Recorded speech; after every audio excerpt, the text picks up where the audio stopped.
these guys, Ron and John. That's right. So I wanted to touch base on some of the things that maybe have changed a little bit, some tweaks that have been made, things that have evolved a little bit since the last time this came up. Or, yeah, since the last time it came up, planning commission. And highlight, show a couple of text changes, got a couple of good suggestions from a couple of members.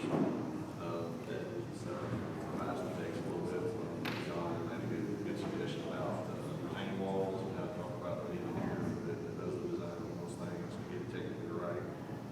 Others might have family subdivisions and some tweaks that have been in there. Make that a little bit more participatory than the way it's going. So, like I said, I'm not going to do the whole presentation or anything like this. I just, we'll get this here less than an hour.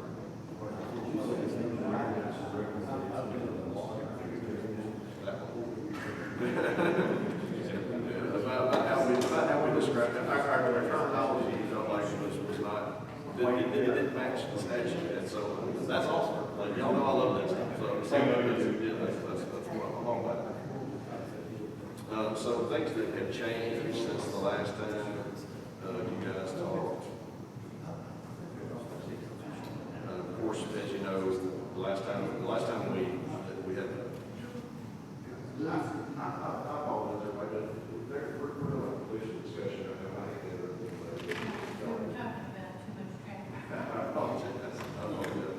But it'll make it easy for them to understand and us to discuss this if we can hear them.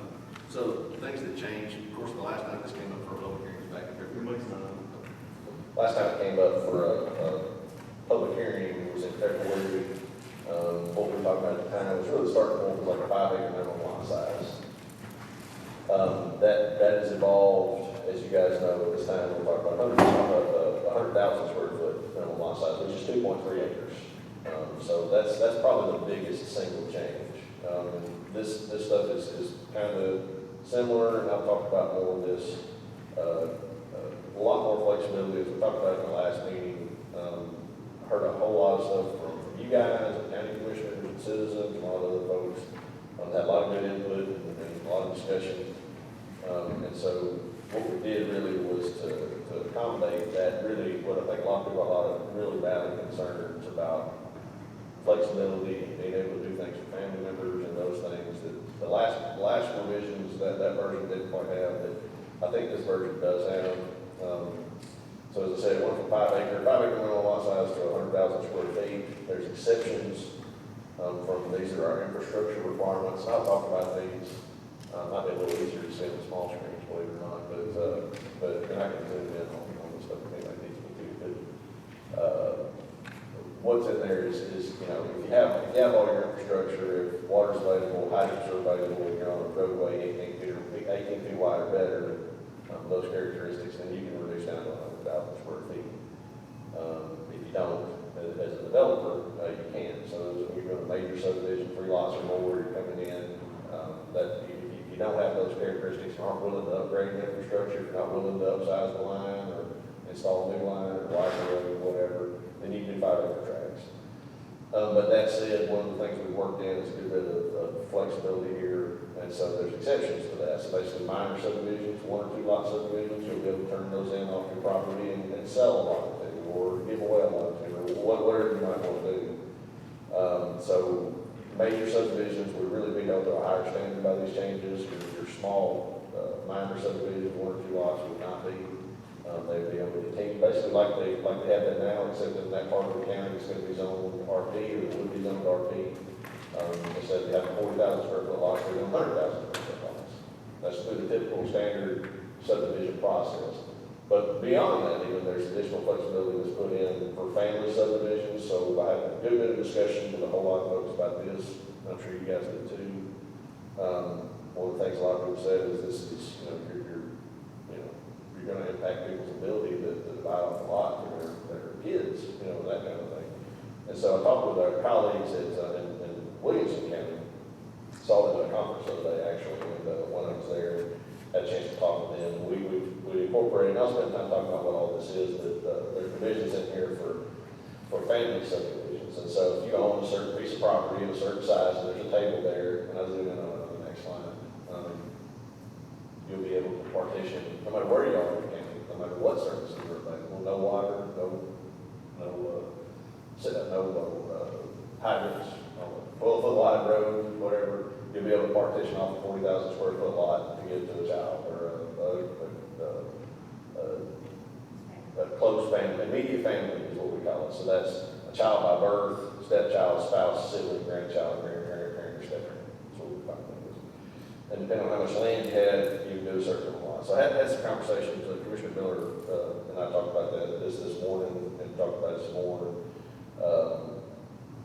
What we had in there was a starting point of, as you see there, 9.99 acres, and we borrowed a lot of this just straight from Williamson County. We borrowed that language and it kind of turned it into things that would match the rest of our regulations, but substantially we borrowed from them.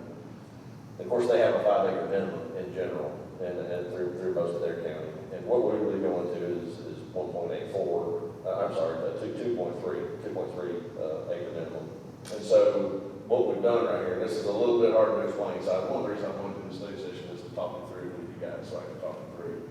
We've added in a little bit more flexibility on this. And so what the intent of this is that whereas you see, you have to have 5 acres to do one family lot. What this change right here would do is to say, if you got 1.84 acres, which is 0.92, 40,000 square foot times 2, right?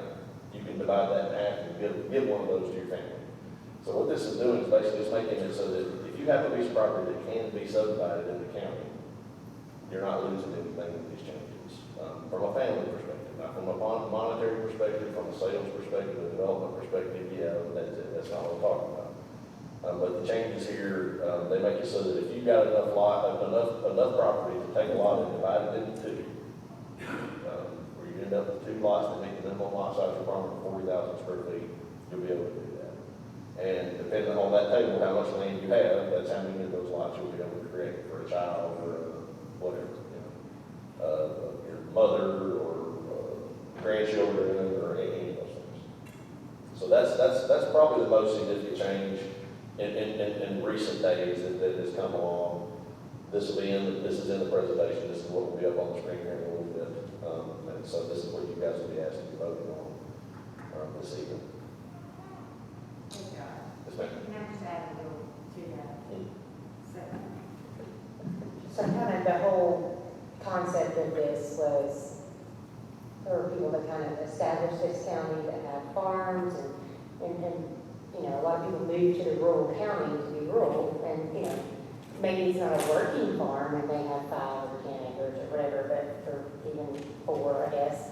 But that was kind of the whole purpose of this was to kind of preserve the more family farm. And, you know, they might have started out with 5 acres and no kids, and then they had 2 kids and their kids are grown. And I mean, we know how expensive it is to buy a house in Sumner County. So this was just kind of an exception for those people that did, you know, make Sumner County what it is. And I mean, there's a lot of safeguards in there to make sure that, I hope anyway, the details of the details when you rubber reach the road on this and figure out how it is implementation wise. My feeling is it's not going to be used as much as you think it would be, because of the safeguards that we have. We borrow very heavily from Williamson County's model, but there's no lot width requirements. Ours is usually 100 feet wide is what's required of the road. Williamson County requires 130, so we're a little less restricted there. Setbacks are basically like they normally would be. There is a requirement that there's a deed restriction that has to be put in place on the property when the lot transfer, when this comes through, you go to the Board of Zoning Appeals, and they're going to confirm all these requirements are met on this plat that you've got. Board of Zoning Appeals grants you a special exception. It's not something that has to be renewed or anything like that. They just confirm zoning requirements are met. And there'll be an affidavit or a deed restriction, and I can pull up Williamson County's template just to show you what it looks like. And in that, basically you're agreeing to maintain family ownership of that property for 15 years. That's what Williamson County has to get that. Now, there's a caveat in there that if somebody goes bankrupt, if somebody dies, if these things, you know, there's sometimes there's estate things and there's legal things that would override this. And so there's nothing there that's going to keep you from being able to get rid of this thing to sell a bankruptcy or whatever. But just in general, there's a restriction on a lot that it has to remain in the family for 15 years. So because of that, like I said, I think you will certainly see people that want to do it. I think it'll be something people will do from time to time. Folks in Williamson County told me they did it as a way, kind of just like what we're talking about right now, as a way to help people basically, because they went very, very strict there. And they get one every once in a while. That's kind of the way they describe it. They get one on occasion. It's not something that they're just flooded with these things, but it does happen. We were preserving some other avenues for people to be able to produce saleable lots that they'll be able to monetize. And so I think you'll see people continuing to do that route a lot more. This will be there to form what they want. That's really the intent. They want to do it. There's a process that's established, and it's a way. I mean, basically, this is way less. I mean, it's a lot less restricted than anything we have on the books now. This is something that, just to be honest, is something that you'll be able to go to a place where there's no public water and create a 40,000 square foot lot for a rental. You can't do that right now. You can't do it. It's not allowed by our regulations. And so it's something that people that don't have a lot of options, and we see that, and folks that are on the, if Mr. Bergdorf was here from the Board of Zoning Appeals, you tell you there's people that come, and y'all see it too, y'all see Mr. Graves come in with variances and stuff. There's people that don't have any options in this world. You know, they're you know, all they can do is try to get a little land from somebody. And so this will help to facilitate that. That's the intent of it. And so there's some changes there, but the changes that have been made are kind of opened it up even more than what was in there initially. Other changes, all the rest of this stuff is basically the same in here. All the same. Then we go to O2, which is the house cleaning or housekeeping type stuff. There's a number of changes that we put in here. And some of these y'all have questions about or aren't comfortable with tonight or whatever, defer it. I do not care. We'll re-advertise and do it next month. No big deal. You know, I'm always fine with the deferral if there's outstanding questions and concerns.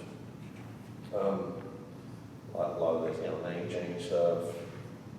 I'll spend time talking about where some of this came from with data processing facilities and that kind of stuff. None of that really changed. Adequate public facilities for residential funds. We're on the cutting edge of this. I got an email from Rutherford County yesterday. Actually, they're planning. They're looking at. They asked if anybody was doing something like this at this time because they're going to be trying to do something similar for rezoning, where they take a look at schools. They're part of the developer to look at schools. And so this is something that I think there'll be more people in Middle Tennessee that'll be doing if they're not doing it already. Thompson Station down in Williamson County, they've got it in their regulations too, as a city, which is a little bit more unusual, but it's something that is we're kind of on the front of that trend, to be honest with you. This is the retaining walls thing that I mentioned. John, Mr. Belcher, made a recommendation, sent me an email, and just said that in terms of the way that the state of Tennessee defines civil engineer practice and other things, you can explain a little bit better, but the way we have it in there, we had wording that said, retaining walls shall be designed by a civil engineer licensed in the state of Tennessee, and you mentioned that that's not the correct terminology. It's actually, they don't license civil engineers, they license engineers, right? Yeah. Is that pretty much what it's said?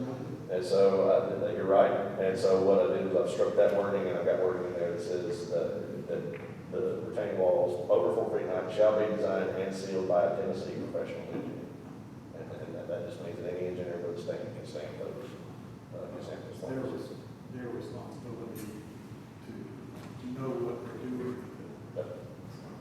I didn't catch the differentiation. So the way you have this topic. I had it worded as a civil engineer licensed in the state of Tennessee. It might not need to be a civil engineer. It might be a mechanical engineer or whoever, but he's an engineer that's licensed in the state.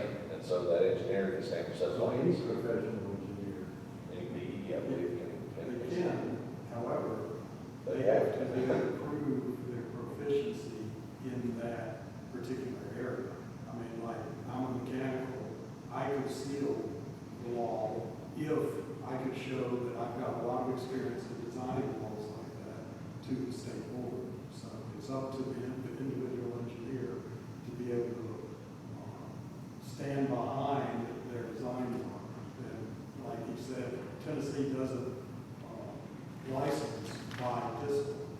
A lot of states do, but Tennessee doesn't. So they're just a professional engineer. Oh. says, so it's kind of like Marshall's, these civil engineers, they, you tell Marshall, hey, we want you to take a look at that electrical panel and the electrical system here and stamp that for us. And that ask will come along here once while people will want Marshall will be like, it's not really that's not my discipline, I'm not comfortable with that, So that's a good change. That's a good just clarification there. Plot plan requirements are the same. ADUs, we had something in there, we were gonna maybe start trying to send all ADUs to the Board of Zoning Appeals. I wanted to back off on that. I think ADUs, there'll be other stuff we'll be looking at in the next year or two. And I think things that relate to affordable housing in the county, I think that warrants its own discussion. I wanted to kind of separate that. Because I think there's things like accessory building, mobile homes, some other stuff like that we need to have a bigger conversation about in the county and what y'all want to do or don't want to do. So I didn't want to do too many changes. All we've got in there for ADUs right now is just some clarification about setbacks and something else. Oh, and I struck out an electric service letter. We previously had a requirement in there that the electric utilities had provided an availability letter for electricity. They won't do it. So they won't do it. They won't do it. Yeah, they told us, hey, CEMC told us this, and then they're right. They're obligated to provide electric service to everybody in their service area, period. And so there's never a circumstance where they're not going to say that it's available. And so, Is that different than water? that's right. Yeah, it's a different situation, and then it gets off way outside my bailiwick. They're talking about capacity and those kinds of things. But that's from CEMC is that they're just not going to do that because there's not going to be a situation where they're going to say no. Third. Clarification on the 5 acre to 2.33 acres. It appears from, well, I read what little I've read. Takes me a while to read 316 pages. Understood. It appears to me that we don't reduce the size of the lots from 5 to 2.33 has a lot to do with lots, for instance, water utility, which I'm familiar with, and roads with roads, which I'm familiar with, totally. That all has to be agreed to by the developer to do it. So is it accurate when I state that if the developer comes in, is willing to do all these upgrades that's required with the infrastructure, that it will then be approved for 5 to 2.33 acres? Is that? Right. I think that what we're looking at is it's by default, it's 100,000 square feet, and if you don't have certain things, and so like right now, the way our regulations are right now, if you don't have public water available, it's 5 acres. It's just, if you don't have public water available, it's 5 acre minimum, it's been that way for a while. If you don't have hydrants available and the utility can't provide them or won't provide them or allow it, it's 5 acres. You can't plant the lots. Unless it's for a minor subdivision. And so we look at it, it's a little bit wonky there, but that 1 or 2 lot thing, there's a magic number there in state law. When you for what I can prove administratively, which is 1 or 2 lots, things 3 lots or more have to go to the planning commission for the way we go. So when we talk about water capacity, even the water there, the actual lines or the water capacity, therefore, that need to run on top of that, 40 25 PSI, then this is another upgrade. Right. Those facilities, and work with the utilities, that would be a reason to approve that reduction. That's right. That's when they can get the absolute minimum lot size there, which would be 100,000 square feet. And that's an expectation, I mean, this development, paying for infrastructure where it's needed, it's very, very common, I got one question, but not true. Is there such thing as a pressure pump? Sorry. There are pressure pumps that you can pull water if you don't have enough pressure. Is that a legal way to do it? For hydrants and that kind of Well, thing? for instance, when you have a well, you have a pressure tank and you pump into it. if there's not enough pressure in the street, can you do that with city water or county water? Well, for a sprinkler system or something, yes, you can do that. You can do, but for hydrants up and down the road, that, I don't know that would be. Yeah, no, I was thinking actually at the house. Like that. At the house, if, for instance, the water line was a 2 or 3 inch main line, some streets I know about, and there was only 40 PSI, and it dwindled rapidly from there. If you have a pressure tank and a pump at the house, can you do that, or is that only legal with wells? I don't, yeah, like I said, I don't know that you would be able to do that. That might be a little bit more of a Marshall question, but I don't know that you can do that for hydrants, or that you would want to do that for hydrants. Because that'd be a whole lot of additional infrastructure maintenance for the utility. Well, and I was only, I can see where you could suck a line dry and maybe collapse. Did you guys ever run into that at CSP?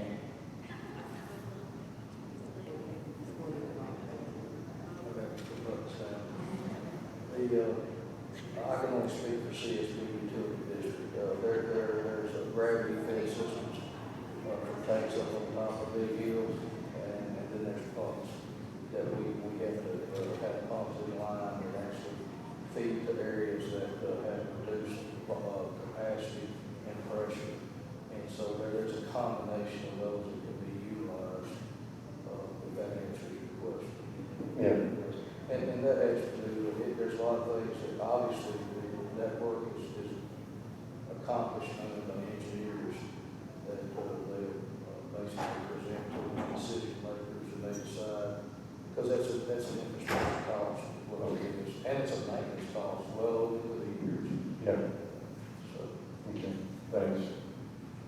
But that availability later are on the front end. Where they do that analysis, that pressure analysis and the flow analysis to make sure you can put that hydrant on the line, it can handle it. That, like you say, collapse the line. You typically have to have a 6 or 8 inch line to put a hydrant on, period. That's kind of your starting line. Now, some other the changes, things, this is some new wording that we put in. A lot of this is in my initiative, so if y'all like, that's okay, we can just let me know. But I've got something in here, we've been talking around the office about, and kind of in line with what we're talking about with family subdivisions and that kind of thing, looking at some ways we can streamline things within my office and the codes office and the highway department for folks that are doing things for their own homes, especially on larger lots.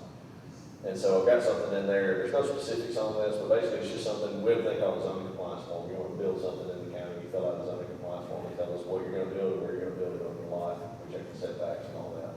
Make sure you can do the use and the building can go where it's going to go.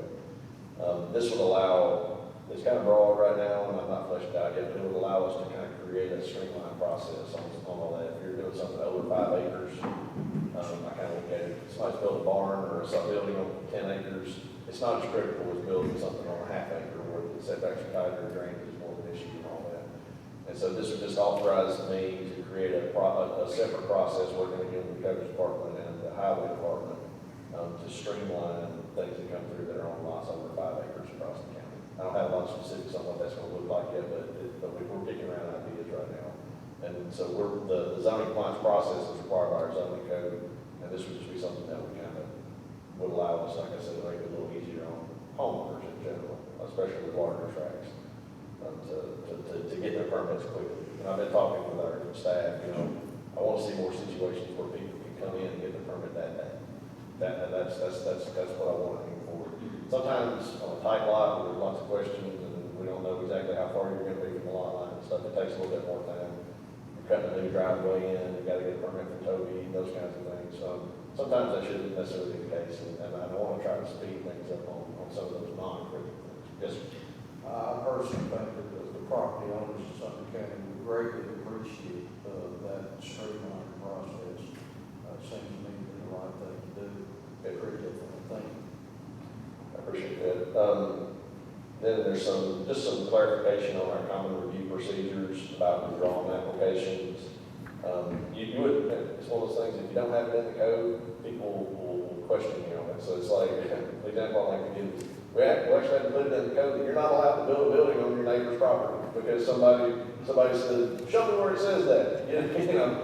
And so we have it in the code now, if your structure crosses lot lines, you gotta tear it down, you know, and so, or just a lot line, one or the other, you can't delete it. But so, this is one of those things where when you draw it, you get mad, or you lose hope in your application, you withdraw it, and you don't get a refund, you don't get to bring it back again in a few months and not pay fees and all those things. We had that happen recently, didn't we? It happens from time to time. It happens from time to time. And so this all it says is basically applications that are withdrawn by the applicant and resubmitted, they start all over. It just clarifies that. That's been our practice. That's what our code really already says. But this will just clarify that in case anybody has questions about it. Same kind of thing. You guys notice there's a lot of deferrals. There's always been a lot of deferrals before the planning commission and the county commission to some extent. I'd like to try to do things to minimize deferrals. And I think the thing that causes us to get a lot of things that get deferred is things get turned in and they get on the planning commission agenda and they're not ready yet. Y'all see that? I mean, there's just things sometimes where I'm like, we need another month to work on this, guys. Well, what's happened in the background is that we wasted so much staff time on it. Now, the review is not a waste, and multiple reviews is not a waste, that's part of it. But we've advertised it, and Kathy has had to prepare the notice for the newspaper, and maybe they've got 20 adjoining property owners, or 15.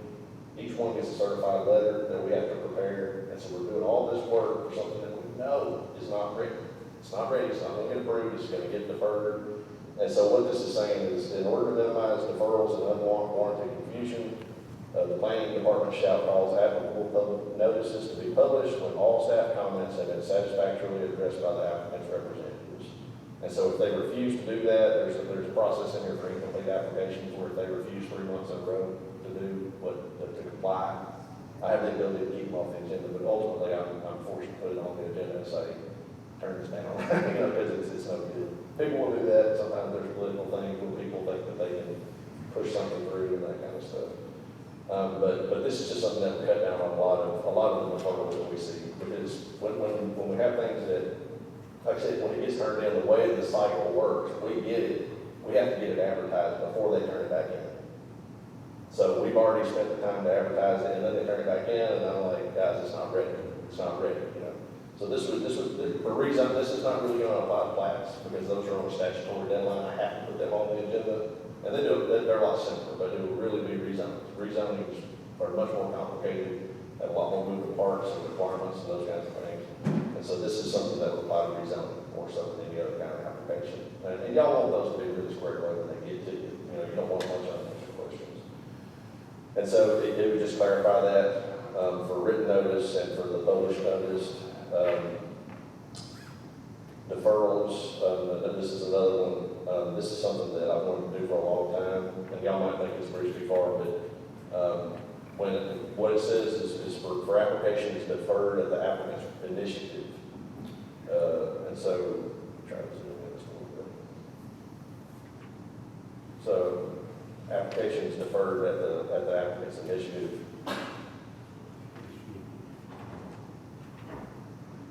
This it would allow us to charge a deferral fee equal to 50% of the original application fee. So if there's a rezoning fee that's $1,000 and they deferred it, they got it back, if they managed to get it on the agenda and they still ask to defer, to bring it back, there would be half the original fee would get paid, basically.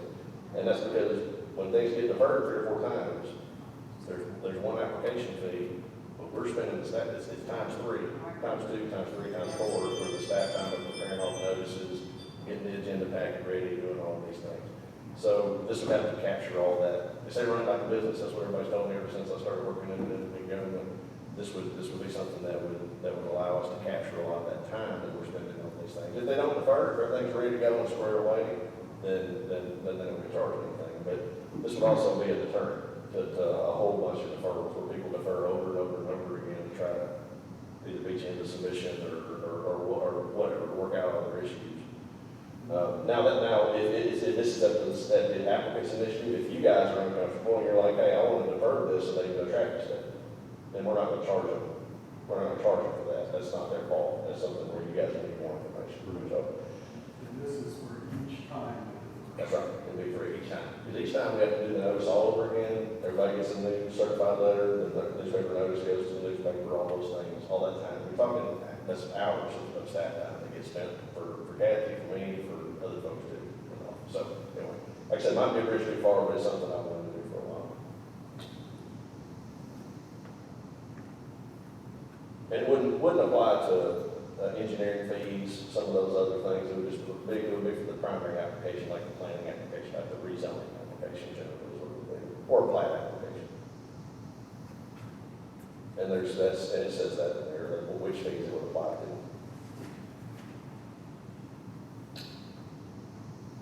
And this is another belt and suspenders thing on the withdrawn applications. Applications that are withdrawn by the applicant subsequently will resubmitted shall pay any and all planning, engineering, and other fees as for a totally new application. Under no circumstance shall staff be authorized to waive any such planning or engineering fee. It's a little unclear on what they can do, and so I'd rather just nail it down tight here. That way there's no question about it.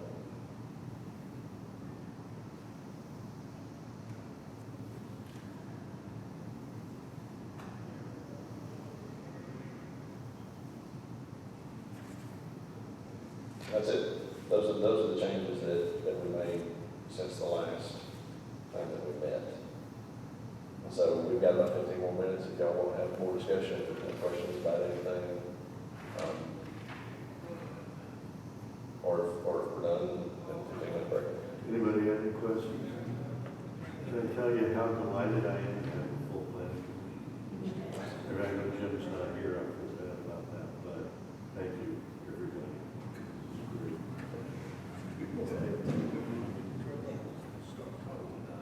Is that the variance? Re-subdivision of lot 2 of Walking Forest.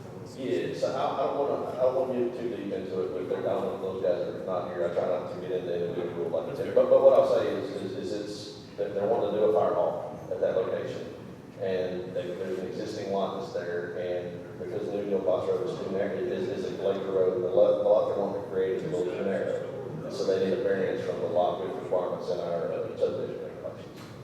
That's really the gist of it. And so they got approval from the board of zoning appeals for the use. They get a special exception from the BZA, and so now they just need a variance from you guys on the lot width issue.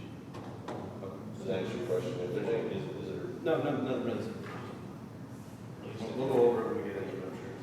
And to talk about all this, it kind of makes me think sometimes about, and there's not enough of it to go around with the way the Gallup does things. And they do a lot of things that maybe people do disagree with, but one thing that they do that works fairly well is they're on a 60-day cycle for everything that gets turned in, where everything that gets voted on in month 1 does a study session with the planning commission, where they review everything that's going to be on that agenda, and they ask questions of the applicant, and they get all these issues ironed out.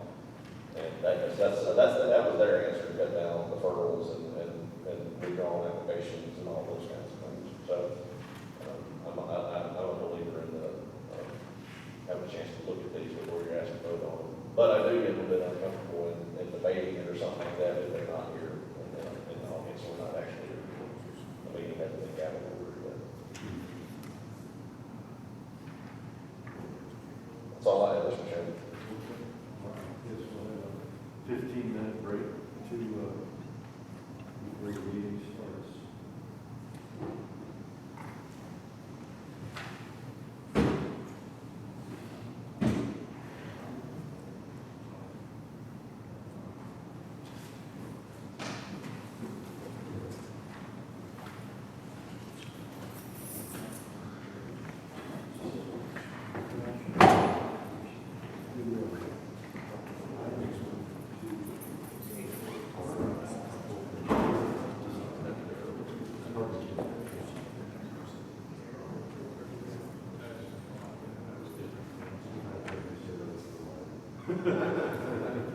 Have you done something to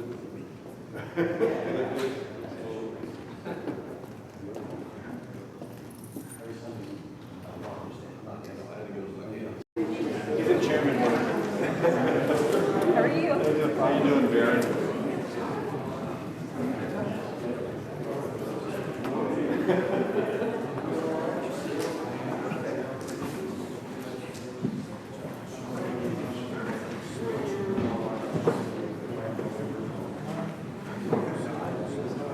Thank you.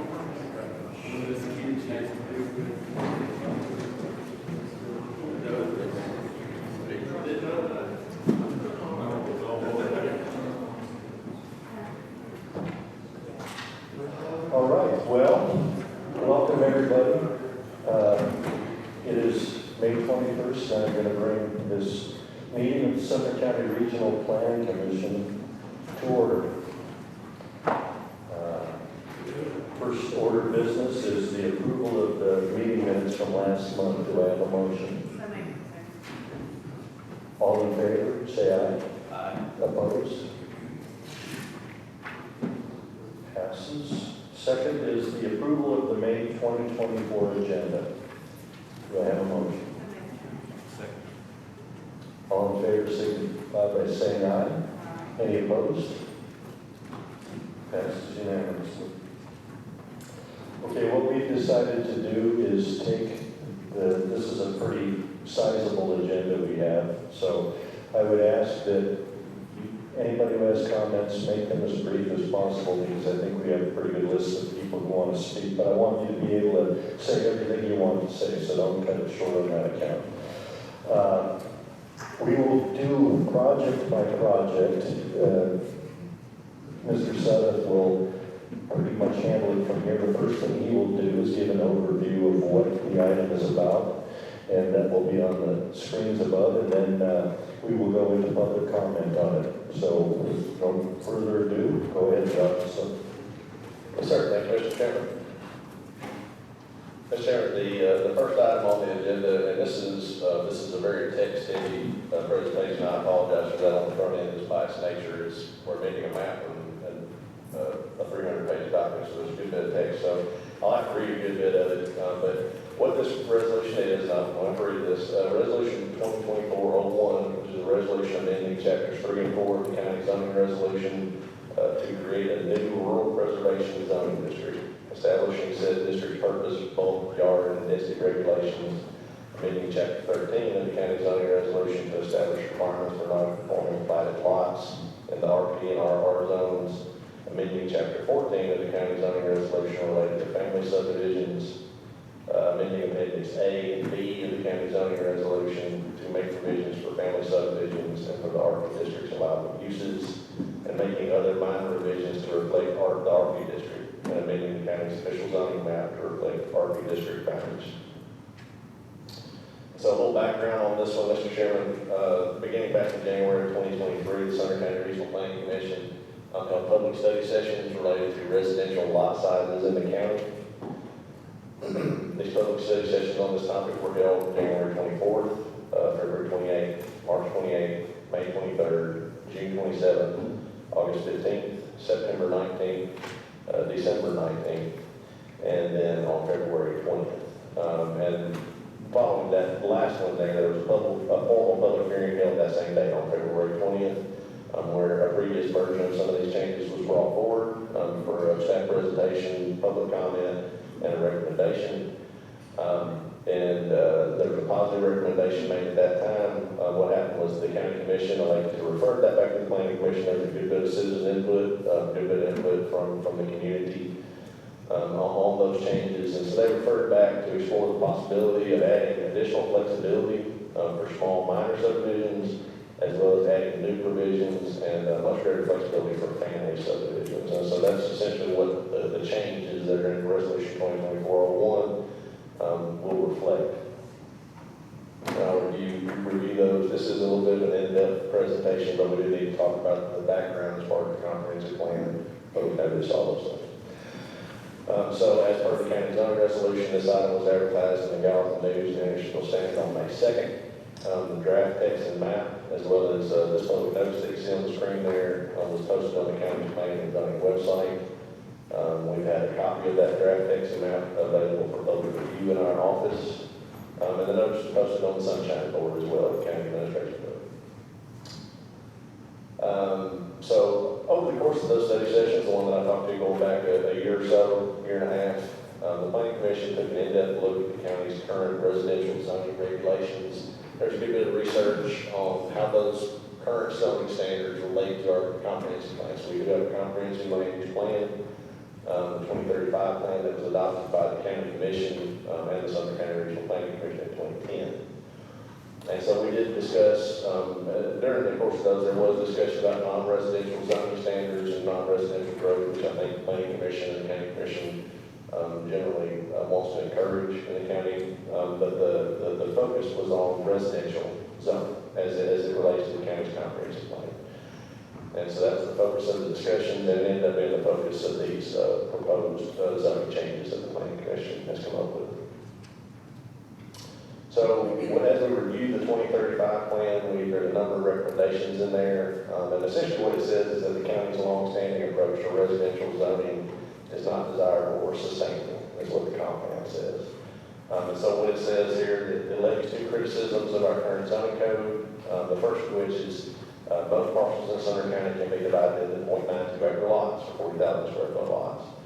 And it says this method of subdivision does not consider topographic constraints and encourages a sprawling development pattern without incentivizing concentrated development. And so that's in a nutshell, that's one of the things that this that the comp plan says is wrong with our current zoning regime that we have in place, is that everywhere in the county that you go, you can do 40,000 square foot lots. And that's what our zoning map essentially reflects. It was updated pretty substantially back in 2020, it along with the zoning text, but the provisions of it didn't really change all that much. Going back to 1973, 40,000 square foot lots have, in general, with a few exceptions here and there, 40,000 square foot lots has been the general de facto minimum through most of the county, going back to the 70s. And so although that current comp plan is about 14 years old, it's still what it says is still pretty relevant. When it talks about, in that little blue box you see there, the natural and environmental resources are under pressure for development, I think everybody would agree that there's still a lot of development pressure in Sumner County to this day. And so what it says basically here in this highlighted text is that those areas are being pressured via development. Agricultural land is endangered with the county because of the increased cost for small family farms. It's easier and more profitable for an individual to sell land for development instead of continuing to farm. This alters the landscape with the current county zoning adopted in most of the unincorporated portions of the county. The entire county could feasibly be consumed with housing on 9.2 acre lots. I'm sorry, 0.92 acre lots. And the comp plan goes on to say, the county and its municipalities' current zoning regulations help to generate the current land consumption pattern in Sumner County. And it says that continuing these land development policies yields undesirable results expressed by many residents when they were going through the comp plan process in 2010, such as strained infrastructure, loss of farmland, damaged rural view sheds, more traffic congestion, and threatened natural resources. And so when we get to the recommendations portion of the comprehensive plan, it does indicate that rural preservation is one of the plan's priorities. Rural preservation objectives and strategies is at 7.5 of the on page chapter 7, page 9 of the comp plan. What it says is that one of the methods for preserving the character of rural portions of the county include assessing the appropriateness of a new rural zoning district. And so that's what it says there in the highlighted text. One of the objectives is to assess the appropriateness of an agricultural or rural zoning district or incorporate Sumner County that would allow one dwelling unit per 5 acres of land. And the Planning Commission back in February, and then over the month previous to that, but formally in February, did consider a proposal to create that 5 acre minimum lot size. And it was assessed, and I think there was a consensus that that was probably a little bit further than what a lot of folks felt was appropriate, including folks on the Planning Commission and County Commission. Then another 7.9, viable agriculture is another primary consideration of the comprehensive plan. And one of the objectives and strategies is to enhance development policies to preserve farming areas in Sumner County. So what it says is one of the goals or objectives should be to update the county zoning resolution to include an agricultural or rural zoning district with a primary purpose of agricultural uses and not just residential subdivisions. And so when we get to the changes here in a little bit, you'll see that RP zone, what it's done, what it's created to do is that. It has a focus that's beyond just residential subdivisions. The 2035 plan provides these general framework maps where the county is divided into different character areas, rural, suburban, highway services, others. what they do is they're intended to guide future development decisions, such as amendments to the county zoning resolution and subdivision standards. And so what it's saying here is, there's been a trend to concentrate more, or it recommends concentrating more intense development in existing areas and immediately adjacent to the municipalities where infrastructure is present. The general framework map with the community character area descriptions, what it says it should happen is it should be a guide in future land development decisions for the Sumner County Regional Planning Commission and the Sumner County Board of Commissioners. So what it's saying is where it says suburban, there's recommendations on what you should do. Where it says rural, there's recommendations for what you should do. And so that's the framework map that I'm referring to. A little distorted there, you might be able to see it a little easier on these other screens, but this green area here is the rural place type or the rural character area. The area around the cities is in their urban growth boundaries. That's the suburban character area. And this is just another view of it to show the suburban areas. I ran the math on those a while back. It's been a few years ago, but it's probably somewhere in the vicinity of 60 or 70 square miles, something like that. That's an approximation. That's in the suburban place. That might be a little more, might be a little less. This is another view of those urban growth boundaries. And pay attention to this because it comes into play when we talk about the RP zone here. We see the city limits as well are reflected on this. So that's suburban character area. The recommendation in the comp plan, what it says it should happen is that area should be, and again, that's the urban growth boundaries, should be predominantly low density residential, one dwelling unit per 1 acre. That's what it calls for, which is about what you have today in the rural residential zoning district. This is the rural place type, which is that area outside of the urban growth boundaries. And what it says is that the development pattern should be predominantly rural and agricultural uses, very low density, one dwelling unit per 5 acres. That's what the comprehensive plan says there. So there's inconsistency there. Obviously, the comprehensive plan says one thing, zoning says another. There's some text there from state law where it basically says if the county commission adopts your comprehensive plan, that's what you're supposed to do. It has the force of law. That's always been a little bit of a conundrum for staff. That when you've got one thing that says X and one thing that says Y, what are you supposed to do? And of course, we've reached a consensus and that your zoning has to prevail in the short term. And if you want to change the zoning to match the comprehensive plan, then you can do that. The inconsistencies as it relates to residential zoning, again, that's been noted as an issue by staff for some years, has caused confusion among the public, the planning commission, developers who come in and say, well, what does your comprehensive plan say that I can do here, and those kinds of things. So there's a little bit that the inconsistencies there are noteworthy.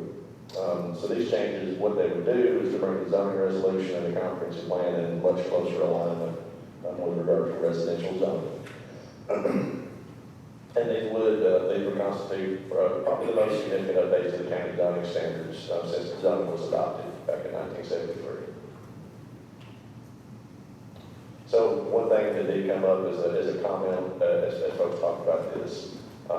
It's sometimes it's easy to get in your Sumner County bubble and not look around at what other folks do. I spend a lot of time talking to other jurisdictions on lots of items.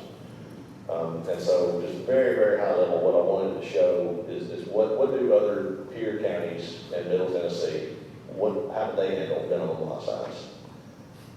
And how do we handle it here in Sumner County? So one jurisdiction that's very much superior to ours to the south, Wilson County. The way Wilson County does things right now with their zoning code, this yellow area, so this is Lebanon and Mount Juliet, the green and blue. The yellow area, that's their R1 zone. That's 40,000 square foot lots, like we have throughout the whole county. The green area outside that is A1, agricultural, and it's 80,000 square foot lots. So you can see there's a bifurcation there. There's a division between what's close to the city and what's outside the city. That's the way that Wilson County does it. So they do 80,000, 40,000. Again, what's proposed here that I'll talk about a little bit in Sumner County is 40,000 versus 100. Williamson County, they go to a much further point. And that the gray area, the white area here is your 65 corridor. The white area is the city limits of Brentwood, Franklin, and Thompson Station, and these other jurisdictions, Fairview out here. The little gray areas around that, basically 1 acre zone. There's some exceptions to that, some of that's a different zone, but pretty much 1 acre in their urban growth boundaries is what they allow. The areas outside the urban growth boundary and these 2 green areas, that's 5 acre density is what's allowed there. So that's their RP and RD districts. So that's what Williamson County does. They have a 1 acre to 5 acre bifurcation. But again, there is a bifurcation. There's things close to the city, things outside the city. Rutherford County goes in a totally different direction, but there's still a bifurcation there. And then the way they do things, this is Murfreesboro and Smyrna and Ellensburg. This orange area here around those cities is their RM district, which is 15,000 square foot lots. So they allow you to do step systems and that kind of thing. They go a lot further in affordable housing is very much a priority, I think, in Rutherford County. And there has been in the past. They're going through a comprehensive plan rewrite right now. That may change, but in the past they've had a strong emphasis on encouraging development in a lot of ways. So 15,000 square foot lots around the cities. Outside that here, in the more rural parts of their county, they have 1 acre lots. And these green areas that you see here and there scattered in, that's an agricultural district. Doesn't make up a lot of the county anymore, but it's 5 acre lots. So you have a few of those scattered around. And then Montgomery County, very interesting county. They have 1 planning office for the city of Clarksville and Montgomery County. They're only 1 city in Montgomery. Of course, you got the Arcadas. But the way that they do it, this tan area here outside the city of Clarksville, across the river down here, is 15,000 square foot lots, and they have an agricultural area outside that that's 1.5 acre lots, so 65,000 square feet. Again, there's a bifurcation around the city. You have one thing, further out, you have a different zoning district. That's pretty universal.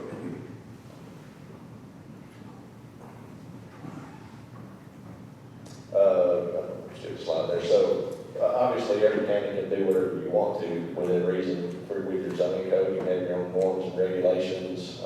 Rutherford County encourages step systems and development on smaller lots. Others take a strong rural preservation approach like Williamson County. Williamson County takes a very balanced approach, at least at this time, it looks like.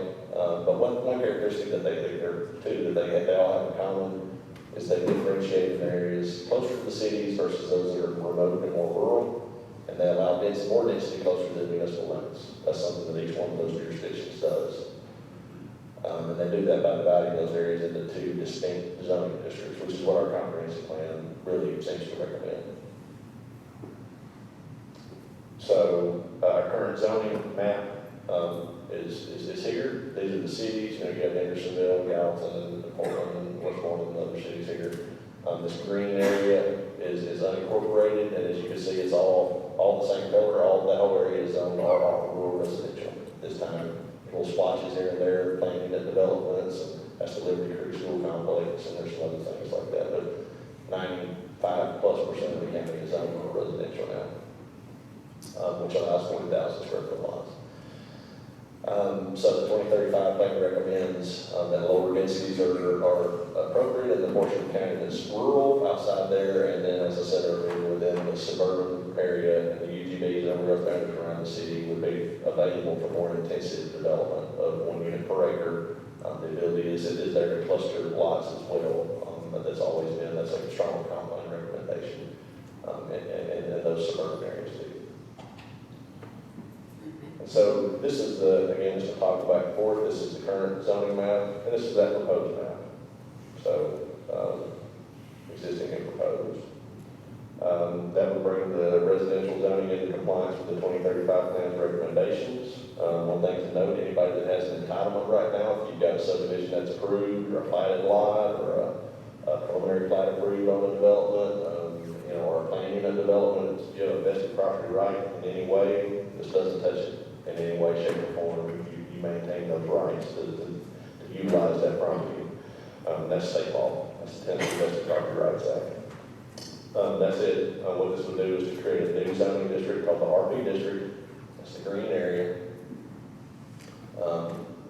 That would have a minimum lot size of 100,000 square feet. That comes off just right at 2.3 acres, just a shade less than 2.3 acres. And it would keep rural residential zoning in place for the urban growth boundaries here around the cities. This pink area around the cities is the urban growth boundary, or is the urban growth boundaries, and it would stay at 40,000 square feet. And everything else would remain the same. All the planning and developments, any industrial or commercial areas would remain unaffected by this change.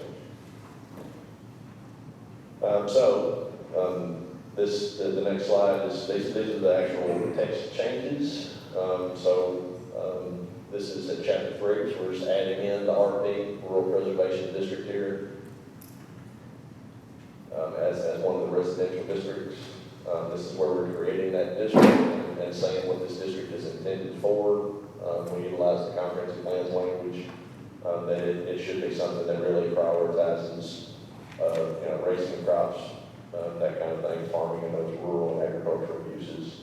I won't read all this unless you guys want me to, but that's what this district is designed to accommodate, along with, as it says, very low density residential development with an emphasis on maintaining rural atmosphere and surroundings. I think a lot of that language was taken right out of the comprehensive plan. This is just a land use table. The bulk regulations for the RP district have to be created as part of this process. So here's RP, 100,000 minimum, 100,000 square foot minimum lot size, and your setback requirements and all that.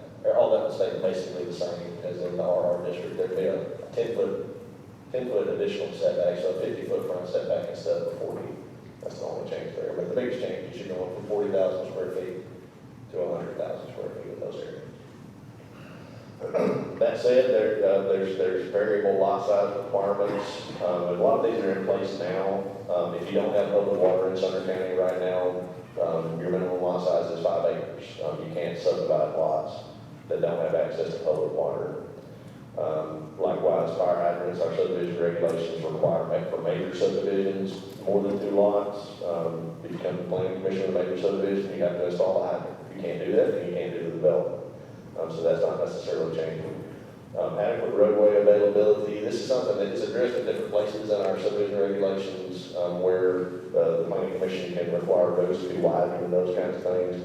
What this is if you're on a roadway that's less than 18 feet pavement width, you have a minimum lot size of 5 acres, but you have options. You can either partition the lots in 5 acres, or you can go ahead and install that infrastructure. You can upsize water lines, you can widen roads, whatever might need to be done as part of that project to bring it up to the standard, and then you would be able to move forward with 100,000 square foot lots.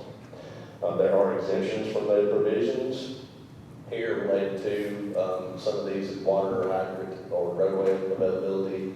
We did make clear that minor subdivisions are exempt, so 1 or 2 lot subdivisions, you're not going to have to widen a road or install a hydrant for a minor subdivision of 1 or 2 lots.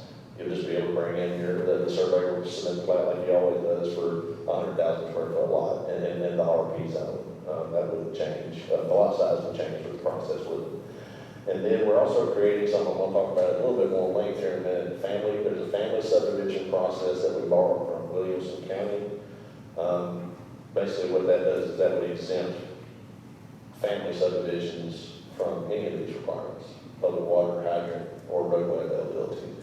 And I'll talk about the specifics there, what you can do and how that process will work. We borrowed this from Williamson County. It was something that I personally got phone calls. I'm sure that you guys got phone calls from folks with very valid concerns and from county commissioners who were asking, is there not something we can do for families? There's nothing new under the sun. Williamson County has a process they've had in place for some time that we've essentially tried to modify and to accommodate and integrate into our zoning code. And so this is it. There's a little bit of change from the last time discussed. The last time this came before you guys, or to this table here, and I'll talk about what that is here in just a minute. But basically, we've tried to make it even less restrictive than what it was in the initial draft that we talked with you guys a month or 2 ago when we brought the family subdivision concept to you guys for discussion during the director's report. But first, just to talk about how it would work, what a family subdivision is. We defined it in the code as the division of a lot or a parcel for the purpose of sale or gift to the member of the immediate family of the property owner, where it doesn't meet the general minimum lot size requirement for the zoning district in which it's created. And we define what immediate family is. So that's child by birth or law, stepchild, spouse, sibling, grandchild, grandparent, parent, or step-parent. So close relatives. You can partition off a lot of 40,000 square feet. Anywhere, that's the way Williamson County does it. Anywhere in the county, whether you have water available or don't, or whether you have hydrants, or no matter what road it's on, if you wanted to divide off a 40,000 square foot lot, you would be able to do so. And through this process, there would be an exception granted by the Board of Zoning Appeals, and they would confirm that all these requirements are met, and then the plat would be reviewed like it would normally be reviewed. Setbacks and road widths and things like that would stay basically the same. I'll talk about the limitations on how many you can do here in just a minute. Again, what's in the latest draft is a little bit different than what's right here, and it's on the next slide.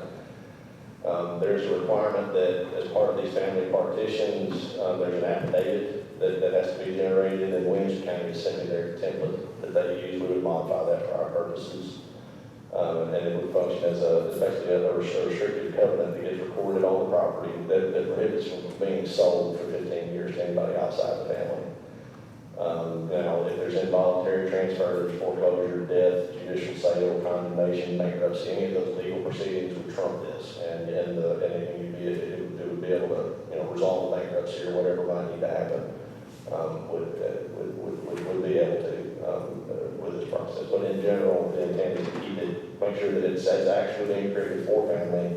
It's not a situation where it's being created for family and then it ends up being sold, those kinds of things.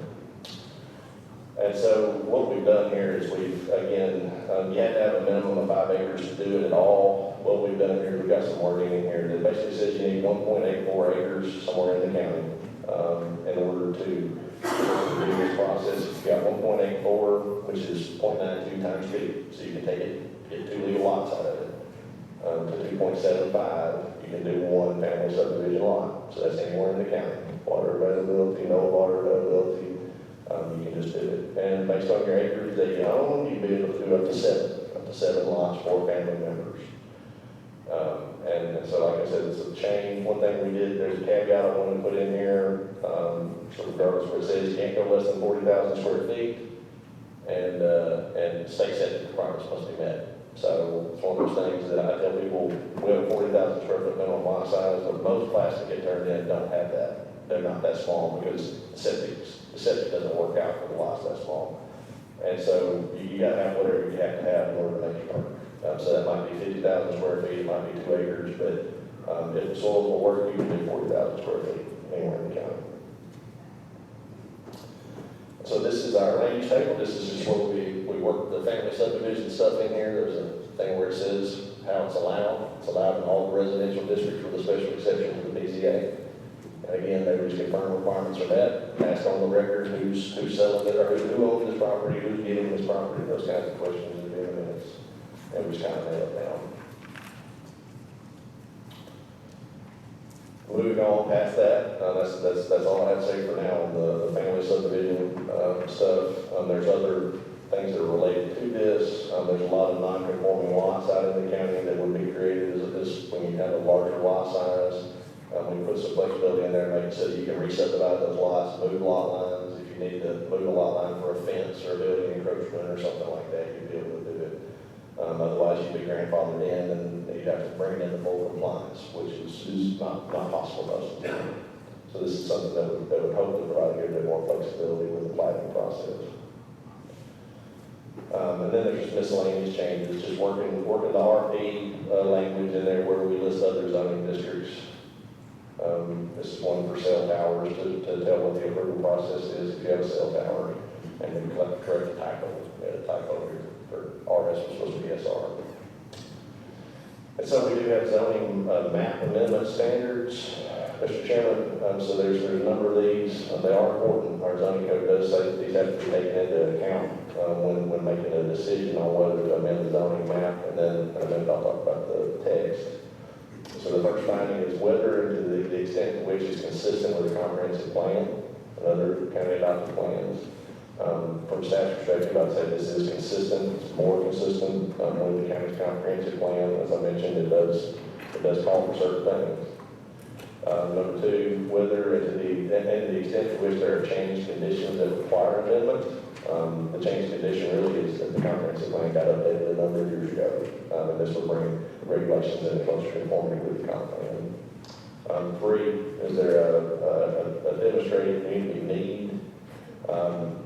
When the comprehensive plan was adopted, I think it was stated that the goals of the community were put forth in that comprehensive plan, and so that I think statute basically says that the adoption of the comp plan by the county commission has a force of law to some extent. Four, is the proposed amendment compatible with existing and proposed uses surrounding the subject land, and is it appropriate? It would be compatible as per the comp plan, which calls for this area to be rural place type, and so you see the zoning reflect what the comprehensive plan recommends there.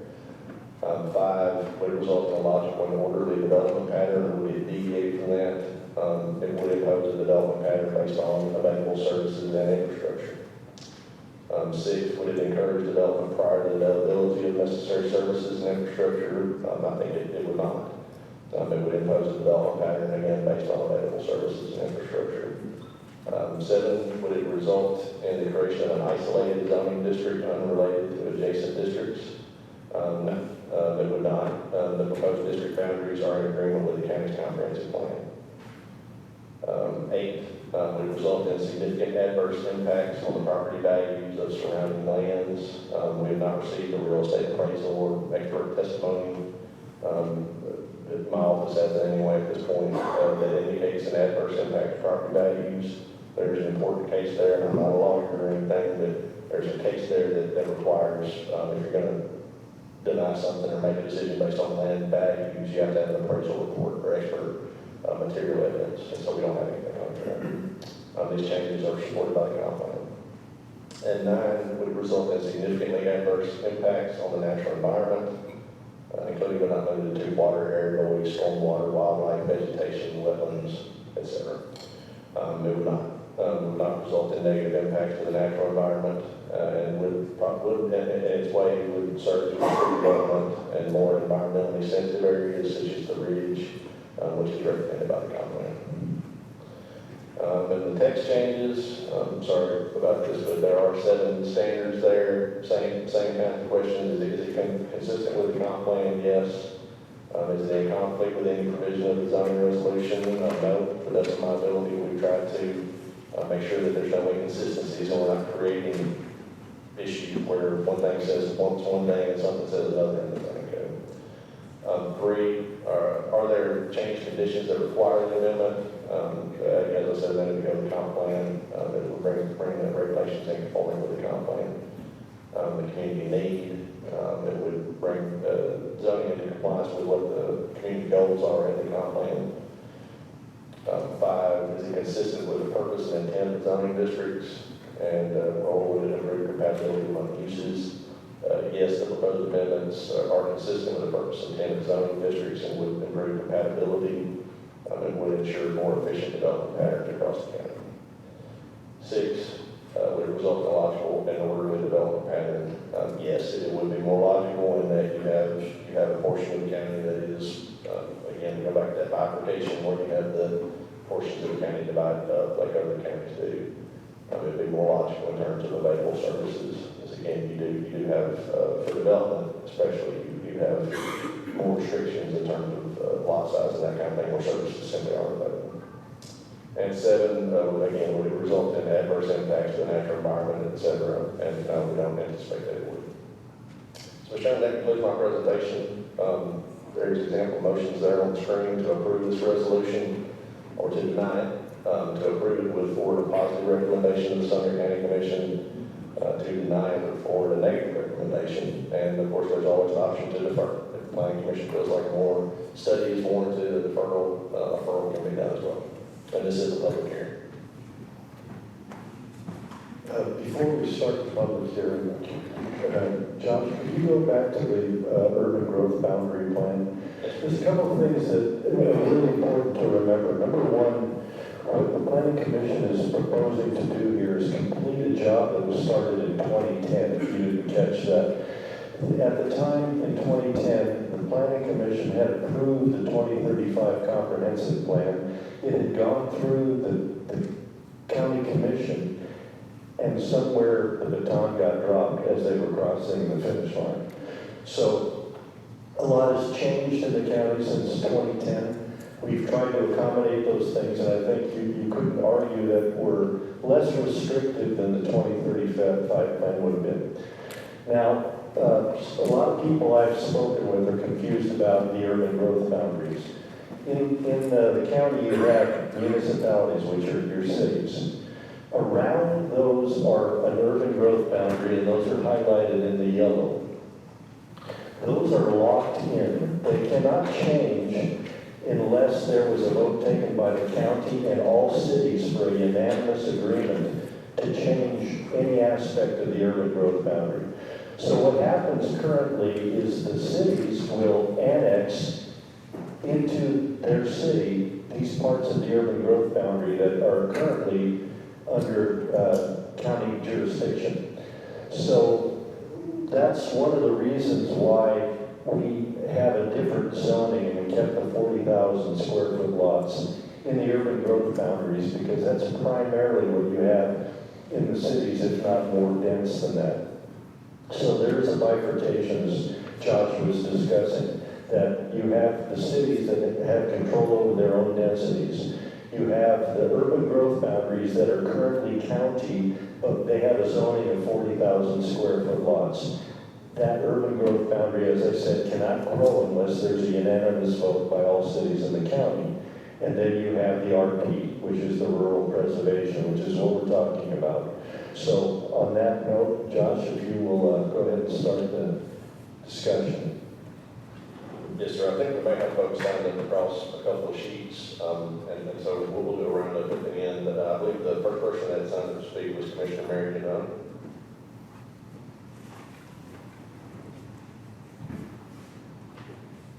Thank you for allowing me to speak. I would like you to approve this because I live in, my address is 1100 Lockville Road, and I live in Gallatin, in the city. And I will tell you that it's a nightmare in Gallatin with all the development and all the developers coming in and buying the land, and the city stamping everything that they have in front of them. And I would, most of the lots are belittled. They're like 30-foot lots, some of them 40-foot lots, and they're building what looks like row houses. And so my concern is we're losing our landscape. We're having a lot more flooding. We're having issues with traffic and plan of services. You need to consider that as well. It's become a great impact on all of us. And so I'm praying and I'm hoping that the county will do its due diligence to pass this, because you are our saviors, because the cities are not listening to us. And if you can slow it down and keep it down, you'll help preserve the beauty of what we have here in Sumner County, because if you don't, you're going to be one big fat Nashville. And so I'm going to leave it with, I trust in you and I trust your decision making, and I realize you have a hard decision to make, but I also would encourage you to vote yes to change this to what you have, to a positive recommendation, because trusting where I live in hell. So I want to thank you for your service. Thank you. Mr. Chairman, the next person that was signed up to speak, is it Wallace Carson?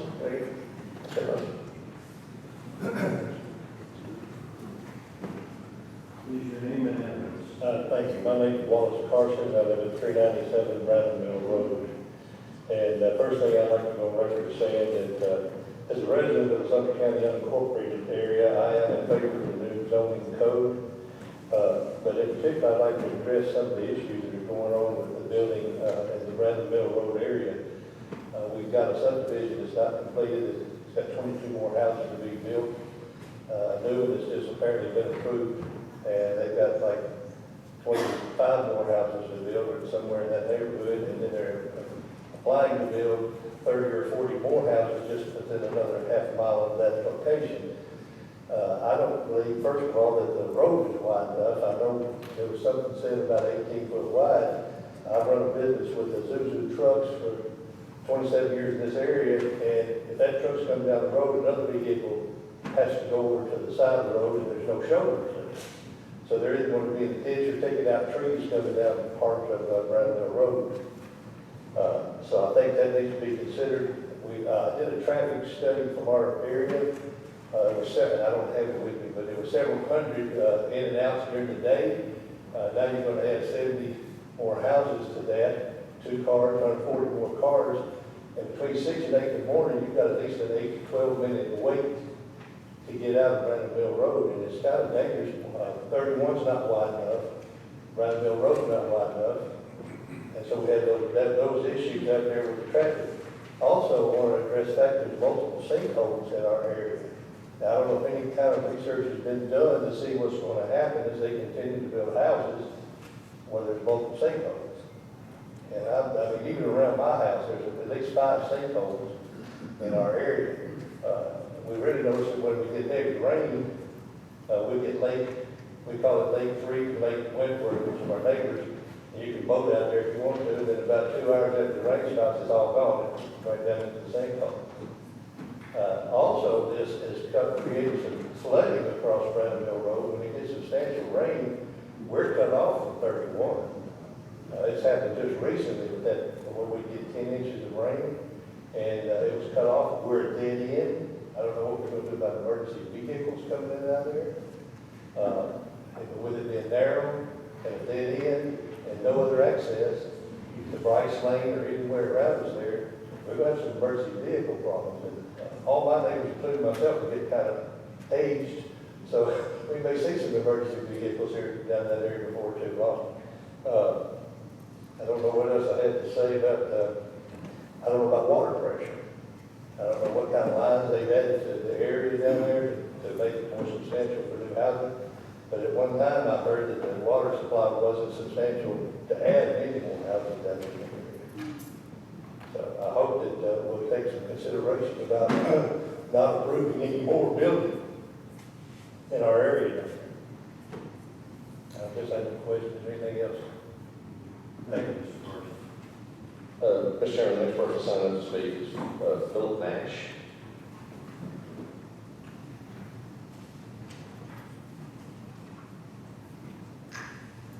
Hey, Phil Nash, 1072 Vine Boulevard, Gallatin. I'm a 4th generation Sumner County resident. I think it's pretty great here. I would consider it home. Edsel Charles spoke maybe a month ago to everybody. Basically told you that this would be a disservice to your community and your county. You're going to cut out a lot of young families. You're going to take away that 325 to 450 range. When you do that, you're just going to drive them to communities like Nexus and things like Block 4. That's the only thing they're going to be able to afford. They're not going to be able to afford 2.3 acres or 5 acres. 5 acres in the county with a house, that's $1 million. So a family making $100,000 a year can't afford that. It's $100,000 for the middle class. It's just the facts. So you're hurting young families. You're going to hurt the retirees downsizing. I know we have to use a template here, and I keep hearing Williamson County, but we're not Williamson County. We're never going to be Williamson County. If you go through Williamson County, you see 2.3, 2.5, 5 acres. Those houses are $3.5 million. That's not what we want to be. You're going to hurt a lot of people doing that. You're going to hurt local builders, local suppliers, local trades. You're going to hurt the local economy. And this is only going to make it fuel for major developers to try to get land annexed into the cities, because that's where those people are going to go. They're going to have no choice but to go to apartments in Gallatin, White House, Villageville. That's all they're going to be able to afford. They're not going to be able to afford $2.3 million where it's going to be if you do So you really need to think about this. And I shouldn't say this, but I'm going to, after hearing the last man speak and Mr. Young, I feel like this might be a personal vendetta against a certain development on Brown Hill Road. And I'm gonna leave it at that. Thank you, Mr. Nash. Mr. Chairman, the next person signed up to speak is Marty Cook.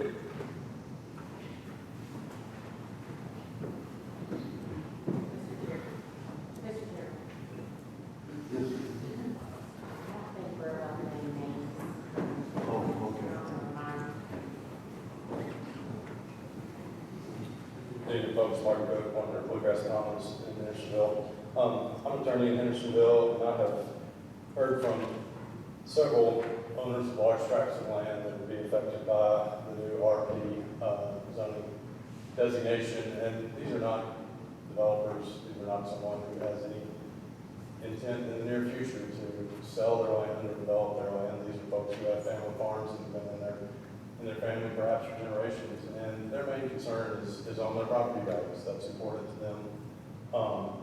They feel like that the 15-year covenant requirement for the family subdivisions is a little onerous and would affect their property values. And they feel like the RP restriction of the 2.3 and certainly the 5 acre, which would impact many of the rural areas, would have an impact on their property values. And so I do take issue with, I believe it's on page 34, where the list of the requirements for amendment standards, number 8, and the response to the requirement number 8 says that no real estate appraisal or expert testimony has been submitted that indicates adverse impacts to property values. And it cites the Anderson County case, which I have used the Anderson County case very often in my dealings with various county commissions and city governmental bodies. And that case stands for the fact that a governmental body cannot rely on opinions or fears of neighbors in making a decision. And it should be factual information that comes from an expert. And as Mr. Nash said, I was here a month or so ago when Edsel Charles, who is widely considered the foremost expert on zoning issues in Middle Tennessee, was here. And he specifically stated that this change would have a negative impact on property values, that it would have a negative impact on the taxes that would be raised by the county, that it would have a negative impact on our retirement folks in our community, that it would have an impact on our children who are trying to get out of college and establish themselves and find an affordable home. So I do disagree with number 8. I do believe that expert testimony was presented regarding property values and other adverse impacts on the county as a whole, and just ask you to consider that. Thank you.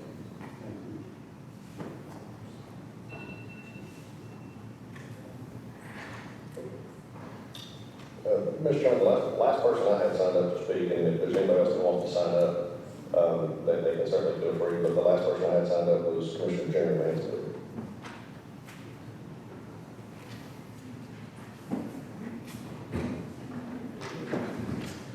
Thank you, Mr. Chairman, members of the committee. I'm here to speak on behalf of my constituents, both old district and new district. We all know that home builders and realtors are definitely an integral part of our community and our economy. They provide us with the homes and properties needed to live and thrive in our communities.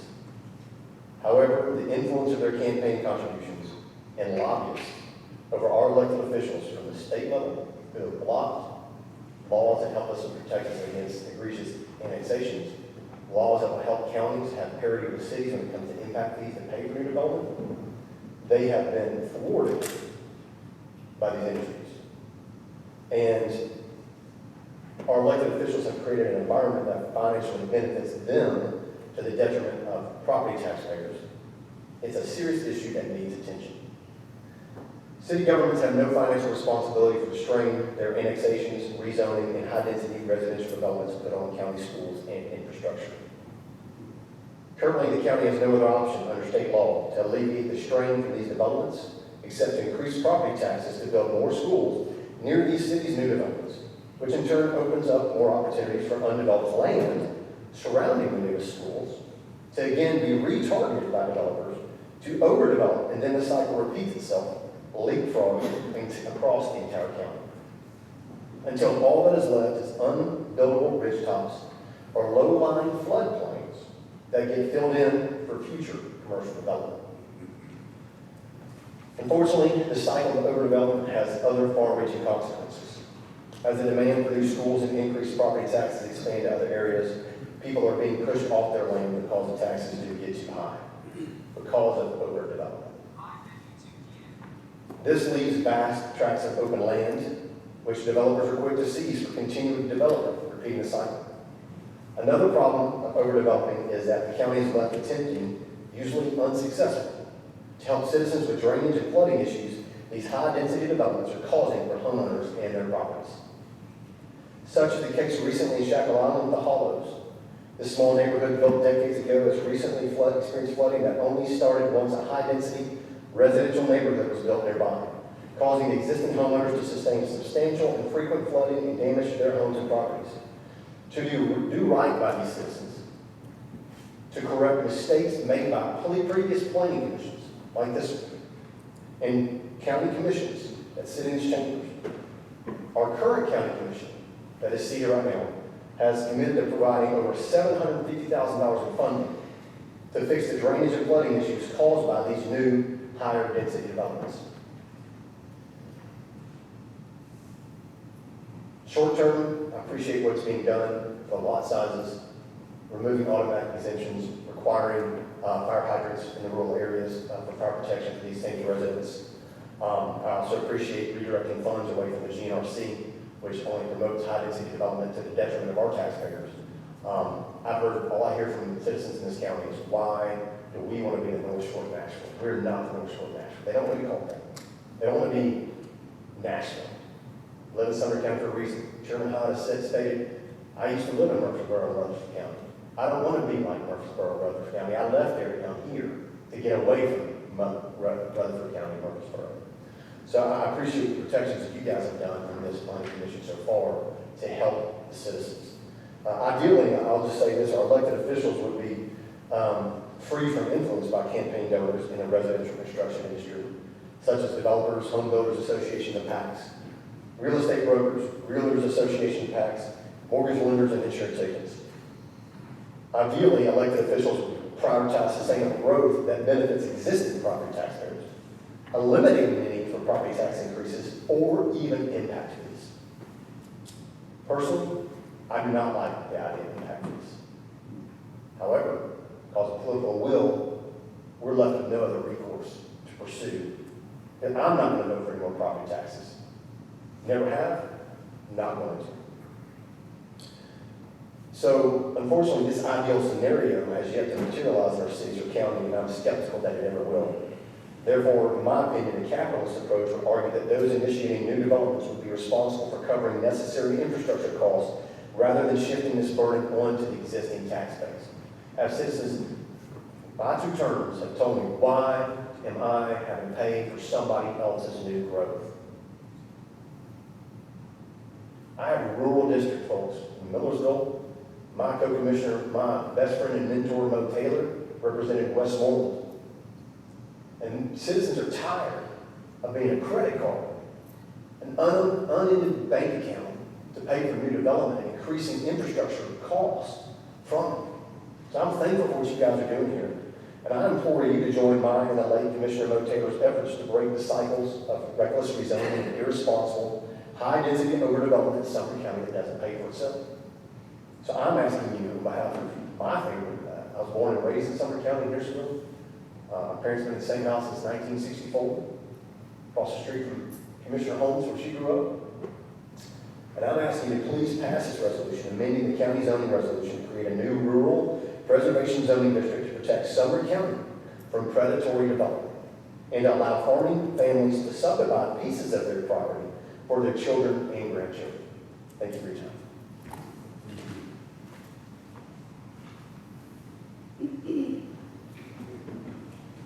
Chairman, that was the last person I had signed up to speak. If anybody else would like to sign up.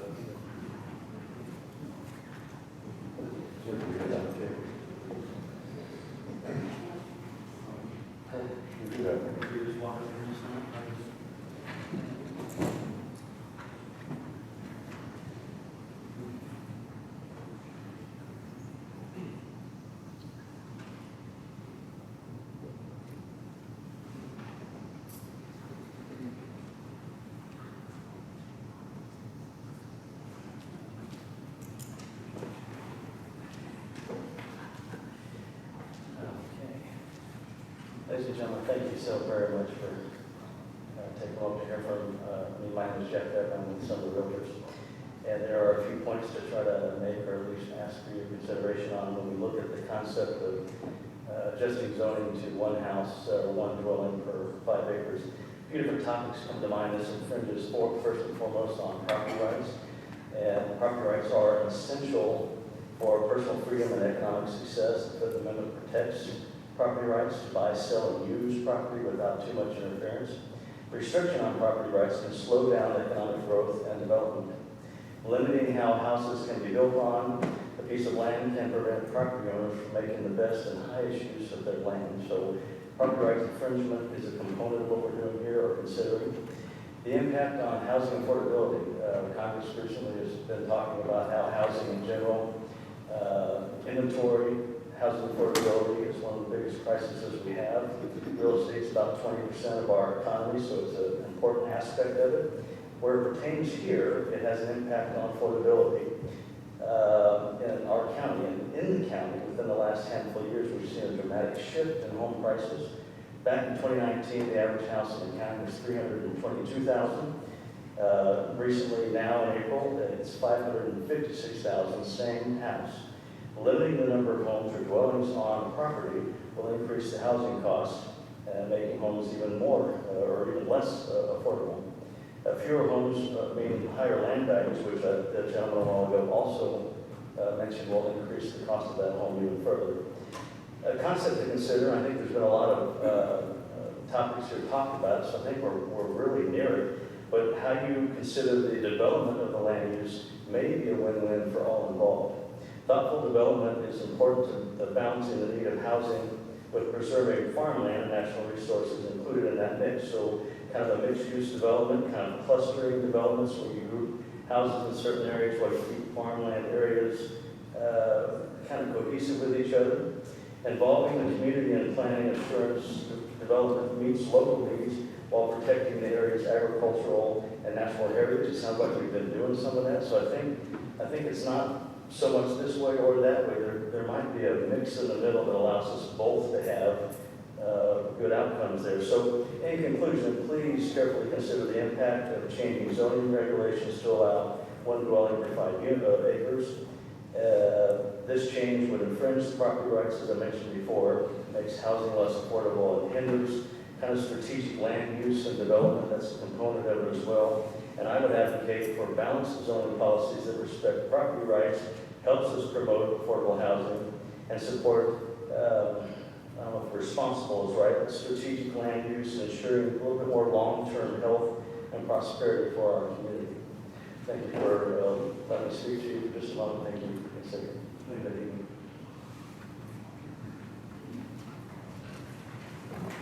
Is there anybody else?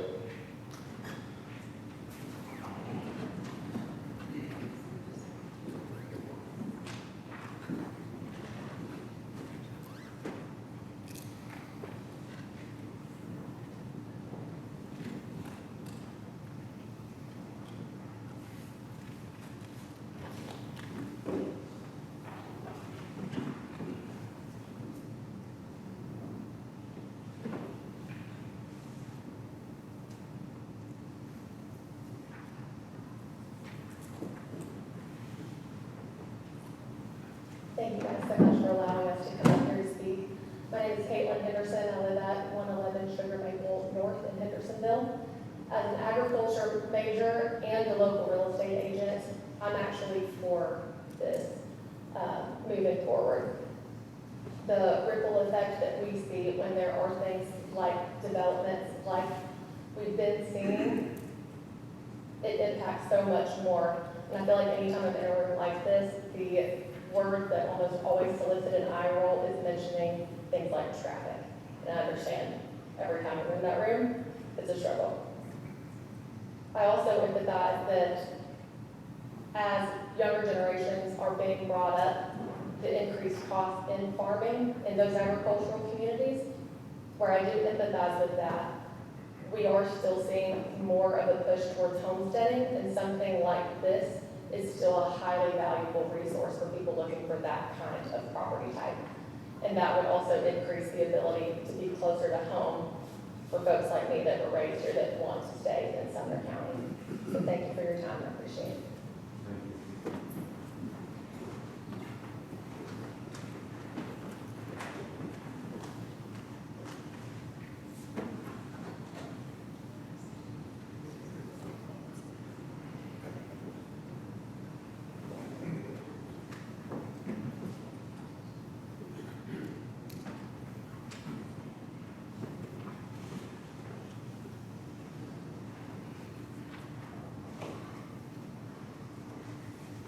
Thank y'all for letting us all come and speak tonight. My name is Brady King Bregman, and I live at 109 Sutton Place in Gallatin.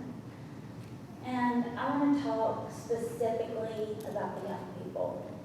So, a little bit about my history. I served in the military. I traveled all over the world and all over the United States, but I'm from here. Born and raised in Nashville and Hendersonville area, graduated from high school, came home. My children were raised here in White House. And my son now has gotten out of the Navy after 10 years, and he's got a job with the Navy, but he wants to come home. He lives in Pensacola, Florida. He makes fairly well money. He can't afford to come home. He cannot afford to bring his wife and his 2 children here.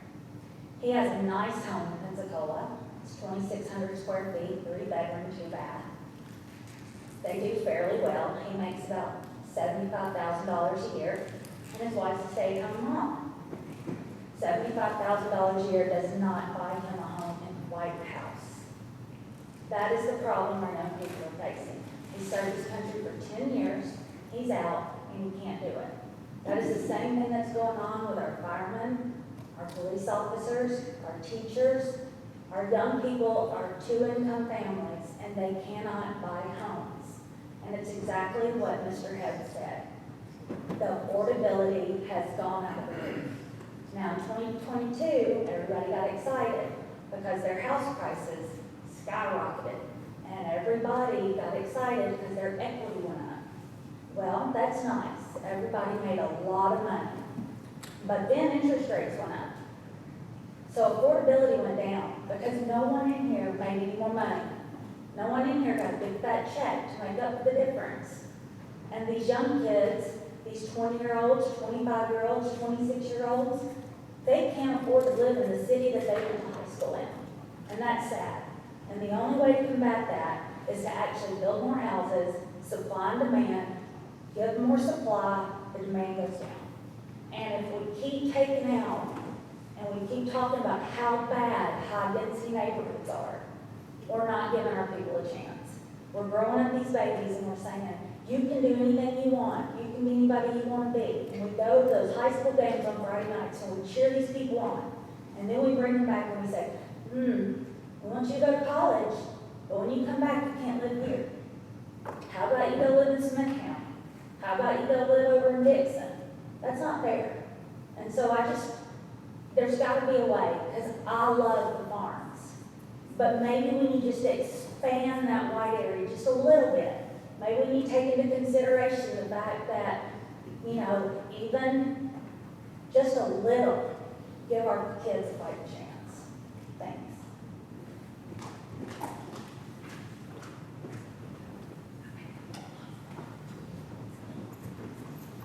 Anybody else want to speak?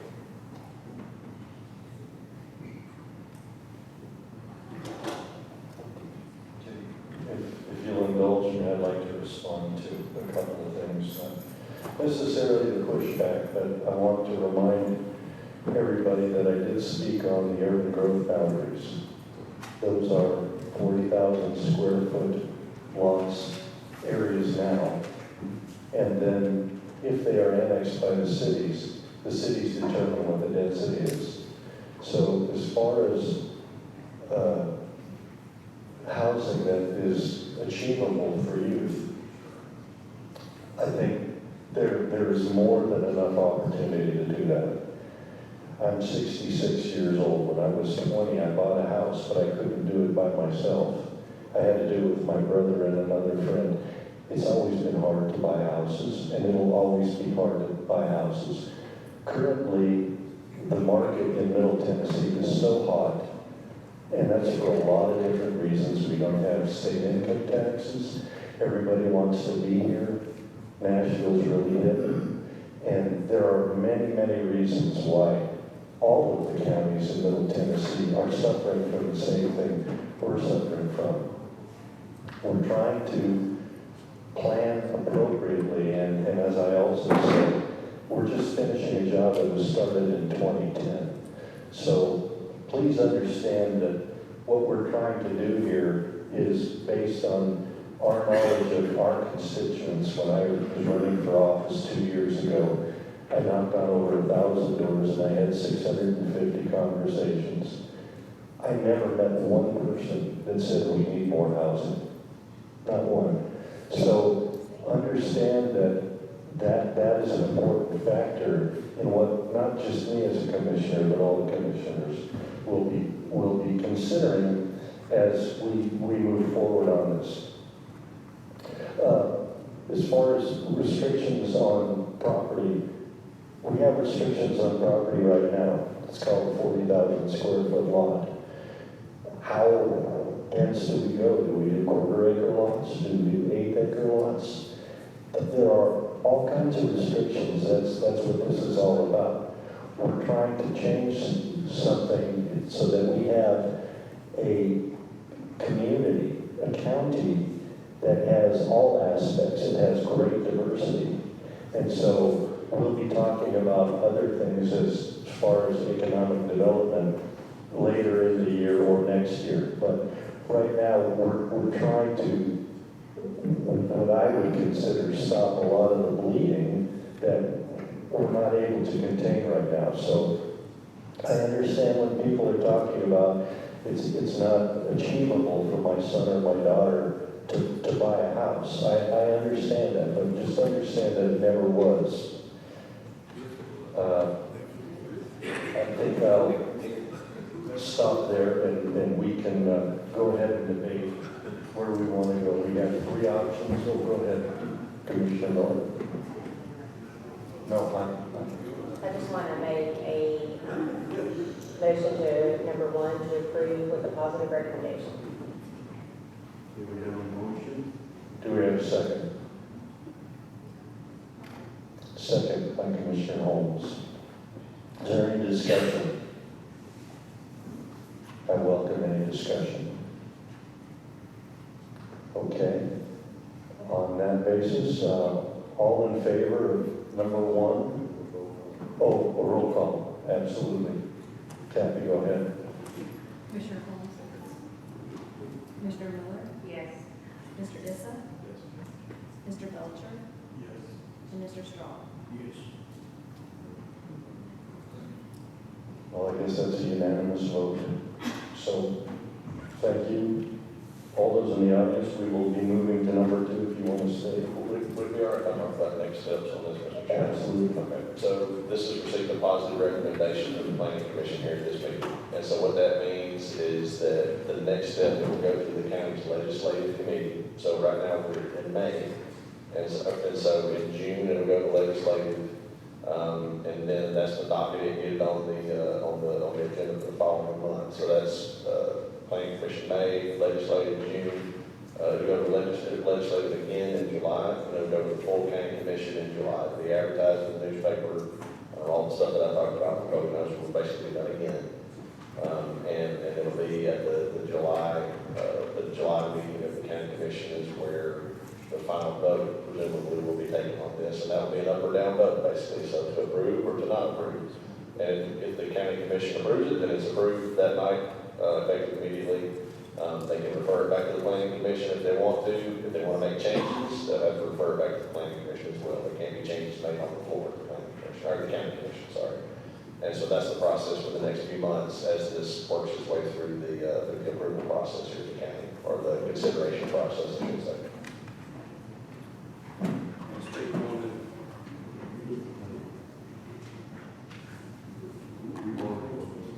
Great. May I speak of it? No, we're done. Let's vote, let's move speak on number 2 then. Okay, if you sign up for number 2, we'll fly that over here. I just want to know why this stuff doesn't go to the ballot. It's just dependent upon these people, right? Point of order. Yeah. You're not going to talk about it? Okay.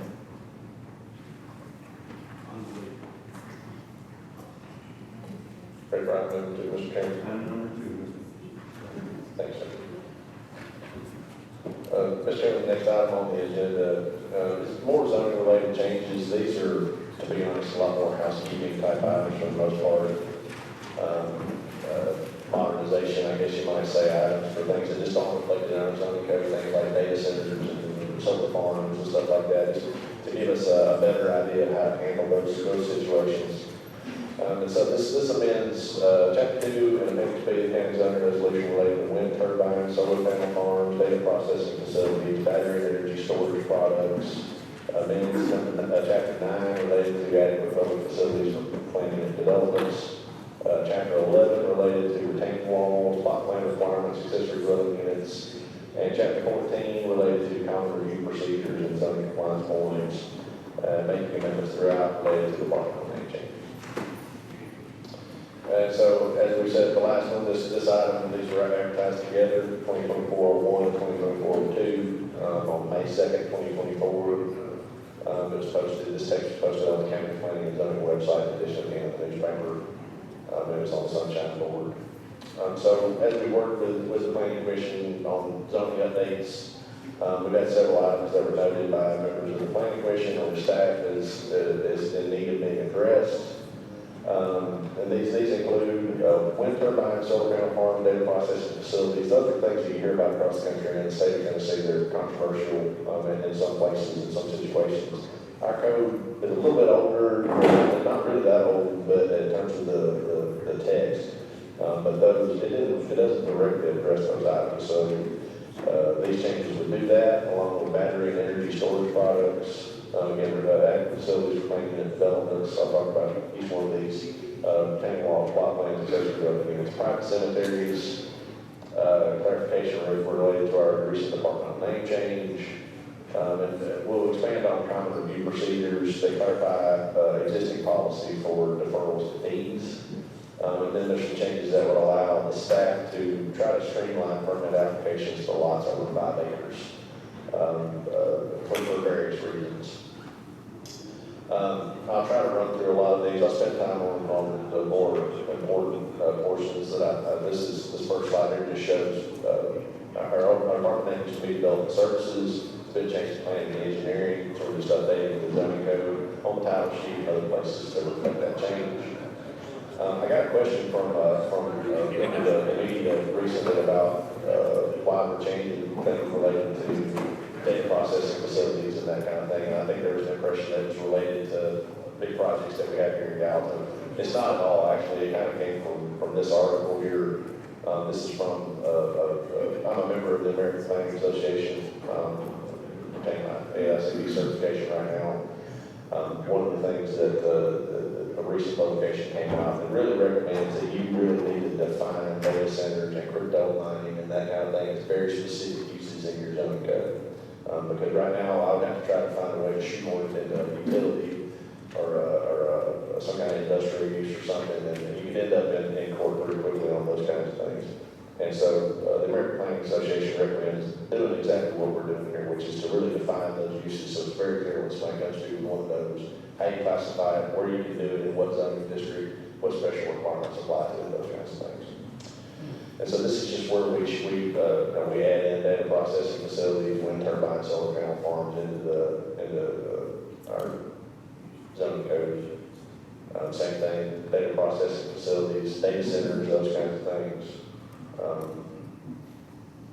Battery disposal, battery storage. That's a big thing in East Tennessee. TVA is paying people to, or is going to, I don't know if they're doing it, but they're going to store lithium batteries in these big warehouses. And it's energy storage when you have peaks and valleys and that kind of thing. When you have peak demand, that they're going to be able to draw electricity from those things. And so East Tennessee, those things are very controversial because they're lithium-ion batteries, company, those kinds of things. And so, not to say that they're bad or anything, but we want to make sure that if somebody's coming in to do something like that, we're able to put it in a place where it's appropriate.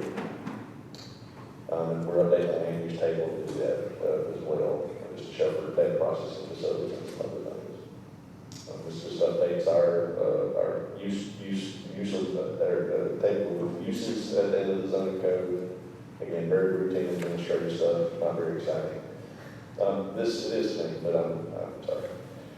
But it's important that when one of these comes along, you really want to be able to know what to do with it, because you can end up with something. The best time to fix your zoning code is before somebody submits an application.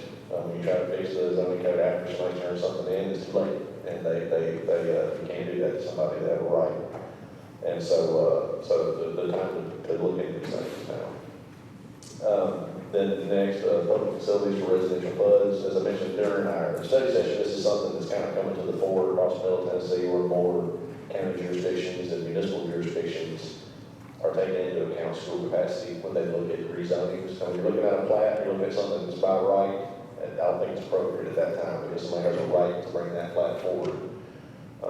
They have a property right already, but when somebody's looking to rezone property to get more density and that kind of thing, that's the time to look at schools and maybe other facilities. And of course, we already do look at water and sewer and roads and traffic studies and that kind of stuff. But this would require for schools to look when they come in with a residential flood to confirm the school system and provide information about school capacity for the impact of schools.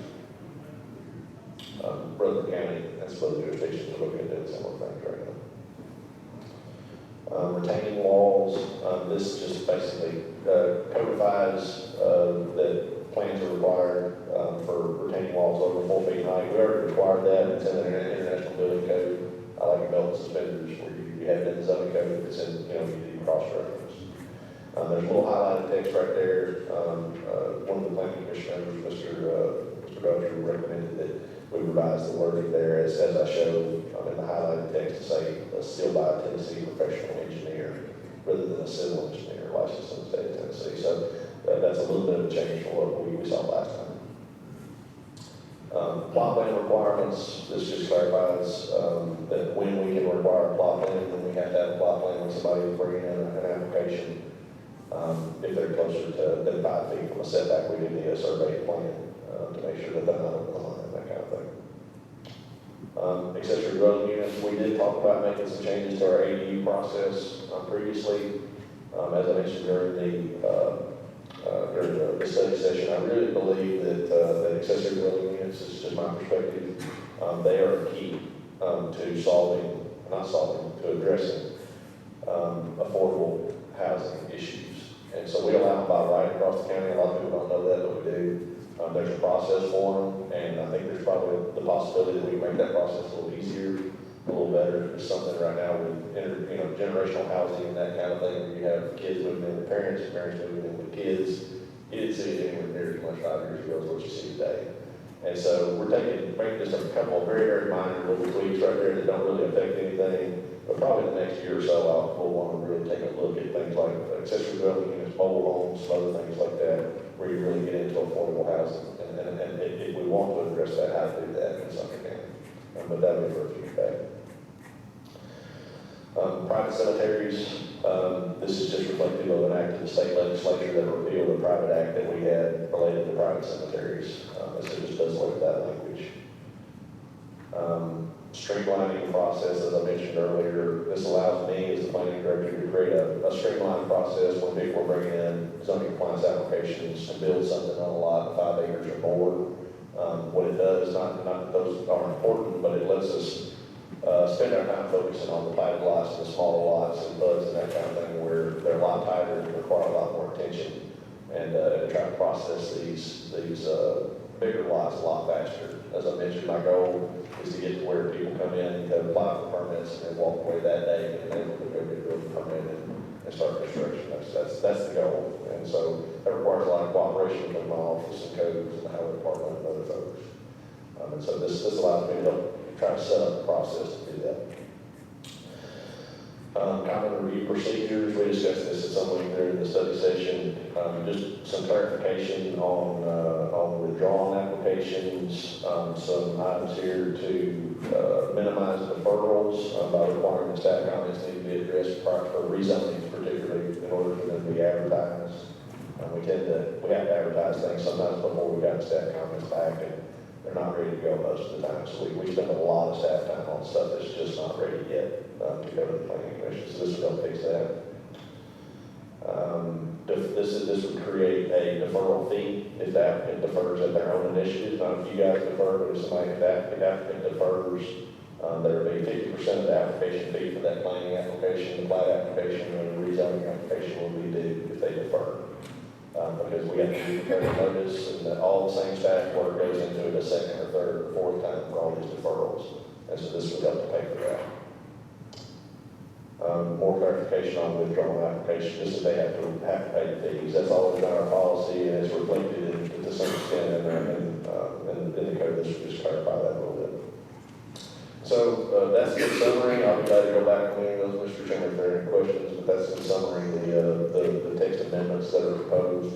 They are consistent with the comp plan. They're not inconsistent with other provisions of the zoning resolution. We've tried to button everything up. There are changed conditions that require each one. As I mentioned, data centers, that wasn't a thing 10 years ago. Not really, and now it is, and all the others could be justified similarly. They'll help the county better plan for intense uses, and other amendments will assist staff in better serving the public, so that addresses the community need. And it is consistent with the purpose and intent of zoning districts, and would improve compatibility among uses and ensure more efficient development. And it would result in more logical and orderly process in general and development too. And there would not be any impacts to the natural environment with these changes that I know of. So, Mr. Chairman, there's example motions on the screen there to approve, deny, or to defer this item. I'll be glad to answer any questions. I don't know if we have anybody signed up to speak on this one specifically. That there was a gentleman that did not talk a little while ago. Yeah, we can open up the public hearing. Does anybody like to speak on this issue? Okay, seeing nobody, I will close the hearing. Any questions for Mr. Sutter? Commissioner Miller. I just have one question for Mr. Sutter. I know that, I think this was added since the last time we discussed this, and I just want a little clarification. I'm not against it, but it says the planning director shall be authorized to create a streamlined and expedited approval process for zoning compliance applications submitted among lots of 5 acres or more. But what's different from the way it's done now to this change? Well, and what it would do is just, because it doesn't spell out what all that's going to be, it allows me to work with you guys as at the planning commission level. It's not something I'm just going to make up. I would envision us bringing to you guys in the study sessions to talk about it. One thing that I got a good bit of comment on the last time that we raised fees. We had raised fees recently to account for staff time and that kind of thing. And one of the comments I got was, these fees are going to impact homeowners more than they will developers. And that really got me to thinking, not that one is better or requires more staff time than the other, but it got us thinking in the office of ways that we can more efficiently spend our time. Because our resources are always limited, staff time is always limited. Sometimes you have situations where we'll spend a very long time, and the applicant will spend a very long time going to get a permit from the highway department or something like that. Maybe it might not be needed. Maybe what they're doing is so minimal on such a large piece of property. Not to say that it's not important. We're going to check it out, make sure everything's okay, but it's not worth treating it the same as we would a lot in the PUD that's going to be building something that's within 6 inches of the setback and all that. And the process is essentially the same right now for higher intensity type development that's going on with developers and development versus the homeowners coming in to get permits. And so the intent is to try to divide that process up in a way and to work with you guys to figure out how to do it. Maybe there's times we don't require a permit at all. Maybe there's times that we work on our land disturbance process where they don't need a land disturbance permit because it's on a really big lot, and then not gonna disturb that much property. Or maybe they don't need a drive connection permit from the highway department, those kinds of things. So I don't have the specifics on what that's gonna be, but you guys are gonna be involved in helping us to put that together. I just want to make sure we weren't skipping any steps, but I'm, you know me, I'm all about the less government interference on our land, the better. So, thank you. Any other questions? Go ahead. Okay. Mr. Chairman, I make a motion we approve. Second. Is this item number 1? Positive recommendation, okay. Correct. Any discussion on the motion? Seeing none, go ahead, Kathy, do count. Commissioner Holmes? Yes. Commissioner Miller? Yes. Mr. Issa? Yes. Mr. Belcher? Yes. And Mr. Stroud? Yes. Passes unanimously. Yes. Do we need to take a record, can we keep going? I want to be sensitive to everything. Keep going? Okay, keep going. Item number 3, Mr. Sutton. Yes, sir. Mr. Chairman, the next item on the agenda is planning and development amendment number 1 for the Lewis Head Commercial Plaza PUD. This is one that the planning commission has seen a while back, late last year. It's been rolling around with the county commission for a couple of months, and there's been a good bit of discussion about it. They continue to work on the project and the neighbors and that kind of thing. And we got referred back by the county commission recently. And so this is located at the intersection of Highway 109, New 109, and West Roberts Road. The property that's under consideration here is one 5-acre tract. It's zoned planning and development. There's a little bit of typo there. I didn't catch it till just now. This is how it usually happens. But they're not requesting to rezone this property at all. The old proposal, they were seeking to rezone one parcel, and one parcel was already zoned, but they've taken that other parcel out. So their property is currently zoned by PUD. They're looking to amend the planning and development. That's all they're doing at this time. And so what they're doing is they're trying to amend that plan to add one additional building and other improvements, parking and visitation pond and that kind of thing. All other uses remain unchanged from the existing PUD. So the property owner, Lewis Head, project representative is 615 Design Group. All traffic is going to access West Roberts Road via there's a shared driveway easement that's there. Property owners notified by certified mail and is advertised in the Gallatin News National Standard on May the 9th, 2024. So a little background on this property. It was initially rezoned to PUD by the County Commission on March 22nd, 2021. The site plan was approved in April 2021 for the Dollar General that's there. And they widened the road, and that got completed, and the store was opened in 2022. So additional background, this item got brought forward as a planning and development amendment, seeking to add a total of, across 2 lots, 4 buildings, 4 commercial type buildings. One was already approved, and I'll show what that looks like here in just a minute. But at any rate, it went to the county commission, got a negative recommendation from this body, was referred back to the planning commission by the county commission in April, so last month.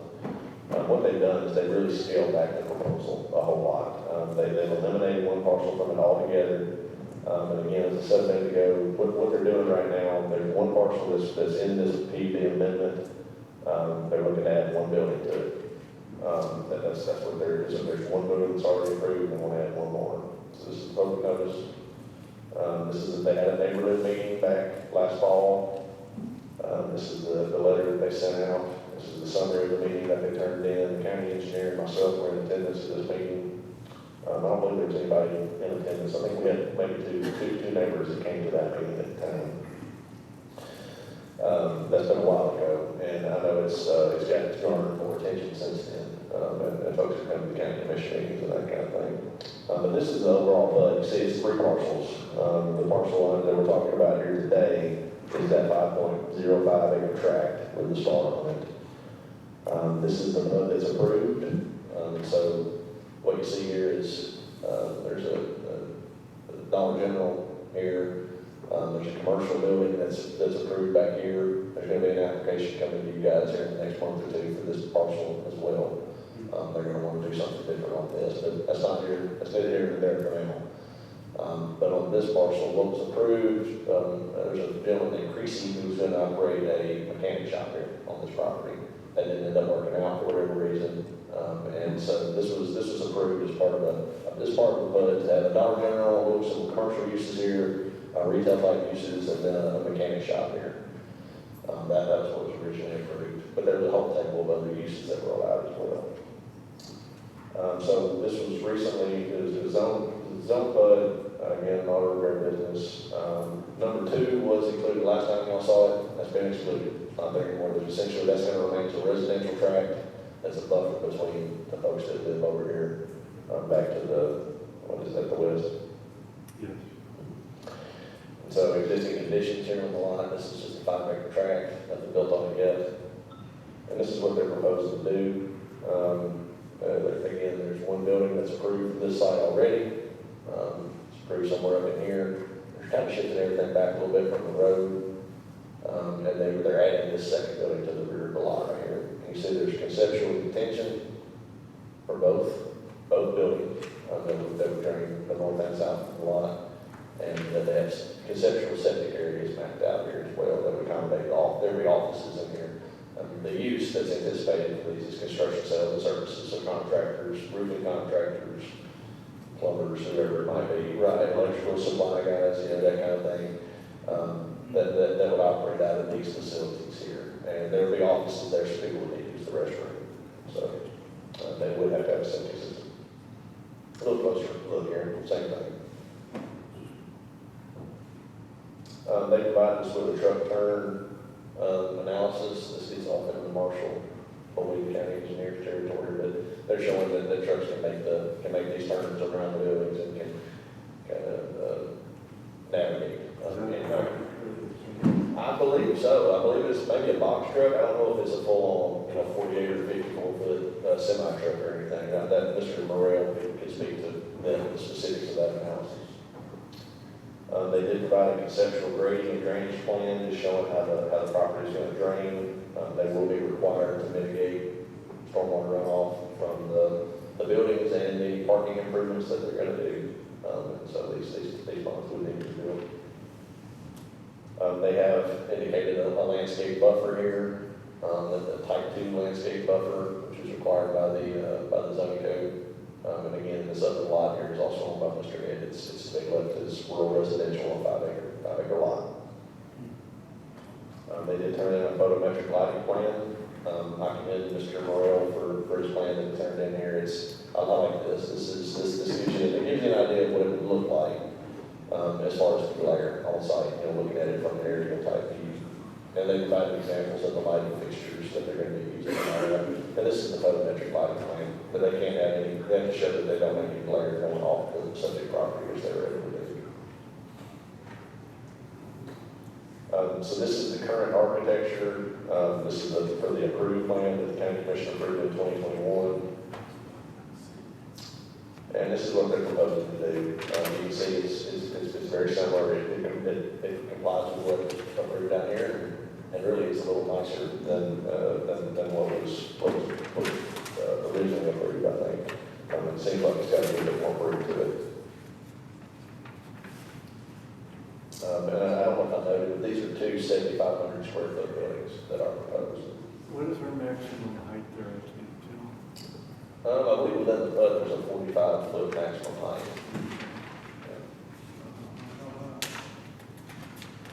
What was that like? I think the plan unit development calls for a 45-foot maximum height. That's what's required in the GC district, which is kind of references. I need to, we can confirm the dimensions of Mr. Morrell when he comes up. Just other architectural looks. This is the table of allowed uses. This is from the original code as well. These are all the things that they can do if they want to. By right, might require a site plan for a new parking improvements and that kind of thing. But as I mentioned, what they zeroed in on that, they want to do these things here. And the only reason this has to come back, if they wanted to build that building, the one that's there that's approved already, they would just turn in a site plan and it's allowed by right. You have to approve it as long as it meets the requirements. The reason they have to come back to this major amendment is because they're adding additional square footage. which constitutes a major development. And again, these are the uses that they zeroed in on, which is the contractors and the building contractors and that kind of thing. So as far as infrastructure, West Roberts Road has been improved along the frontage of this eastern, of this tract. This is the easternmost tract, and that westernmost one has been excluded. So when Dollar General came through, we had to widen the road all the way in front of this tract too. And so that brought it up to county standard. We had them do a traffic study as well, and it was indicated that there are no improvements to State Route 109 at this location. Traffic does move fast. It is an arterial roadway, but it has a very good sight distance in both directions. And they did take a look at turn lanes and those kinds of things. There's a left turn deceleration lane in place at this time, and a southbound right turn decel lane is not warranted. It just doesn't carry enough traffic right now. And that's what the traffic study said. Drainage, conceptual grading plan has been submitted. As I mentioned, shows the detention and all that. But I mean, it's just conceptual. If this is approved, the next step will be for them to submit a site plan, and that'll be fully engineered with construction plans and all that, EPSC plans, drainage calculations, and all the stuff they have to do. Landscaping and parking. The county zoning resolution does have extensive requirements for landscaping and buffering for these commercial buds. Type 2 landscape buffer has been provided, as I mentioned. And the landscaping requirements within the parking areas have been met as well. And so we see folks skipping on that a lot. They try not to do the plantings within the parking lot. I believe they've satisfied those requirements for us. Parking requirements appear to have been addressed. Again, this is a concept though at this stage. We will need a plan, a parking plan and all that whenever they submit a site plan. This is eventually approved. And they just have illustrative parking right now. Signage, we did receive an overall signage plan sheet showing signage dimension, materials, and lighting. Just like for the photometric lighting plan, I do commend them on their sign plan. This is what they've done here is this shows the dimensions of the sign. You see they're labeled number 6, number 7, 4, 5, and this key shows you what sign they're going to put where. And so each facility would have its own sign, and there'd be a monument sign out front as well for the development. And this complies with the original Bank Development's master sign plan.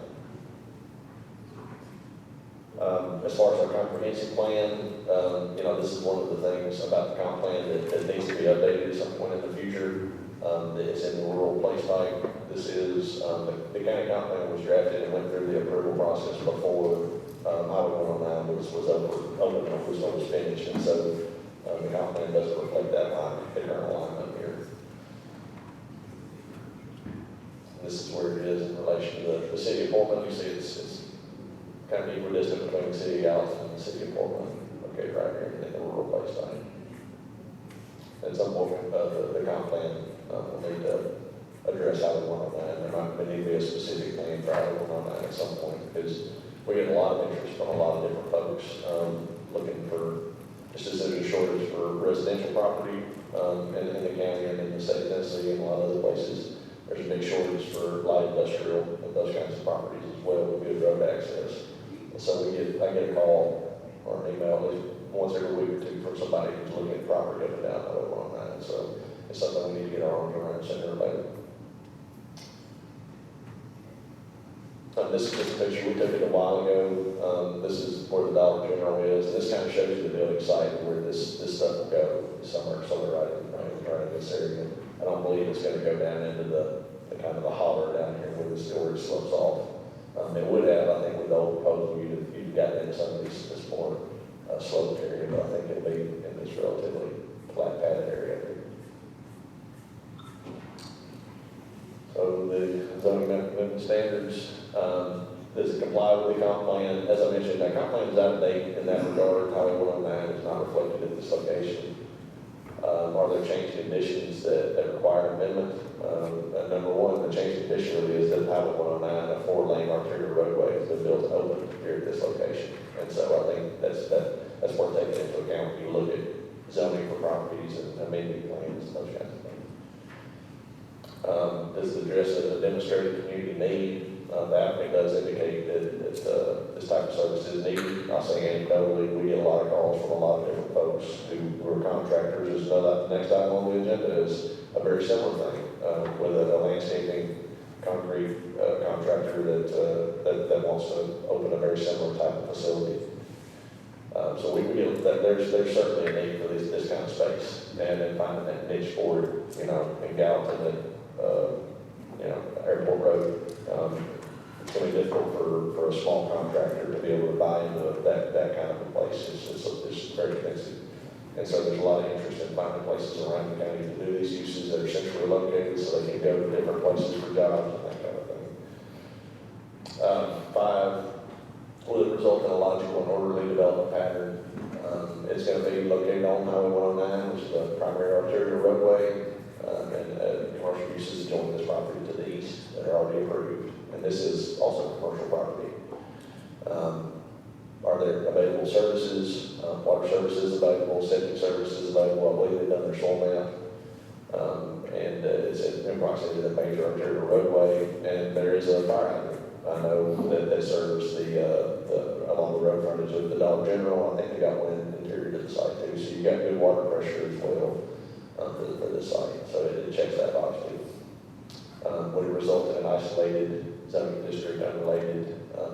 It wouldn't. I've got it saying that we create a plan to develop zoning district. That's not accurate. It would simply amend the existing PUD. That's all it would do.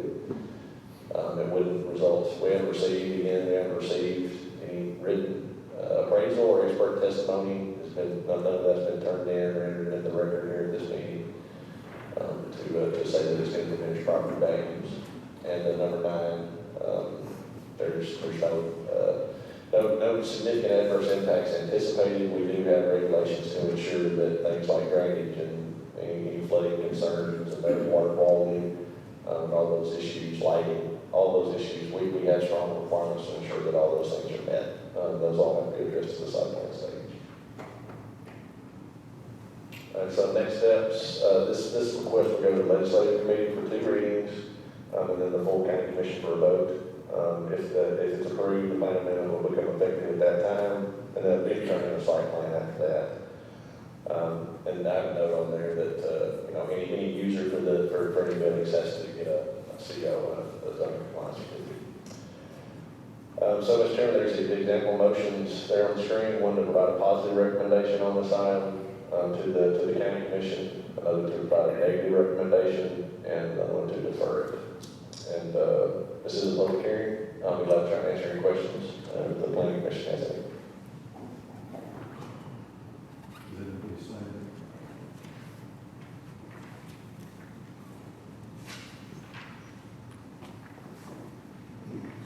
Yes, sir, we have several people. The first person signed up to speak is Eileen James.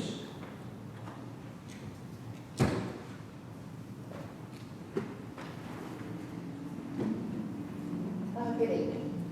My name is Eileen James. My husband and I live at 186 West Roberts Road in Portland. We've lived there for 11 years, and one of the reasons we picked this road was because it was quiet, it was peaceful, it was out in the country. It's exactly equal amounts to Gallatin and Portland. We love the area. Well, several years ago, the Dollar General store was built on our corner. It's a very busy store. There's a lot of traffic turning onto 109 from West Roberts Road, both left and right. Over the past several years, there have been many near misses, myself included, of people coming out of the road, mainly turning right going to Portland. Or as you're coming up 109 North, trying to turn, it gets into a traffic jam, especially during rush hour.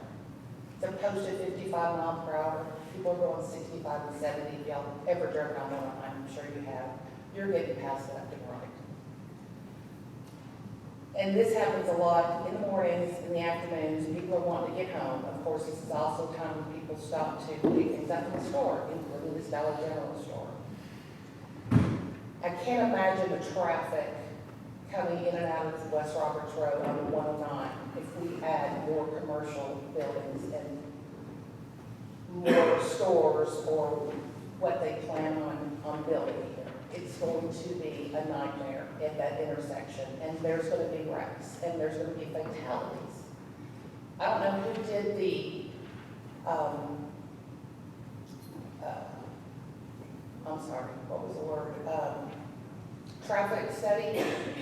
if you're coming out of Portland and you're trying to turn right on the West Roberts Road, we don't have a turn lane. We don't get rear-ended by people behind us. They're not paying attention. They're swerving, they're going way too fast. We don't even have a turn lane. I can't imagine if semi-trucks are gonna be turning down that road. And I think Dollar General store widened it a couple inches on both sides. That's not enough room for semi-trucks to go to a place that has a dock, to unload and load, and trucks are going in and out. Not to mention, this is an old country road, it's been there a long time. It's going to, that road is not made for heavy trucks like that. It's made for our cars and our pickup trucks. And it's going to have a bigger issue for the county to keep up maintenance on that road, because it's going to tear down a lot quicker than other roads. I mean, we didn't want to live in an industrial area. If we had, we would have moved to an industrial area. We would have lived in the city and lived next to stores. We don't want that, and we don't want it chosen for us. We ask that you deny the request to build additional commercial buildings. Let us keep what little countryside and peaceful existence we purchased when we moved to this area. Thank you. Mr. Chairman, the next person signed up to speak is Daniel Samila? Close enough. Sorry.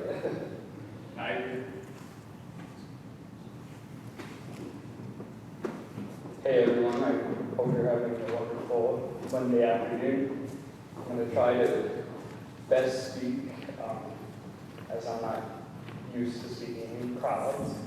My wife and I are here representing some of the people. Well, I would directly talk to some of the people, but based off of the signatures of the petition, all of the people on this nearby neighborhood and what our concerns are in relation to this development. I agree, there is an existing PUD, and I kind of view this as almost expanding on sins of the past. This PUD was approved under a previous administration, much to the chagrin and unhappiness of the people living nearby. It is in an area you have this proposed amendment, not amendment one. The first thing on the plan tonight was talking about rezoning and committing to certain areas. This is directly in the middle of that rural residential green area that we talked about. You mentioned that this isn't an isolated development. Well, only because previously it became an isolated development when it was approved the first time. You're working off of something that shouldn't have been approved in the first place. The people here are concerned. You cannot be living directly. The photo was a little bit of a misconstruction because there are people directly across the street, and not a very wide street, living there. I wasn't notified because the property they dropped off was the one in front of me, and now it's just directly to the angle. My wife and I are, and this is the follow-up theme tonight, the young people being talked about tonight.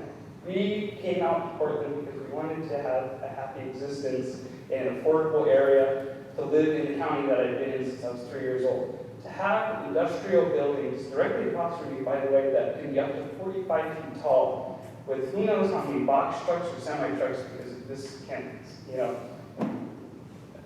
loading docks are loading docks. There are industrial vehicles that are going to be coming in and out of there. To have them directly across the street from us, in an area that we purchased and we're barely able to afford in this county, when we wanted to start our family and our existence there, it is frustrating. And as your constituents, we do raise these concerns today. I'm not sure who the traffic study was conducted with or if TDOT was consulted, but having industrial level vehicles turning right on a highway without a dedicated lane is questionable to me personally. Of course, this is anecdotal. In addition to that, to say that there is no property value effectiveness in this, to me, I don't have the resources to hire somebody to create a study to say that a 45-foot tall building across the street from me is going to affect my property price. I don't have those kind of resources. We're paying our bills. We're the constituents of this county making our existence happen. So to say casually that this industrial zone directly next to people that live in this county is, to me, questionable. I thank you so much for letting me speak today. I am encouraged by all the conversations that have been had today about what is good for the future of our county. I personally believe that expanding the available square footage to be developed here on this PUD would be just encouraging something that shouldn't have been approved in the first place. I hope you take this into consideration. Hope you have a wonderful day. Thank you. Mr. Chairman, I do want to clarify this one thing.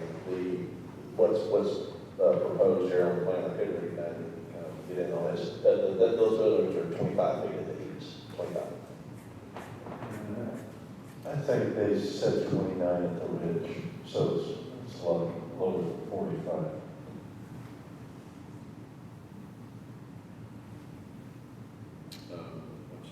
Mr. Chairman, the next person signed up to speak was Mr. Robert Edens.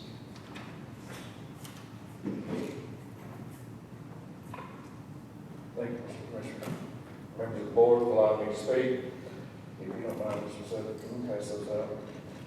Last month, I came before y'all, I presented y'all with an email that have to you. It's 34 pages of a nice presentation for y'all to see the actual layout and contour lines of this property. If you took a look at that, you saw how behind the dollar store, from there down, it starts dropping down tremendously as far as property lines. I'm grateful they took off the lot right directly next to me, but it still doesn't take care of the water. This is the presentation you got in front of you is from May 8th. May 8th, we had that 10 inches of rain. You see my driveway being flooded completely across. The next page, you're going to see where it's going to cross my property into my neighbor's driveway. It is being flooded directly across. And if you look at the third page, you'll see that stream going all the way down to everybody down the road that has no water. That water is what they're going to end up drinking. They're on well water down. 4 houses down below me is on well water for the rest of the property. So this is not including the stream that I showed you on the presentation that I showed you last month. That goes directly behind this property. So we had 2 of these water passages going on my property down to these people. So you can imagine this amount of water. There is no retaining pond that's going to keep this water from going in. And if you know anything about pollution, oil, water, antifreeze, it's all going to float. That's the first thing that's going to go out of those ponds down to the people that's got to drink it. So, the one thing I can say about the dollar store did put in a stormwater system that's underground to where that can soak into the ground. Nobody's maintaining it very well from the pictures I showed you last month. But it does go in the ground, it is filtered through the ground. What they're planning, is not going to be filtered at all. It's going to be mosquito ponds. That's what it's going to be. Yeah, in the dry summer it'll be dry, but who's going to restrict them and make them maintain this? Nobody. Nobody. Just like the dollar store, the land right next to them, nobody's maintaining it. There's 10-foot trees over there. Their drainage system has already grown up and over. So all of that was in the presentation I gave you last month. So y'all tell me. I feel like I practically know y'all. I've been up here for 8 months now? Y'all practically my family now. We might as well have a grill out over the house. It's been a whole lot easier. So you tell me, when is this going to come to an end? What good is it serving? 3.5 miles away, you've got cigarettes, you've got alcohol, you've got everything else that anybody needs in Portland. 9.5 miles the other way is Gallatin. There's plenty of room for industrial. There's plenty of room without going to the rural area. And what reason would someone want to move out there? I'll tell you the reason. The only reason they want to move out there is so they don't have to pay city taxes no more. So you're not making revenue off of it because now you get to get away from the city taxes. This is something that stays to stay in the cities. It doesn't need to come out to our rural area and mess up with what we got out there. And, I gave y'all almost everybody signed the petition. Everybody got to see that petition that nobody wants us out there. Only person that wants this is Lewis Head, and the reason he wants it is he's trying to make a better dime out of what he's invested. So everybody knows what's going on here. There is no change in what's going on. And I talked to the commissioner and the engineer about this here a while back, and we talked about this, sat down and talked about what, yeah, if we were actually getting businesses that would people were willing to work at, that'd be one thing. This is zoned for one business. And if you look at what he's asking about, the building that with the docks, it's 2 businesses in that building. If you look at the other building, he's looking at 4 or 5 businesses in that building. Okay, it got by us the first time. That was because pretty much manipulating the system. It got by. Now that we've got people that realize what's going on, there ain't no reason to manipulate the system. We know what's going on. Thank you, I appreciate it. Mr. Chairman, that's the last person we had signed up to speak. That's the applicant, Mr. Moore, and support it.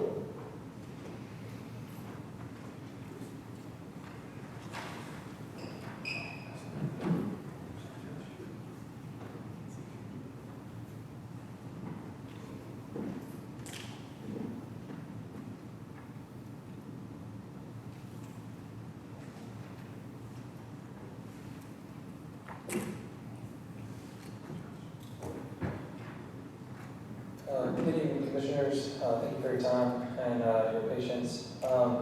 C.J. Merle with 615 Design Group representing the applicant for this item. I know we've talked a great deal tonight about residential development. Obviously, this is completely separate from that, it being commercial development. This is not the first time, as Josh mentioned, that it's been in front of y'all. When we originally brought the PUD through, we brought it through with 4 buildings. We have worked tirelessly to try to address as many of the concerns of the adjacent property owners as we can. We went through, had a neighborhood meeting, as Josh mentioned. We have not only done that, but we've had countless meetings with commissioners and have also had meetings with adjacent property owners to see if there was some middle ground that we could meet. That's the beauty of a PUD. A PUD allows you to work together to come up with a solution that meets or tries to meet everyone's needs. I would say that this type of development is very much needed in the county. I'm not the only one that has said this in the past, but there are a vast majority of the people that live in this county that exit this county every single day to go to work. This would provide jobs for people locally to work and wouldn't make a huge dent, but would at least turn us in the right direction to provide somewhere to work locally to where they live. The other thing that is worth noting, and I know Josh mentioned this in his presentation, but we are working off of a comp plan, which Commissioner Klein had mentioned was something from 2010 that was needing to be done, but that comp plan doesn't even reflect what this area is. It doesn't show it online, and in fact, if we were to go back and review the comp plan and make changes to it to bring it up to date with what is currently there, we would likely consider 109 a commercial corridor between Gallatin and Portland in certain areas, not the entire stretch. I realize that. There are certain intersections that would be looked at as character areas for future development from a commercial standpoint. A couple of questions came up during the presentation. I think, Mr. Klein, you had asked about the turning template for the truck that was going through the site. That is a semi-truck that is able to make the turning maneuvers through there, and we've designed our site to work around that. Josh has already answered the question about the height of the building. The max height allowed is 45 feet, and you're correct. The eve is at 25 feet. The ridge would be at closer to 29. Obviously, the stormwater concerns on site. The county has very strict requirements for us as consultants whenever we're designing sites. We're not even to that point yet. That comes along whenever we have to submit a site plan for review and approval with the county engineer. Those stormwater requirements are strict. We would have to meet TDEX requirements for water flow. We would have to slow the flow rate of the water down to less than pre-development flows on the site, and we also have water quality requirements that we have to adhere to. And we are not allowed to go to construction until those items are checked off and approved. Mr. Edens mentioned the trees in the pond at Dollar General. I did not do work on that site, but I am familiar with the type of stormwater that is provided there. Those trees are supposed to be there in the pond. It is called a bioretention pond, and it allows water to infiltrate back into the water, or back into the ground. And the vegetation in the pond itself only allows the pond to thrive and operate as it was designed to operate. So just wanted to provide some clarification there. Our goal as a civil engineer would be to ensure that the measures that are in place on site and designed on site are designed appropriately, and there are stormwater maintenance agreements in place that would require the developer to maintain the facilities on their site. Those are not new, those have been around for a very long time. I'll touch again on the amount of revisions that we've made to this plan. Obviously, as y'all are aware, we came before you before, and we're required to come before you again because so many changes were made to the plan in an effort to provide a plan that met everyone's wants. Happy to answer any questions y'all may have.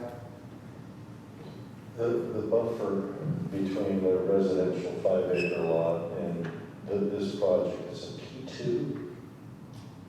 Type 2. Type 2 is a 25-foot landscape buffer, yes, sir. And what gets planted in there? It's a combination of trees, shrubs. There's actually the actual amount of landscaping that goes in that buffer is significant. At 25 feet wide, I would imagine it was, but there's no consideration of any kind of a block wall or fence or anything like that. No, sir. Okay. Any questions? Go ahead, John. For the buffer, being a type 2. For the buffer that's being required, being a type 2, the type of trees, typically how high, the bushes, how high would they end up maturing at? The maturity, I mean, there's a combination of both evergreen trees and canopy trees that are included in there. At how high they would get, I think would depend on the health of the trees as they grew, but I would imagine that they would get significantly tall. I'd say the canopy trees would get upwards to where they're up as high as the building is. The evergreen trees, I don't think wouldn't necessarily get that high, but they would provide an ample buffer from, I guess, ground floor view sheds to the building. And Mr. Chairman, one thing to note, as I kind of talk about these cuts, the stuff that they show is purely conceptual at this stage, just to show you that there is one. If this is approved and it goes through the process, gets approved, they would come back with a site plan, and at the site plan stage, there would be a landscape plan sheet or sheets. And that's where they're gonna have a table that's gonna show each and every tree that's gonna be planted, what species it is, how big, what the caliber is on the tree when they plant it. And it's all down by they have postery for it and all those things as well. If they die, they've got to replace them and those things. And so right now, what you're seeing there is just to show that there is a buffer. If it gets approved, they've got to spend the money to do a landscape plan to really drill down and talk about exactly what's going to be planted, how big it's going to be, all those things. Mr. Chairman. Go ahead. In reference to Mr. Chairman's comment about a retaining wall just a moment ago, and your response, I mean, I don't know that, I took it as a no. Is your response as a no, is that you're not willing to incorporate a retaining wall? So I believe he was asking about an opaque buffer as opposed to a retaining wall. Mm-hmm. We have the site graded in such a way where a retaining wall would not be required. There's been no discussion with any of the adjacent property owners to incorporate a wall. in my opinion, I think that an opaque wall of that kind almost makes the development look, it'd be adverse to what we're trying to accomplish with the landscape buffer. To this point, we have not had that discussion. So I don't know if I can fully answer that. I can only give my opinion as the buffer we have shown on the plan, which, as Josh mentioned, is very much preliminary, is very in-depth, and the amount of plant material that goes within that buffer is significant. So for clarification, a retaining wall with vegetation would not be a consideration, is that what you're telling me? I cannot answer that question at this point. Now, if that is something that the commission would want to see, I mean, I would be happy to have a discussion with my client. As mentioned before, I don't think that there just hasn't been that discussion up to this point. We can certainly discuss our options. That's the reason, I'm hearing that I'm hearing from you that there was been a lot of discussion, a lot of coordination with the residents in the area. And in the past, over a period of time, and it's just, interesting to me that a retaining wall plus a landscape package may have not even been brought up for discussion. So thank you for your answer. Yes, sir. Well, and Mr. Brown might not want to say this, but if the planning commission wants to have a condition of approval that a retaining wall be built, that could be a condition of approval. That could be a recommended condition of approval for the county commission, that a retaining wall be built. You have to make sure it doesn't impact drainage in a way. I don't know exactly how the water's going to flow there at this stage. You want to make sure you're not creating a problem with the wall or something like that. But the planning commission, that's certainly within your purview on this kind of use that adjoins residential to ask for something like a wall. Yeah, Or open fencing or something like that. I'm not even suggesting it. I was just curious because I understand what the neighbors are saying, and however, 109 is a major arterial highway, and there will be inevitably commercial and industrial along that way. It's just designed to be so, and we can postpone it, but ultimately, the ideal thing would be to have, since we do send 50,000 residents outside the county every work day of the week to work in another county, to be able to keep people here working within the county would be very beneficial to the county, and a lot less wear and tear on roadways and things like that. If there was a way to appease the neighbors via an opaque wall, or provided it doesn't create any problems with the water flow, and I don't think it would, but I'm sure even that could be handled.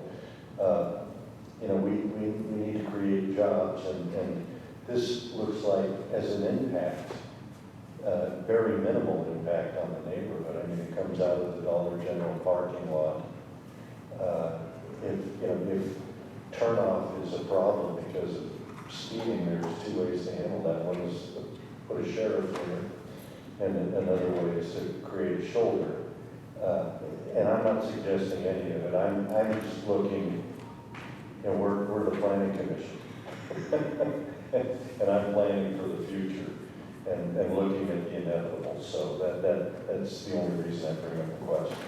I do have a question to the gentleman. When you say a wall, are you referring to a block wall, or would you be open to an opaque wall such as a fence?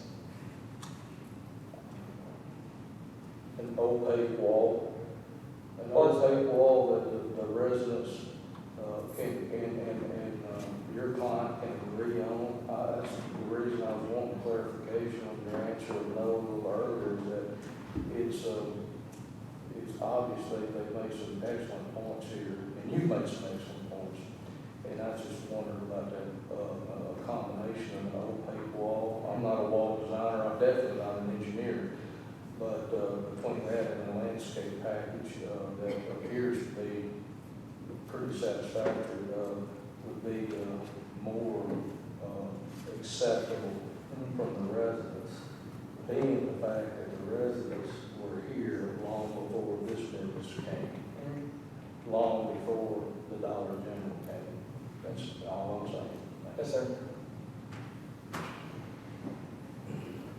Any other questions? Go ahead, John. Josh, maybe this is better directed to you, regarding the type 2 vegetation, screen wall, I'll call it, is, from what I heard earlier, this site was going to have more buildings focused on it than it does now. I know I have been exposed, should I say, to a development that required to put in a screen wall or vegetation around the property, but it was also stipulated that that didn't have to happen until the site was fully built out. So neighbors had to live with none of that until the developer fully built the lot out.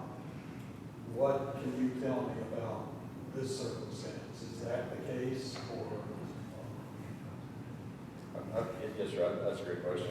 The timing of all this stuff, it's always, on any kind of a measure that's going to be installed, it's going to be there for the benefit of the public and that kind of thing. When does the developer put it in, whether it's a walking trail or a road widening or whatever, on something like this, getting into the timing and those kinds of things here at the public limit stage might be a little early, but it could be as a condition of approval if you guys want to do that. Certainly, it could be done at the site plan stage. If this all gets approved, when they come back to the planning commission, you guys could say, before we're going to have a condition of approval, before any building permit's going to get issued, we're going to want to see that wall built first. And then that would require them to do that in order to get a building permit.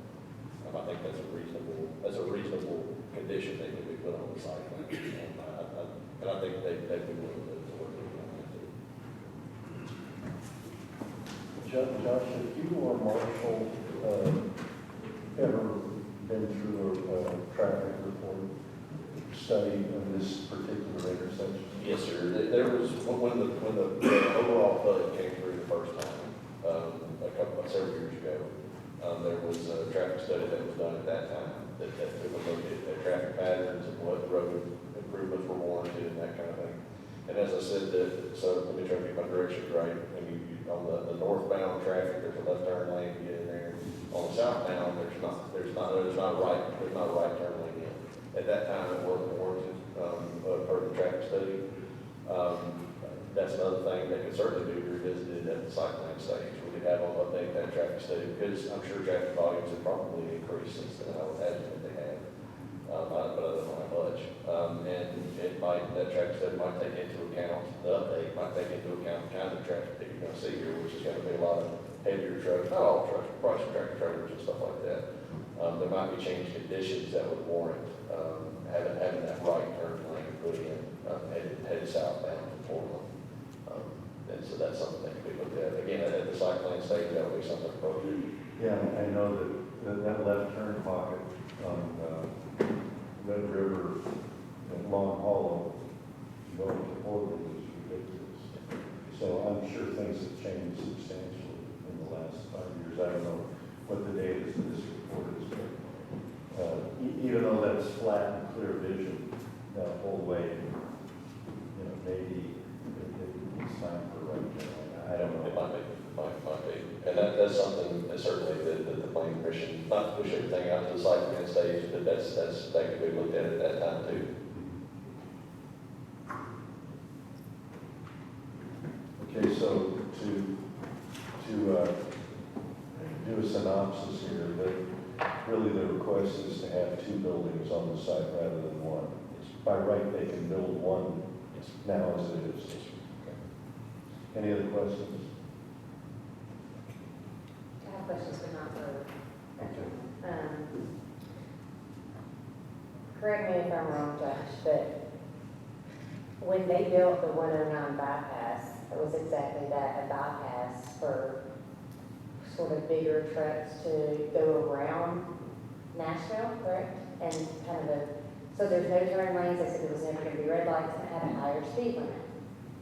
I get it, a lot of people leave the county, and that I hear citizens constantly, say, you know, yes, we want more jobs, but at the expense of more activity, more semi-trucks on an already dangerous highway that was not supposed to be developed at all. I can't support this, I'm sorry. So with that said, I'd like to, number 2, to provide a negative recommendation for the planning commission. We have a motion, do we have a second? We have a second. Any questions on the motion? Kathy, it's all yours. Commissioner Holmes? Commissioner Miller? Mr. Issa? Mr. Belcher? Mr. Straw? Yes. 41. Okay, so that's a negative declaration on this project, and it'll go forward to legislative. Yes, sir, if the applicant elects to proceed, it would go to the legislative committee and then to the full commission with a negative recommendation. Okay. Thank you. Number 4. We have 5 minutes.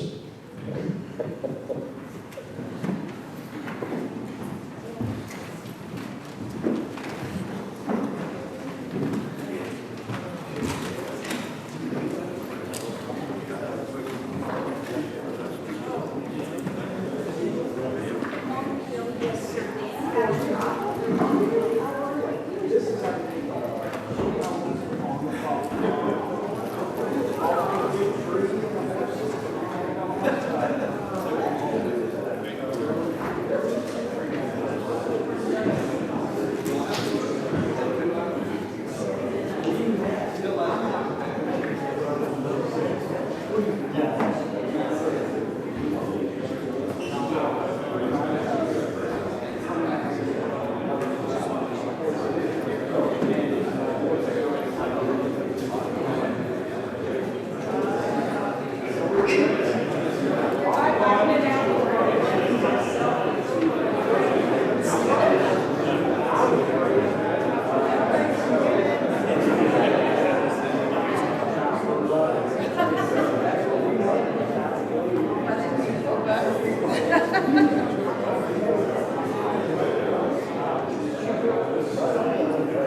4, Green Sky Park PUD rezoning. Yes, sir.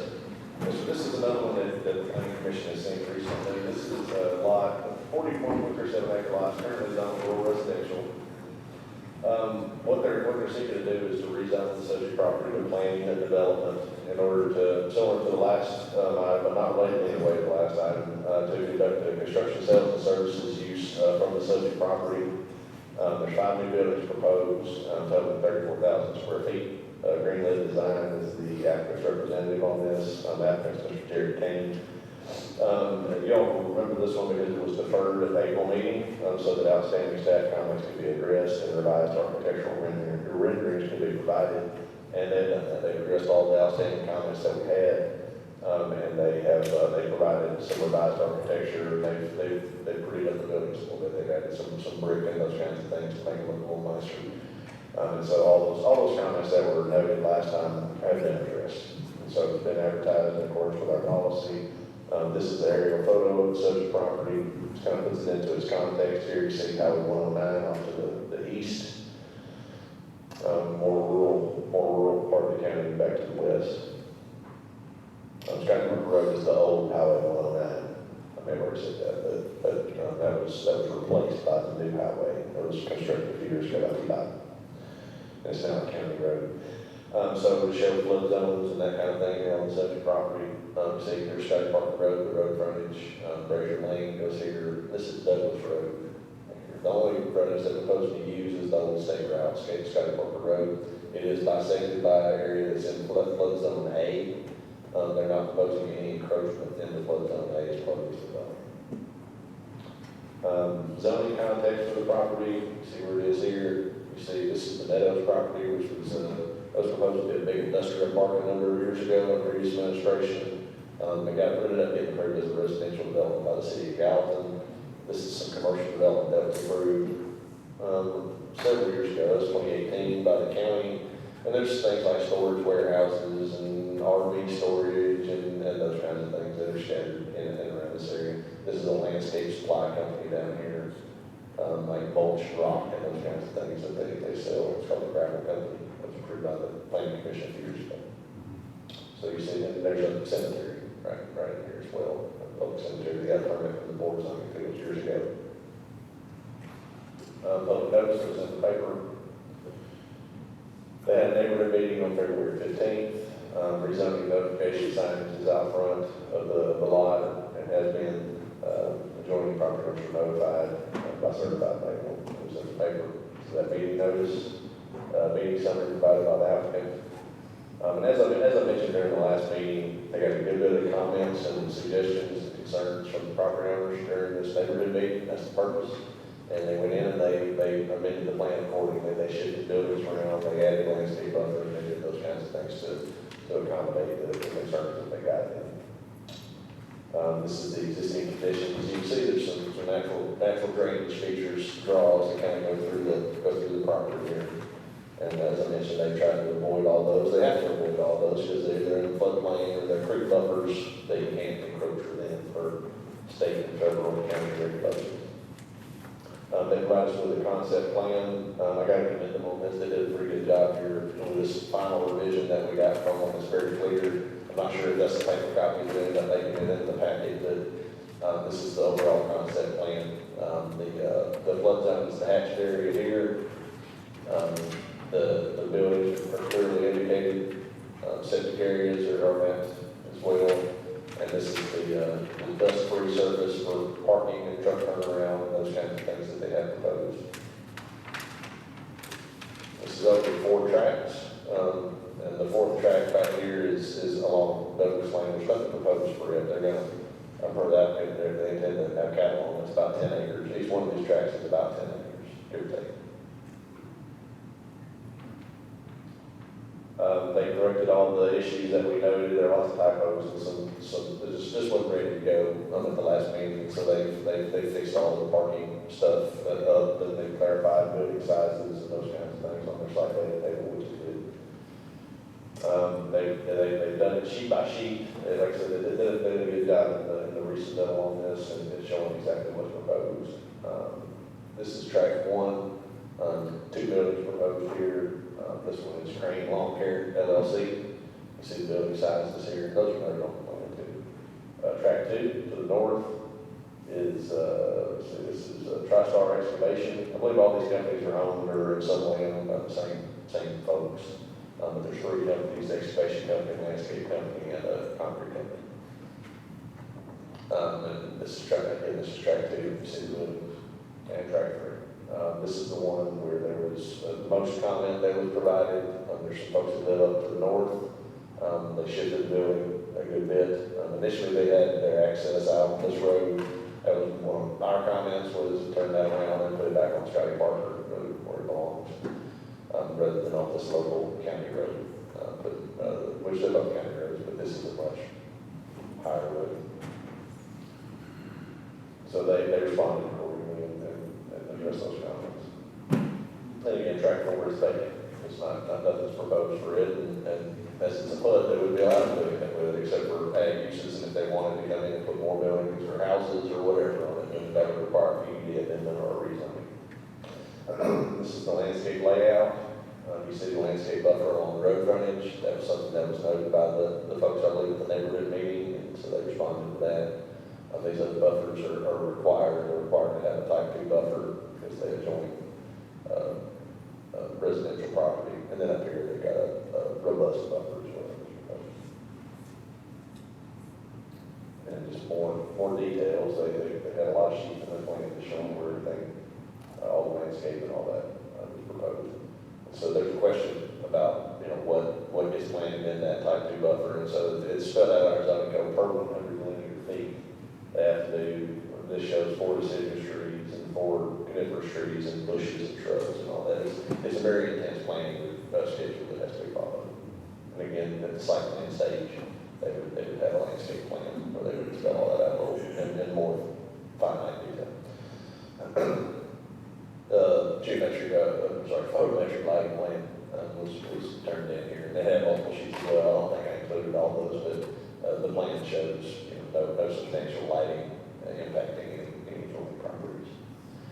Architectural elevations, as was discussed in April, that they've revised to incorporate brick or similar material on the plan sets. They still don't have the materials labeled, which is required, so we have a condition of approval, just that for us to forward this on legislative, they're going to need to just get us a revised plan set labeling all these materials and stating what they are, just so it's clear.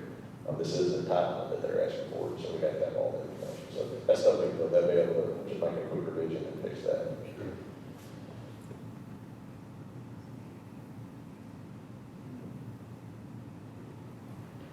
So the overall quality of the architecture, if everybody remembers, I didn't really compare and contrast, but these are just plain metal buildings before, and they brought it up a little higher standard from what they originally had proposed.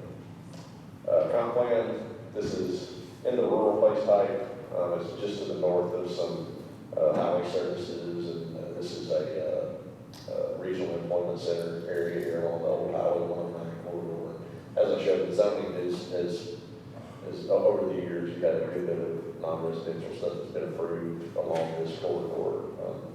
As I mentioned, there's time that needs to be spent on this area still. When the comp plan was adopted, a lot of it was under the city's jurisdiction, even though it was outside the city limits, but now it's all under the county's jurisdiction. So a smaller area plan at some point would be really appropriate. The concept plan does depict the conceptual bioretention area. Portion of it is in Zone A floodplain, as I mentioned, but they're not proposing any encroachments in the floodplain. There's a whole other permitting process if they want to do that. And per the zoning resolution, if this is approved, it goes to the site plan stage. That's when they'll turn in all their drainage calculations and the construction plans and drainage plans. Roads, this is Scotty Parker Road, Old Highway 109, it's an arterial road. Again, no access onto these 2 roads, these are to be left alone. And the Old State Road is adequate to accommodate this use. We had questions previously about the number of employees and their traffic study and how they got their numbers. They resolved those since. It didn't end up that a traffic analysis, the whole traffic study really was warranted based on the number of trips. This is their water availability letter. They would need to make significant improvements in order to provide fire protection via hydrants. The structure would potentially need to be sprinkled per code depending on what they're going to be doing in there. And their letter doesn't have the availability on sprinklers, so that is a question that we have is will that be possible if it gets to that point? If it's approved, will they be able to install sprinklers? That is an outstanding question. Septic soils map, that was that preliminary map. I think last time they came to you guys and they finalized that. Now this is a signed and approved septic soils map with septic areas for these uses mapped out. And this is the subject property. It's just a lot to really show. It's just a big field. It's starting to capture it all in photographs. Our zoning map amendment standards is in the rural character area. It's in very close proximity to non-residential development. That pattern has emerged in that area. There's a significant non-residential activity center that's really emerged to the south. Number 3 here, the demonstrated community need. As I discussed, earlier, there is a need for this type of service. We do get a lot of calls and inquiries from contractors and people that operate these kinds of business about finding places to do in the county.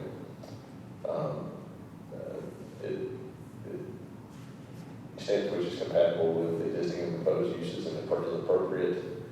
It's located on one of my primary arterial approved parcel uses are nearby. Same thing for number 5. It's a lot, but it is. I think this is a logical and orderly development pattern, at least to some extent. 6 would encourage development prior to the availability of necessary services. So we talked about water availability and what White House Utility says is going to be necessary in order to get water or hydrants rather to this site. They do have water available. Septic is available, but things like hydrants and fire protection are not necessarily available without very substantial upgrades to the system for White House Utilities. That may not be mentioned. Yes, sir. And I'd have to defer to Mr. John, Mr. Lee is here today. He may not be, but I'd have to defer to Greenwood. He mentioned at the last meeting that they had talked with White House about what was going to need to be done to be able to get hydrants here. And it involved, they have some kind of there's some kind of a pressurizer or something, I forget what we call it, but there's something that's got to be replaced and upgraded a long way away in order to do it and move to another location. And so it ended up being a very substantial investment. And so we might probably ask more about that if they had that information. And again, for 8, we haven't received any expert appraisals or testimonies about property values or anything, and we don't anticipate any negative environmental impacts. We have lots of regulations to ensure that doesn't occur with construction drainage plans and our inspection process, those kinds of things that ensure that the creek and that kind of thing are protected. Those buffers are taken care of the way they have to be. Same thing as the last one. It goes to the planning commission here. You're asked to make a recommendation. It goes to legislative twice, full commission, and then to the county commission, where if it's approved, it will become effective, and then they would come back with a site plan if they wanted to go to construction on these buildings. And so, Mr. Chairman, I have example motions on the screen. One, to provide a positive recommendation with the 2 conditions of approval there, one being resubmit the plan with architectural elevations and materials labeled, as I mentioned, we do need that. And then B would be just that they have to turn in a site plan if it's approved. Example motion number 2 would be a negative recommendation, and number 3 would be to defer it. I believe somebody from Greenwood is here this evening. Maybe Allison is in attendance. I'm not sure who's Allison Turner who's here. I don't know if Andy Lee is here, but I know Mr. Crane is here in attendance and can speak to it. Are there any neighbors speaking to it? Sorry, I guess I jumped the gun.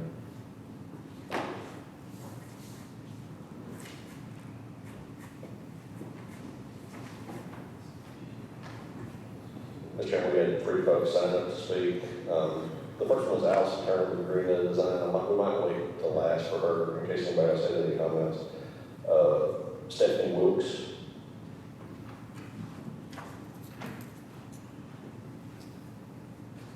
No, we meet again. I was here last month, so I'm going I said last month. I live on the property that will be sharing a fence row with this northmost boundary of this 40 acres. So I'll be sharing a fence row with Stout Cement Company.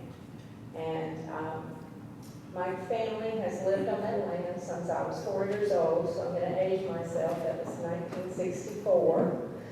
There was a farmhouse there at the time, and it burned, and they had to tear it down, and they rebuilt, and they've added on and different things. I moved away for a period of time, but I now live on the property as a full-time caregiver for my mother. My father has passed away. My husband and I will inherit the property when my mother passes on. And I will say that Crane and Greenland has worked very diligently with the neighbors as we brought our concerns to them about this proposed PUD. And our understanding was that we had to bring our concerns forward, whether we were for the PUD or not, so that they could address our concerns in case y'all ruled in favor of the PUD, that we would have concessions that we wanted. But that does not necessarily mean that the neighbors are in favor of the PUD. We were just trying to do what we were told to do during this process, which we were not very familiar with. So, the other thing I would like to say is concerning everything that was spoken earlier about the rural land, farmland in the community. I am for the 2.3 acres per home. And this property sits on the border of the urban growth development area and the rural preservation area, according to the map in the planning and zoning office. I went to the office so I could get the map, so I could pull into the minutia and actually see where that line fell. And it falls right on that would be the south edge of this property. I'm not real good at south and north, I have to think about it, I'm sorry. But on the line closer to town, that is the line, that is the demarcation mark between urban growth development and rural preservation.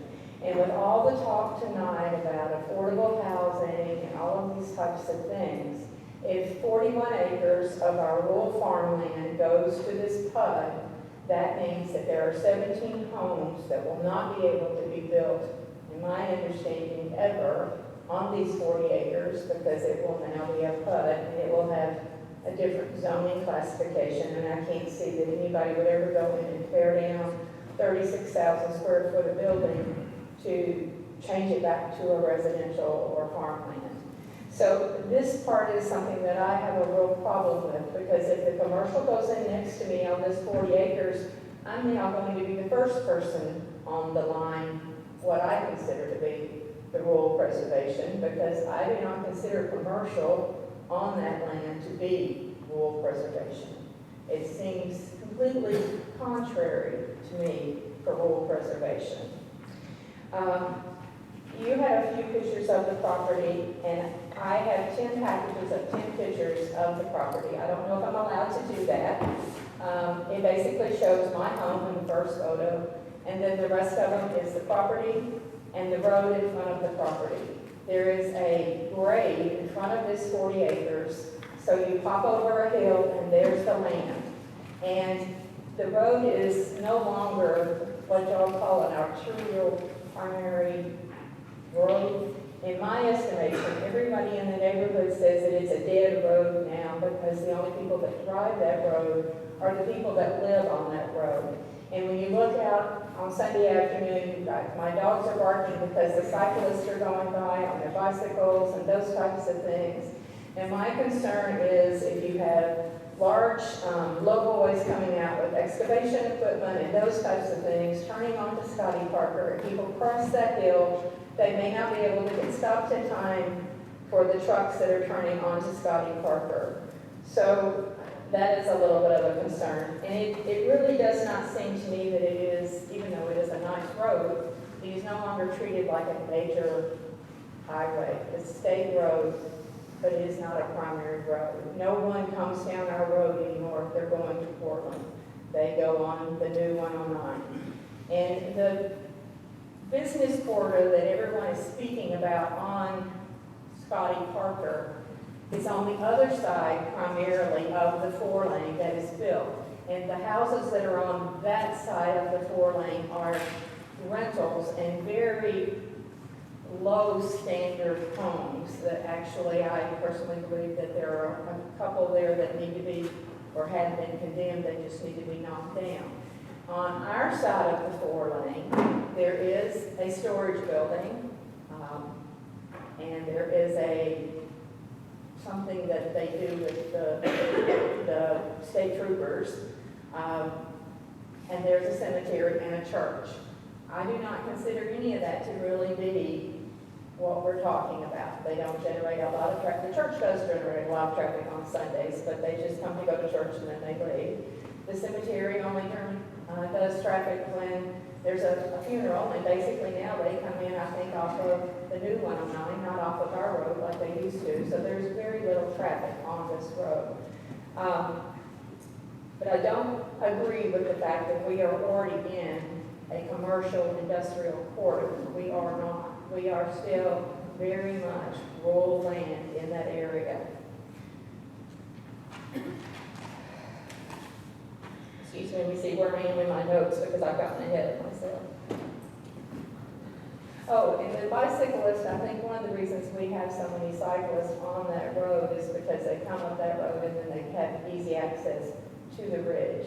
And back in the day, the bicyclists would have been taken, they would have ended up in one of the ravines if they had tried to go up the ridge on that road because you had all of the traffic that's now on 109 coming down the ridge, and it was kind of problematic. So there was no cycling at that point in time.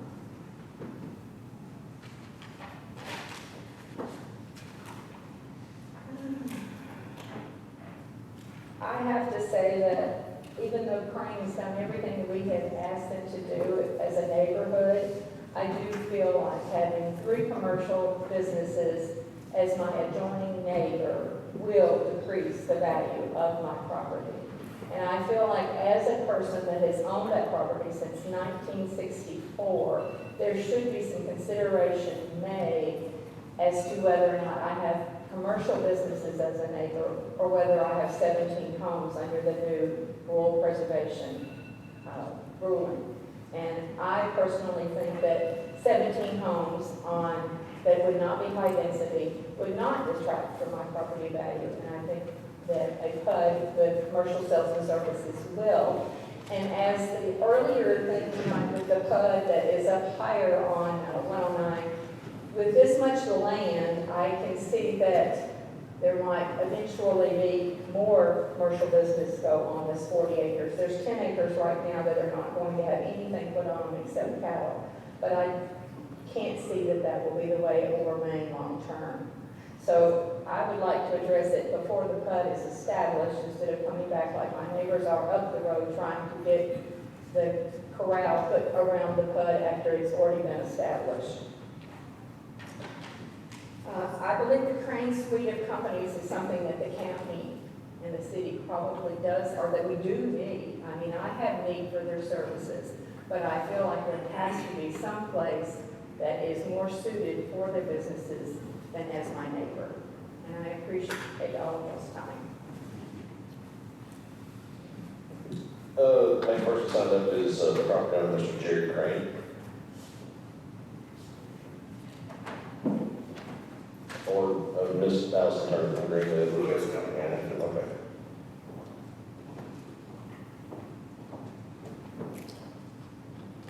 I'm Jerry Crane, I'm admin. And really, I'm just here for any questions or concerns. Andy had a family deal come up that he couldn't be here, but I'll be happy to address any questions y'all might have. I think we kind of all went over last month what our plan is, what our goal is. We've been operating in Sumner County for almost 25 years now, and are just looking for a place to settle our businesses, and this seems to be one of the best options due to the fact that the county does not allow you to just buy a farm and operate commercially out of it without going through these processes. And as I stated before at the last meeting, we don't fit the industrial park, airport road situation where you have tons of employees, tons of square footage, work all hours of the night to be able to afford such a of property. So therefore, that's where we're landing, is over here on Scully Park Road, where we feel like we do fit in, and we do understand where rezoning changes of things, and sometimes that's not comfortable, but at the same time, it's a process we have to go through. Where are you currently located? Are there different businesses on different properties? We are scattered about right now, but we are in a farm in the city right now. But that is, we're getting approached in, that's basically a subdivision as well, so we're having to move out. And how many employees between the three businesses? As we stated before, between the three businesses, we have somewhere around 60 to 70 employees. But as I stated before, we are in the construction services, so we do not do retail sales, and we do not, I'm going to say that 40% of those employees do not come to our office every day and leave from our office. They go, it's cheaper for us and more efficient to send them straight to the job site. So that other 60% does come. And of those 60%, I would say almost 50% of them carpool.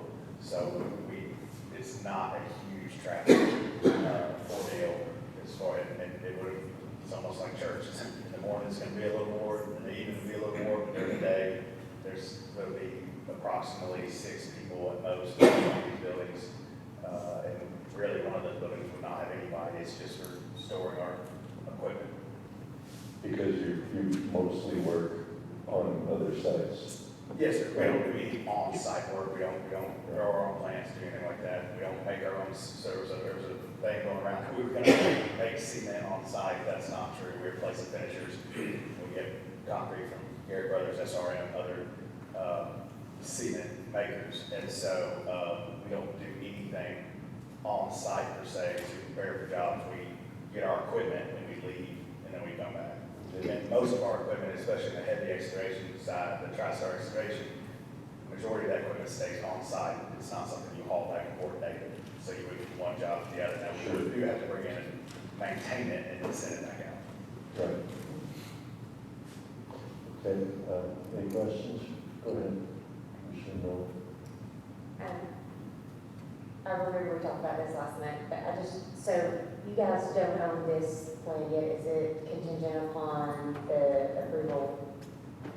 Correct. Correct. That's what I thought I remembered that. And I know, I think there was a question about a retention pond, was that remedied? We had that on there from the beginning, but each site does have its own retention pond that will filter and, carry any of the water correctly. We have to go through all that stuff with them, with our land service permits and everything, before we can do anything. That's your first thing you put in. And when you pull this up on the tax records, under land use, it does say agricultural. That's kind of where I'm having a hard time. Like I said, I understand we need jobs, and I understand you're not gonna have a lot of employees coming in, but to go in a rural residential area and, try to rezone it to plan unit development, I don't know. I'm torn because, I don't know, when something's zoned, like the land use says agricultural, I have a really hard time making that work. So I think that's where we fit better than anybody, is the fact that, as you can see, my buildings are larger. One of them is the others are very standard, almost barn-sized buildings. And if I was being financially smarter about this, I would be trying to cram this on 10 acres. But my thought process was, hey, I have to do that. Like I said, I can't go out to the county. I cannot buy a farm and operate these 3 businesses out of them, because if one neighbor turns me in, then I'm going to be sitting in front of the board, and y'all can literally tell me I can't do that. Maybe not y'all, but whatever that board is. So therefore, I found this the best of both worlds. We too are in agriculture. I run over 230 head of mama cows, over 400 calves. I'm all for it. And today, this is the best of both worlds for me, because I only have my shop there. I'm not going to keep that many cows in there. I've got over 1,500 acres at least throughout the county that I keep cattle on. But cutting hay, we are agriculture in a way. I understand we're not zoned, but a landscaping company by definition, plants, dirt, rocks, same with the excavation. tractors, we are very, and I'm not telling you that this is still a farm, but this is about as close to a working farm that you can get and be commercial. Now, I understand that doesn't exempt me from the last guy that stood up here, but it does take into effect what I'm trying to do here on a large piece of property, because otherwise I'd be trying to cram all these buildings on one, because it would be more economical, and then I would be trying to develop the other 30 acres. Does that make sense? But I think I've got a pretty good plan to spread it out. What is a durable dust street? It's gonna have to be concrete or asphalt. Okay, so I was looking for maybe something new that I've never heard about before. They make pervious, pervious concrete, it's just gotta be something that's where, when it gets hot and dry out sometime in the week, except it doesn't start with much dust. That's what it's about. Well, as, you all know pretty much where I stand with, getting the county back in balance. This is a discussion of mine. So I realize that we're talking about the RP zone here. To the neighbors, I would encourage them to consider the fact that the impact on their neighborhood is going to be a lot less, most likely, with these businesses than 17 new houses would be. You're going to have school buses, you're going to have usually about 7 trips per day from each one of those houses. The traffic is going to be more intense than these businesses will be. I find them incredibly generous with the open space. He could do this on 10 acres and get away with it. And that's one thing to note. I failed to mention this, but if you look at that open space that's being essentially set aside on these for tract 1, and again, these are all about 10 acre tracts. On tract 1, 7.4 acres is being set aside as green space, 68% of the lot. Tract 2, it's 8.95, so 90.04% of the lot. Tract 3 is 90.99% of the lot. And tract 4 is 100%. So that the entirety of that tract is reserved as open space on the PUD. And the PUD process is kind of onerous and staff intensive administratively, but it helps everybody very accountable. And so if they want to do something different than that and add more to it, go back through this whole process again. So what he's doing there is, he's about 90% of the overall site or more is to remain open and not have concrete or anything like that on it. Yeah, it's a fairly major drainage course across it as well. I totally understand the neighbor's position on this, and I totally understand Mr. Crane's position on this. The long and short of it is that if we're going to balance the economy in our county so that we stand on our own 2 economic legs, we're going to have to make sacrifices somewhere along the line. So I'm not trying to push the commission either way. I'm just saying that probably anywhere we want to put industry or commercial, there's going to be somebody who's unhappy. And so that's the unfortunate thing of the position we're in. That's all I want to say on the issue. There are pros and cons with everything. I think, like I say, I think he's being incredibly generous with open space on this. I wouldn't have a problem living next door to this because I know how low the impact is going to be. Once in a while, I'll probably hear a bunch of people yelling and, at 5 o'clock in the afternoon, but that's far different than school buses running in the morning and in the afternoon, and all the cars that come and go when you have a 17-unit track. So anyway, that's my position on it. So any other questions for the owner? Okay. Yes, absolutely. Just real quick, what kind of noise do you think? Just out of curiosity. Sure, I mean, no more than that of a house being built and not even next to you.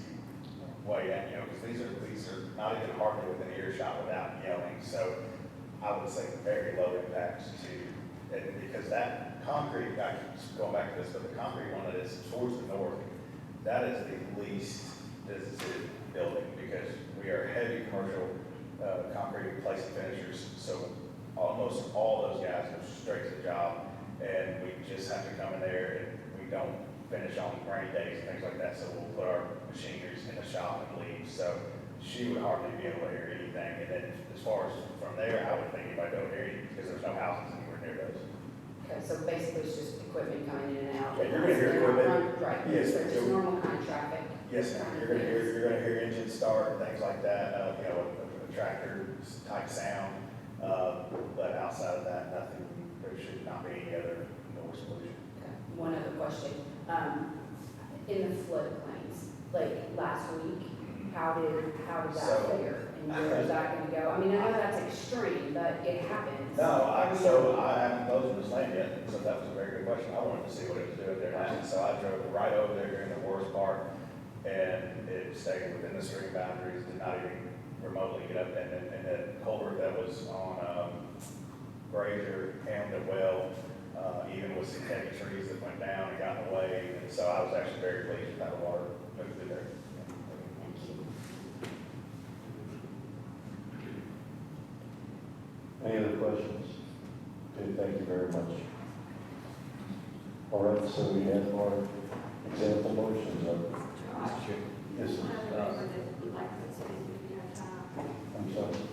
I was a neighbor, I'd like to speak, I didn't sign up, is that all right? Okay, we'll allow it. Thank you.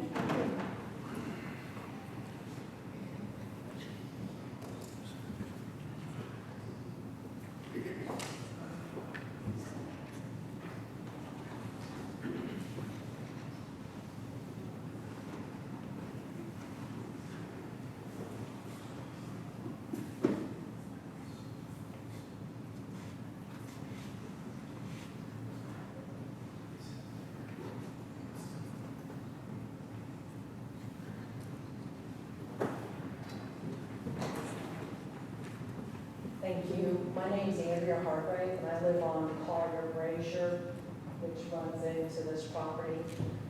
I drive down that road every day to go to the park to walk. There's hardly any traffic but bicycles. Now, getting on Office Parker onto 109, people come around that corner very, very quickly, and you do not pull out until you don't see any cars. So if they've got heavy equipment coming out that road, that could be a huge danger. And that's the intersection where those beautiful children were killed a few years ago. And the county did come in and do the different intersection there, but it's still a challenging place. So it's not exactly great for equipment. When he said he went there for the rain, that whole neighborhood was a flood, a river. I lived there. We were trapped on both ends, one by water and one by trees. Neighbors had to get out with chainsaws and clear the roads. The property very close to him flooded. They're redoing all the downstairs of their entire house right now from that culvert, we believe, because we don't think that culvert was big enough. It is a very extremely quiet neighborhood. All you hear is cows or chickens if you're outside, and we live way up high, and I can still hear the cows, so I will hear his trucks. And the other thing when he said about employees, I don't know any landscaping employees. Maybe, I don't know if they're gonna meet at your shop first and get together and go out to jobs. And I don't know how many employees he does employ for the landscaping, but that will be quite a bit of traffic on there. So that's all I have to say. Thank you so kindly. Have a great night.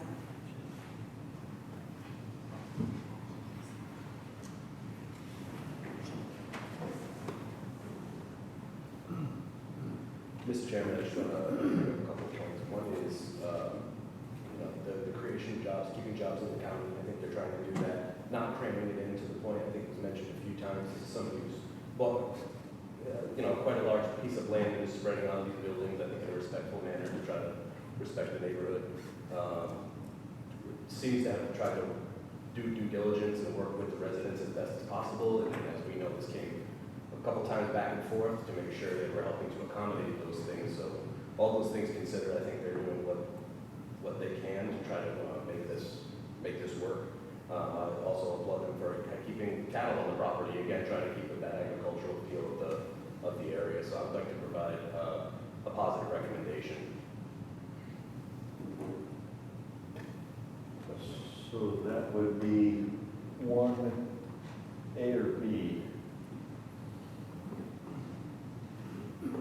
Yeah, A and B would just be conditions of removal. Yeah, okay. I'd like to make a motion for number 1, positive recommendation. We have a motion for number 1. Do we have a second? Second by Commissioner Holmes. Go ahead, Kathy. Commissioner Holmes? Commissioner Miller? Mr. Issel? Yes. Mr. Belcher? Yes. Mr. Strawn? No. It's 3-2, so it passes. So we will have a positive recommendation. Thank you. And number 5. Got a long road to hoe. Almost halfway there, Joe. Thank you, Mr. Chairman. The next item on the agenda is parking lot expansion at Long Hollow Church.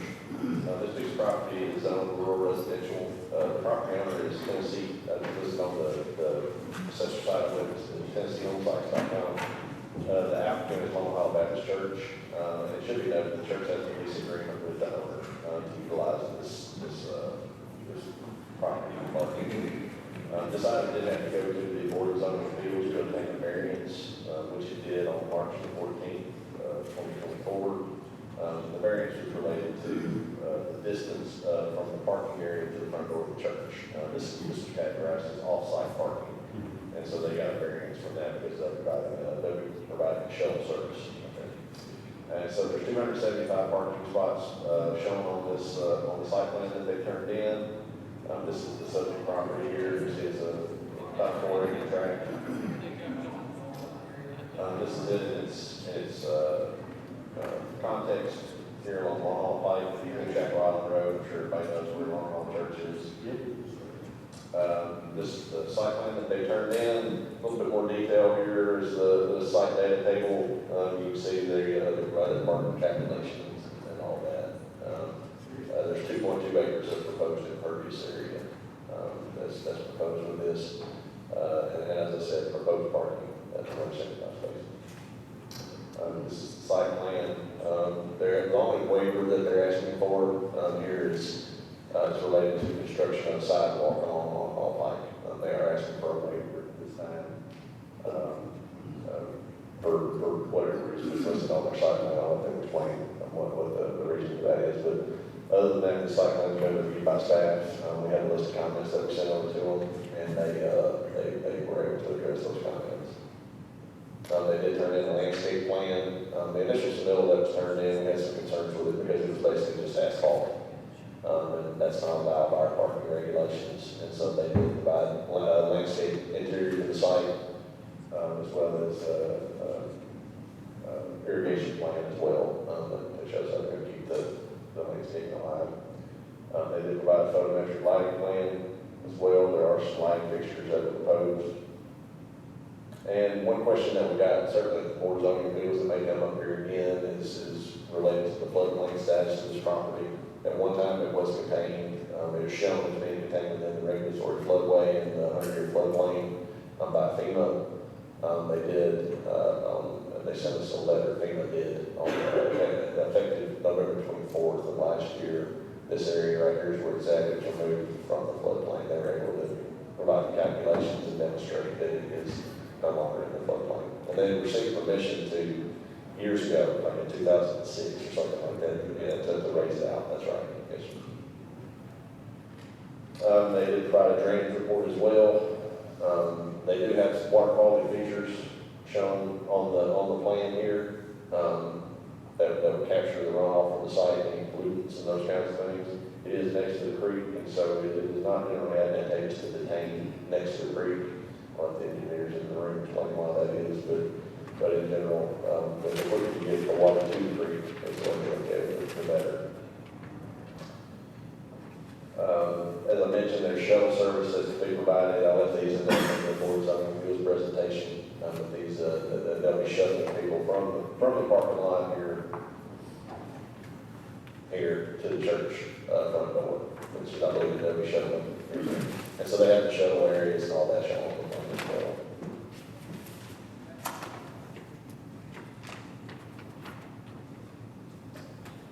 Mr. Chairman, there's example motions there on the screen. Number one, to find the county standards are met to approve site plan for Long Island Baptist Church related to parking lot construction upon this property, contingent upon a land service permit being obtained prior to construction. And I should say to the end that the construction plans being approved by the county engineer. Number two would be to deny this, and number three would be to defer it.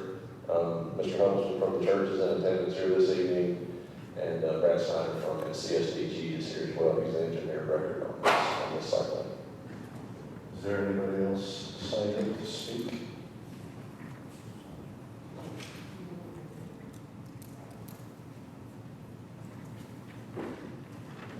The folks that unless they signed up on the other sheet, we have some sheets up there, but Brad Snyder and Mr. Huddleston are the two that are signed up to speak on this item.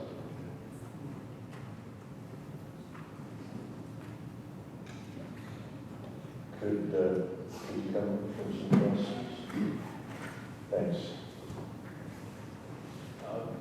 Good evening, Brad Snyder with CSEG. Thank you, Josh. As Josh mentioned, this is an overflow lot for the church. Church is growing. I'll let Mr. Huddleston speak on that a bit further. And then, if you guys have any questions, glad to answer those. I guess one of the questions I would have is, this is a permanent parking lot on a property that you've leased. Yes. That might be a question for Mr. Oh, okay. Is that correct? Okay. So, is it a long-term lease? The lease right now is 1 year, and then it'll keep renewing. Okay, so it's renewed annually. Okay, that's interesting. That's a lot of money to spend for a 1-year lease. Okay. All right, that's the only question I have. Mr. Small. Mr. Chairman? Yeah. One of these two gentlemen here. I'm having a hard time understanding how rural residential zoning, and we have a commercial overflow parking lot. How does that happen? The overall property, believe it or not, and that even when I started working here, I had to email various people to get the history on this thing. But this property was never rezoned. So when Long Haul when Long Haul Church came in, Long Haul Baptist Church, they came in to the county to get the approvals that they needed to do this. The property at that time was zoned RA, residential A. And my understanding, and this long precedes me, they obtained a special exception from the County Board of Zoning Appeals, which churches are allowed to this day in residential districts. Churches are allowed either, depending on their size, they're allowed by right. You can just file a site plan, or you have to go to the Board of Zoning Appeals if they're a little bigger. They're a big church like this one that was coming through today, it would require rezoning to like an institutional zone or something like that. But this, essentially, the way to look at the Long Island Church site overall is that it's a grandfathered, non-conforming use. But later on top of that, you have religious exemptions that if a church really wants to force its hand, they can just say, we're not going to comply with any of your zoning regulations, and there's nothing you can do about it. They have that ability. Wilson County's going through that right now with their big tent revival church that is next to a neighborhood that they're in a lawsuit with those folks. But in general, we have zoning regulations that regulate churches and what churches do, but those exemptions are very, very broad when it comes to religious uses. Okay. the follow-up, and I understand, thanks for that, clarification, explanation, that helps me, but how does that apply when the church doesn't own the property? Church is owned by somebody else. Yes, and so that's why I had to go to the Board of Zoning Appeals. So we categorized, even though the overflow parking adjoins existing church parking that they do own, it is owned by somebody else, and so we classify that as off-site parking because they're utilizing somebody else's property that is not theirs to use for parking, essentially. Any use can do that, and there's certain in our zoning code, there's certain allowances where that is allowed. You just have to meet the requirements. But one that they couldn't meet was that it was too far away from the front door of the church. And so they had to get a variance from the Board of Zoning Appeals on that point. And that was approved a few months ago by the BZA. But off-site parking is something that is allowable. It's allowable in every jurisdiction that you ever go to. You can use somebody else's property for parking. You just have to obtain the appropriate approvals to do so. Yes. So this will remain zoned RR? Yes, sir. Okay. Yes.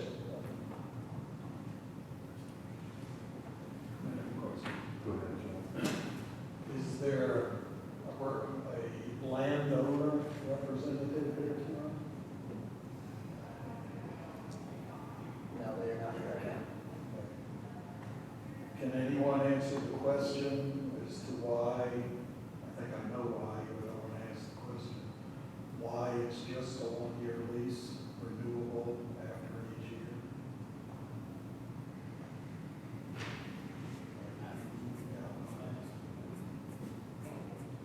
He's asking, it's just a one-year lease and not a longer. I can speak to that if you want. Sign it. I met with Rob and Stan Horton, who own the property. I think that's the concern, is that it could be a commercial building one day. I think that's always been the concern. They're in the process of giving us the land. They were doing that for tax purposes, so they're working with their CPA to figure out the best way to do that. We tried to get that before today, it just didn't happen. So they just want us to do one-year lease. As you know, as the pastor of Long Island, the last thing we want is any commercial building. As long as I'm there, there won't be a commercial building. On our church property, we need it for parking. Dan Hudson, who's over the building and grounds, will give you the growth of our church. I think, John, you just came a couple weeks ago, so you saw the parking problem. Our church has grown this year along by 20%. The last year before that, it was 32%, I think. So just God's size, only God can do something like this. And we're really asking for something. Now, people are parking on this property now. We want something safer, cement, blacktop, so people don't fall or get in mud. And so people are already using it now, which you guys see on Sunday. We're just trying to make it safe for long term. I think your question was a funny one. Are you going to spend a lot of money to put this on a leased property? So yeah, obviously that makes a lot of sense. The long-term plan is we will own the property. We're just trying to work on the specifics. I wish I had the letter. I met with the guys today, actually. They and my finance, chief of finance office. We met with them. We just couldn't make it happen, but that's the long-term plan. So yeah, hope that answers the question. Is there any guesstimate as to when that transfer might occur? It's hard when somebody's giving you property, so I don't want to push the envelope. But they asked us that today, and we told them basically we can't move forward if reason to do without the land. So I told them I would love to have it by November. So end of the year, we would love that be the drop. That in their defense, they're trying to get an appraisal that is favorable, that is not commercial. It would be better for them if you're them to get a commercial, to get it zoned commercial, and then get it appraised. But I know, because I've been in this community for 8.5 years, that's not going to happen, I told them. So, barring something changing. So we're trying to get, they're just trying to get a positive appraisal for the property, basically.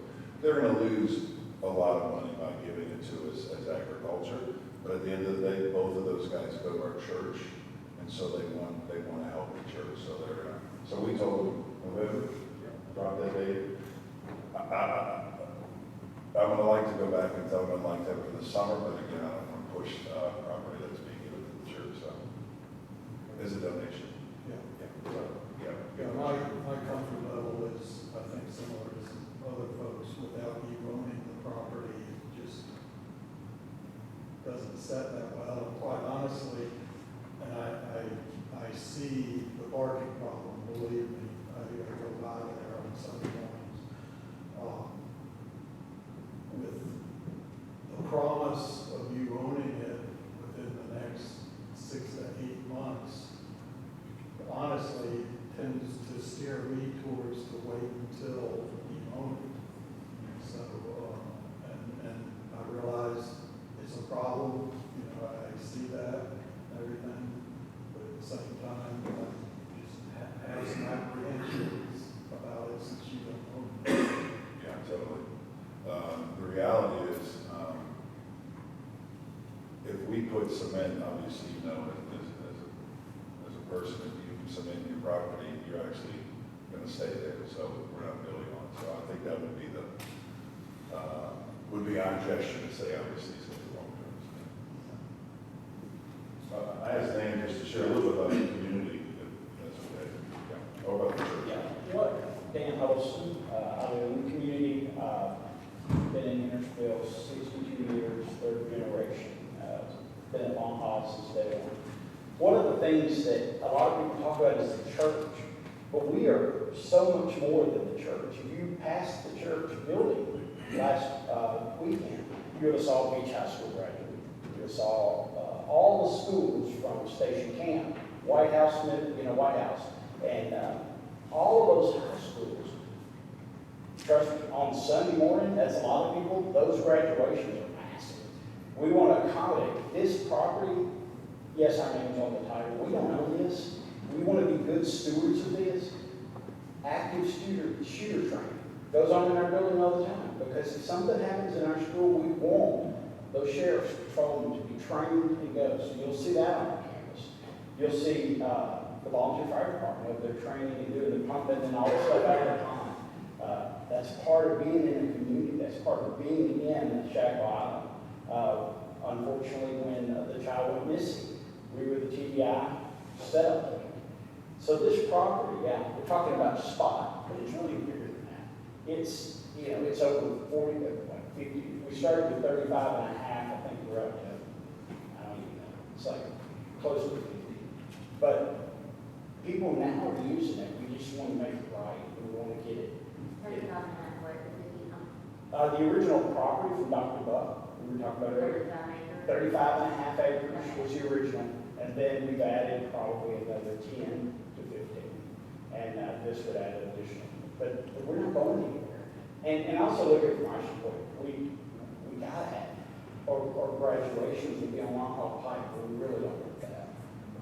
But we've been an active member of the community since the 77s when we started. We actually started on Happy Hall Road and Gilman and Douglas's house. There were like 54 people there. We had prayed about where do we want to go, and pretty much Dr. Buck confirmed that with the selling of the property to us. So we really need this. This isn't just something that we'd love to have off in the future. We really need it now. We've been asked, Josh asked us, I think the last time, to put gates, keep it locked, have half of your children probably learn to drive on campus. And that's okay. We love that. We want kids on the campus. We want people on the campus. We want the ability to keep them safe. And this is just an extension of that. And so we would ask that you would approve that for us.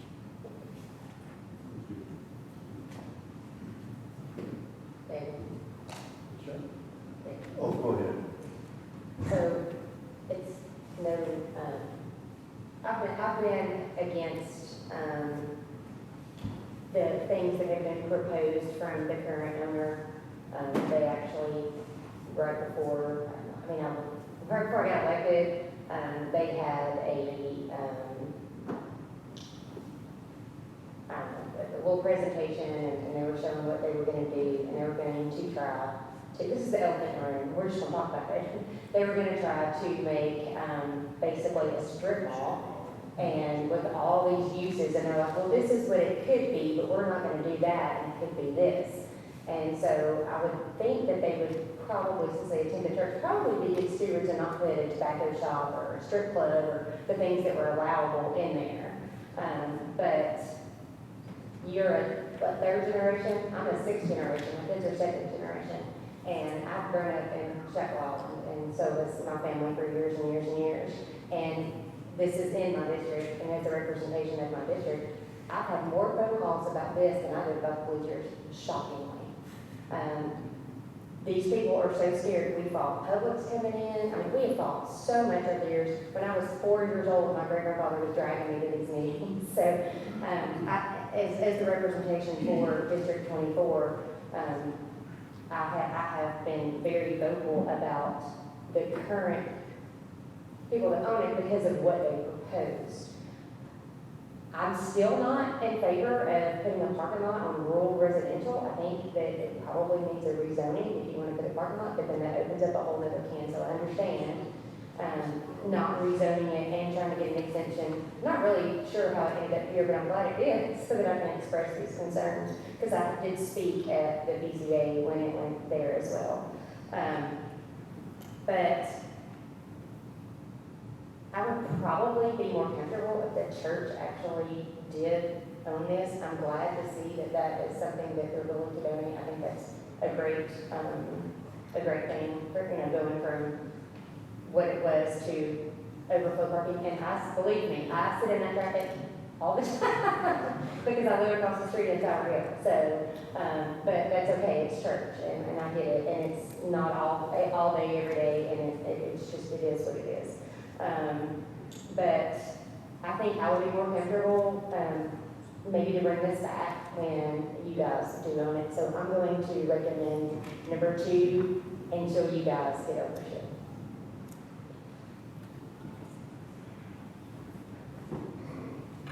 Number 2. Correct. To deny. Until they get ownership, and then let's bring it back. We have a motion, do we have a second? Second from Deborah Holmes. One question before we vote. When they become owners of the property, does that change anything? I think what you gotta ask yourself is, or maybe ask me to research it or whatever, but does the ownership or non-ownership, does it grant you the ability to design the site plan? Is there anything in the zoning code that says that? There's not. And so what that means is that this, and I apologize, I hate to have to sometimes say unpopular things, but denying this based on some ownership requirement that doesn't exist in our regulations is a textbook arbitrary and capricious decision. Which Well, let me interject. That's not the only reason. I also said it is a parking lot going on rural residential, and I'm not for that. So it's not just because of the ownership. And I understand that, but it's allowed. It's allowed. So I just have to interject that there's no, I'm not have to refer to Mr. Silver for the legal opinion on this, but there's no zoning grounds. There's opinion, I understand that, but there's no grounds that's been provided from the zoning regulations, state law, subdivision regulations, any regulatory requirement that's not been met. Okay. Thus far. Well, I think you should mention Mr. Silver because he just had his hand raised. Unfortunately, the ownership's not, I've dealt with developments before, and it's the ownership is never brought up because they have a leasehold estate and the property. So I've worked with many properties that they lease the land, they do build out. So I think this is kind of a red herring in this issue. There could be other issues to deny, I do not know. But the leasehold estate part of it, I don't think there has any bearing on this. Thank you. All right, any other questions to the motion? Mr. Chairman, it was mentioned that there was a reference to a letter. I'm just curious, was that a letter of commitment to donate the property, or was there any, I just heard mention of a letter. I'm just curious what that letter is, and is there any kind of... We wanted a letter. Okay. We wanted a letter. But you didn't receive one? I got a text saying we've got to get an appraisal. I can show you, but in good faith, that's what they're going to do. Understood. Thank you, Mr. Chairman. And is that a letter of intent then to donate the That's property? where they're contracted with an appraiser to come in and appraise the land and give it to us. I see. I can show you that, but Yeah, no, it's not. I think it's a good point. Okay, all right. All right. Well, Go ahead, John. One more question for our attorney. If this is denied, then what type of, for lack of a better term, mess are we getting ourselves into? You don't believe it?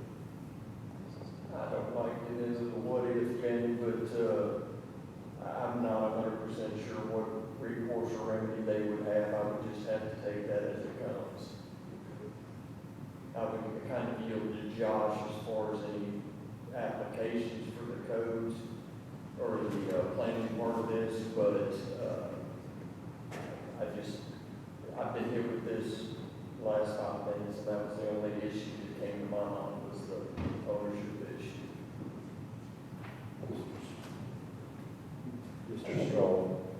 Yes, Mr. Chairman, this question is posed to Mr. Sutton. Josh, for my clarification, from what's been spoken with you, they fall completely within code, all our written guidance, and Mr. Sigler has expressed his opinion with limited interaction as far as that just was posed to him.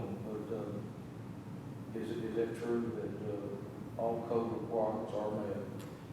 Yes, sir, I would say to the best of our ability to review it, yes. And to return back to the rural residential thing, I appreciate that. It's a residential, and rural residential implies something in your mind, right? I understand that. But churches are allowed in rural residential. Parking for churches is allowed in rural residential.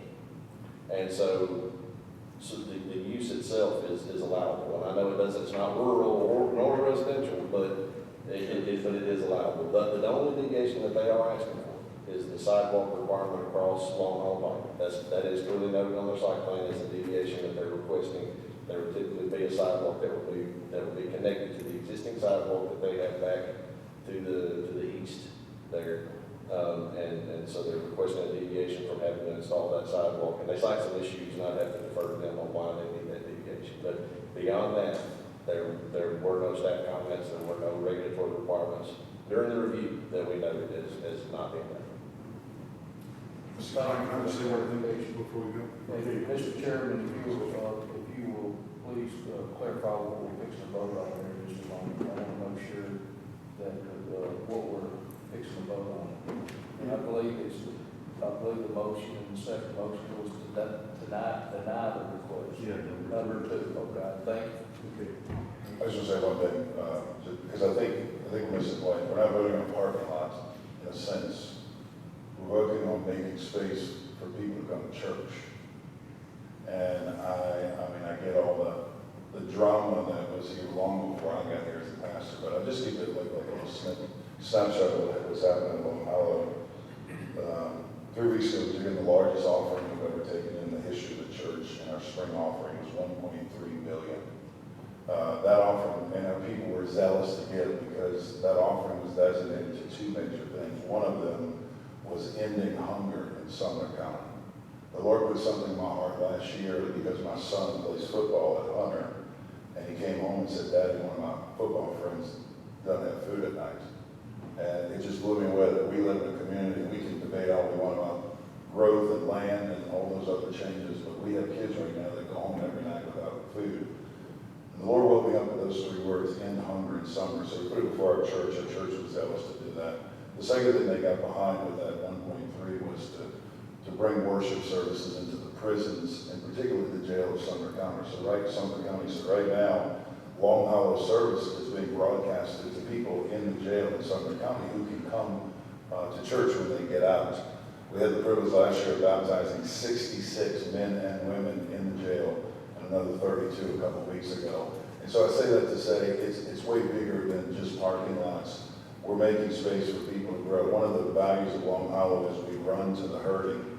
And obviously me, 21 years ago, being a recovering drug addict and alcoholic, the Lord radically saved my life from a $200 a day heroin cocaine addiction. So I know what it's like for people to be gracious to me. So I just want you to consider, this is way bigger than a parking lot. This is making space for more people to come and have a convenience to come.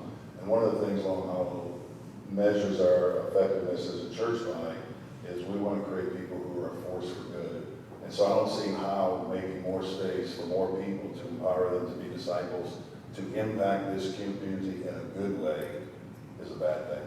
So, thank you. I have one more question. Go ahead. So our regulations say that they have to build a sidewalk from, I don't know where that sidewalk is coming from, where's it going, and why do they need the, I guess, is it a variance that they're asking for? Basically, it's a site plan deviation is what it is, essentially a waiver of the sidewalk, because either it's too difficult or impractical, or we don't want, and I say we, the planning commission doesn't want it. And so that's the only thing that they're requesting the deviation from. But again, I don't know, I think there's some topographic issues or something going on there that they don't want to put the sidewalk in. I don't know exactly. Of course, it dead end there. I think, if I'm remembering right, their justification was they're going to build this sidewalk. It's going to basically end there at the creek, and it's not going to serve any practical purpose to extend it across this parking lot. I think that's their justification for not doing it. However, the planning commission can say, no, they want you to put the sidewalk in, and they really put the sidewalk in. Okay, so if the purpose was to keep people out of the mud and out of the grass, and there's no sidewalk to walk on, that kind of defeats it. Or, I'm not real sure, I've been over there a gazillion times, but I'm not sure where is there any sidewalk there now? Going back along the frontage along Home Pike, there's a meandering sidewalk that follows through the trees over there. And I think the goal would be to get this portion of it connected back over there to the rest of it. So there would be somewhere to walk. Right.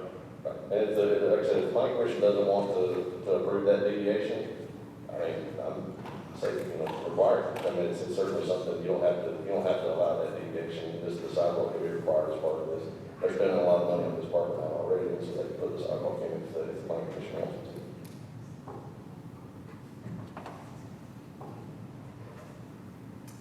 Mr. Sidney. I'm just asking for clarity. If this were to happen, it'd still be rural residential, right? Yes. So nothing could happen to that property without a rezoning. Should something happen with this property transfer? Correct.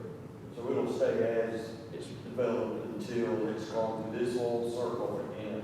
Yes, sir. In order to pursue any kind of, again, there are certain uses like churches and that kind of thing that are allowed within the RR zone, but in order to come back with a commercial proposal to develop the things that they've talked about doing in the past, that would be a rezoning application that's submitted to this body and then goes to the county commission.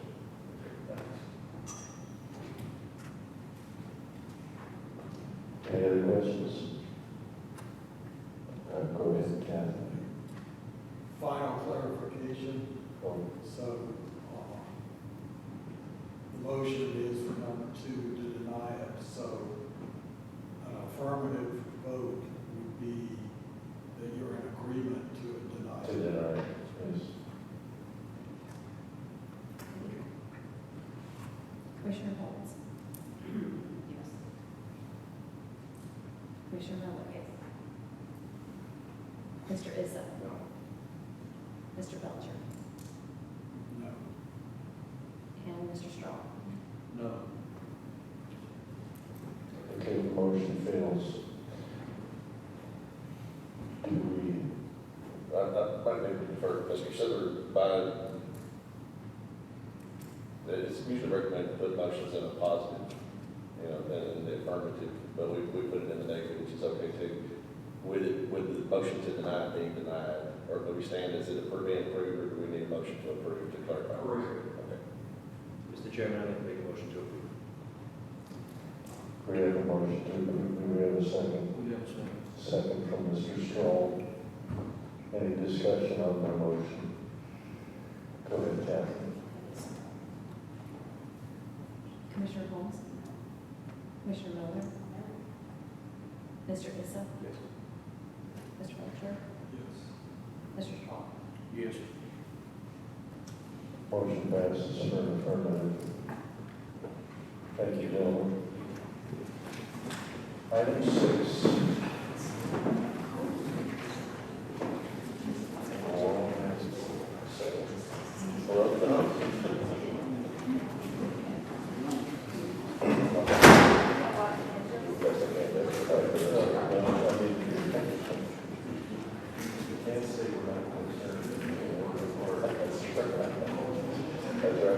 But thank you, Mr. Chairman. This is a conceptual lot layout, which is something that's added to our subdivision regulations pretty recently to replace the sketch plat stage that we had. This development is called McGregory Downs Conceptual Lot Layout, represented by C.J. Morrell, 615 Design Group, located on Brandonville Road. At this time, the property is zoned rural residential, which would allow for 40,000 square foot minimum lot size. What they're proposing, though, is 100,000 square foot minimum lot size, utilizing our rural estate cross-section. The proposal contains 32 lots on 107.99 acres, so the overall density there is 0.29 units per acre. Utilities, Castanet Springs, Bethpage Utility District, electric, I believe it's Cumberland Electric over there, individual septic tanks, and so DDEC septic permits would be required for the building permit stage. What our subdivision regulations say is that the conceptual lot layout can be turned in for review and comment prior to the preliminary plat application. You guys are just basically taking a look at it, talking to the applicant, making suggestions, hearing what they're proposing to do, and there is no vote required. This is just for informational purposes. The Gregory Downs would be this particular piece of property that's highlighted here to the east. You see, it's been noted previously in the meeting, been development over time. This is the Brandonville Estates that was developed by Mr. Steve Brooks. This is the landing at Brandon, which is under construction right now. About 20 lots, 23. That's Shell Brothers Construction. And this is, they've got different developers put in that construction, but Shell Brothers will be building homes. And similar arrangement with this one, on the Gregory Downs. As I mentioned, this one has 32 lots. This is the conceptual lot layout that they're showing here, coming in off Brandonville Road. There's a cul-de-sac, a little hard to see on there, a little cul-de-sac. All the lots that are proposed, you see there is another cul-de-sac that comes out over here. Y'all remember this does kind of meanders, does a little bit more meandering. I don't know whether that's possible here, or if the lots are going to be a little tighter, I'm not sure. But all these lots are over 100,000 square feet. As per the requirements we've had in place for a while for the rural estate cross-section, which is a narrow road right-of-way that allows you to spend a little less on infrastructure, but the lots have to be a good bit bigger. This is in the rural place type, which per the 2024-01, the resolution we discussed at the beginning of the meeting, would be rezoned to RP, rural preservation, with 100,000 square foot minimum lot size. Again, that development pattern, we talked about this a good bit, what it costs for utilities, fire protection. So public water is being provided by Castanet Springs, Bethpage Utilities. I believe they got us a water utility letter, availability letter, not absolutely required at this stage, but it certainly is required for the preliminary plat stage. County hydro requirements will need to be met, must be met, that's what I'm trying to say. All lots will need to be within 500 feet of a hydrant. And again, it's on septic systems, so no step system or anything. Adequate right-of-way is shown on the conceptual lot layout of Brandonville. This is the center of Brandonville Road. This is a future county road. Brandonville Road, this location is about 18 feet wide, give or take. We've discussed it, I discussed it a little bit with the county engineer. We will be requesting a traffic impact analysis, an updated one at the preliminary plat stage for this development to take into account this one and the one that adjoins the landing in Brandon to the west. In total, those will be over 50 lots, which that would generally trigger some kind of traffic study. I'll say, speak for myself, I'm not an engineer, but I do feel like the intersection of Brandonville Road and US 31, that needs to be studied to see what improvements are needed and what's possible to be done there. We do have anecdotal evidence that shows that intersection improvements may be needed to include that left turn lane on Brandonville Road. and or maybe both, or either a left turn lane on 31E to get in and out. I think it just, again, as a non-engineer without the data to support it, then no evidence seems to indicate that they're getting close on this one. And with the 50 new lots in total, same developer, another different properties, but I think we've got to look at it essentially as having one impact. And so we will be requesting that traffic study to see what needs to be done. This is the rural state cross section that they'll be utilizing to construct this road. 18-foot pavement width, 40-foot right of way. So instead of 22-foot, 50-foot right of way, it's a little narrower. But in exchange for that, they have to do bigger lots. It'll require applicable state permits, OSHA coverage, ARAP, and any other permits. This property does drain generally south to the creek. They'll be turning in construction plans and all that. That's going to show how the drainage works. One of the conditions of this type of development, due to the low density of it, it may not need attention, it may need attention. Since it breaks to the south and goes into the creek, attention is not likely to be required, but that'll be studied at the preliminary plat stage when they turn in the construction drawings and drainage bounds. So next steps, again, this is for informational purposes. Mr. Monroe's in attendance here this evening. You can call him up. I think representatives from Showboat here too. The next steps are they get a preliminary plat approval and then final plat approval from the planning commission. Of course, after preliminary plat is approved, that's when they would start cutting in the road and doing all those things. Once that's substantially complete, they can come back for final plat approval and start selling lots. So this is a non-voting item for planning commission input. No vote is necessary, but I do encourage you guys to call the applicant's representatives up here and discuss it with them if you have any current concerns or questions. We do have, one of the neighbors has requested to see. So. Yes, sir. Looks like on this sheet I have Wallace Carson. He's almost always speaking, Margaret. I think I got ahead of myself a while ago when I spoke about the zoning codes, and then I'm definitely against any kind of approval for any further additional building in our area. If you look at the road and you see how it turns right there where they're talking about, there's still only one way in and one way out of all three of these developments. And we've already got approval for 45 houses going in there. We have a traffic issue. You brought that up about 31 and Brandon Mill Road. And at one point in time, I understood that there was some argument about a railroad easement or right of way through that particular property. I don't know if it was ever satisfied or, so there's still some problem with the railroad going through there. My primary concern is safety and flooding.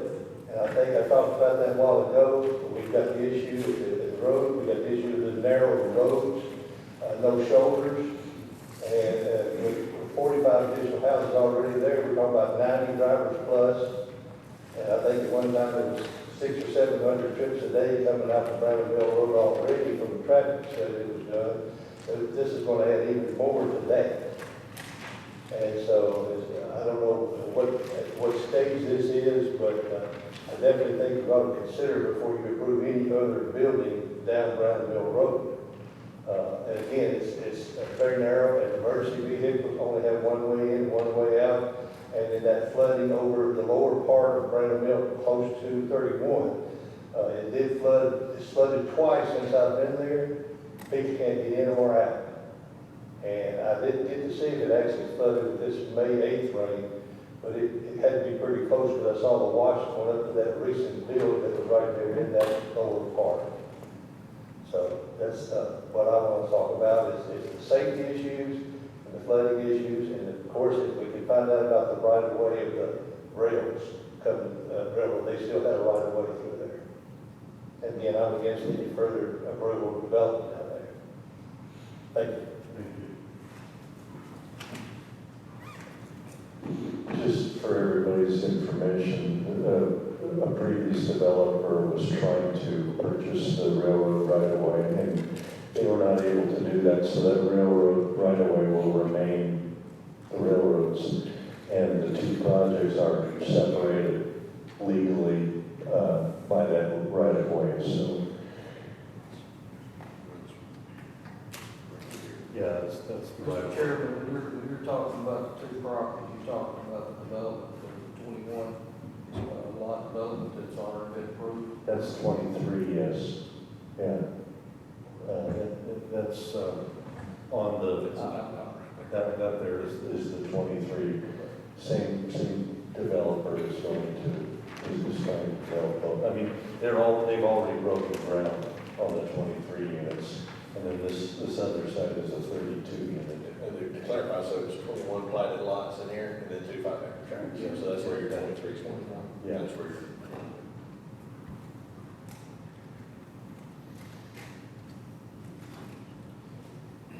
Mr. Sutton, why, I have a question, just for clarification, why is this a non-voting issue at the planning commission?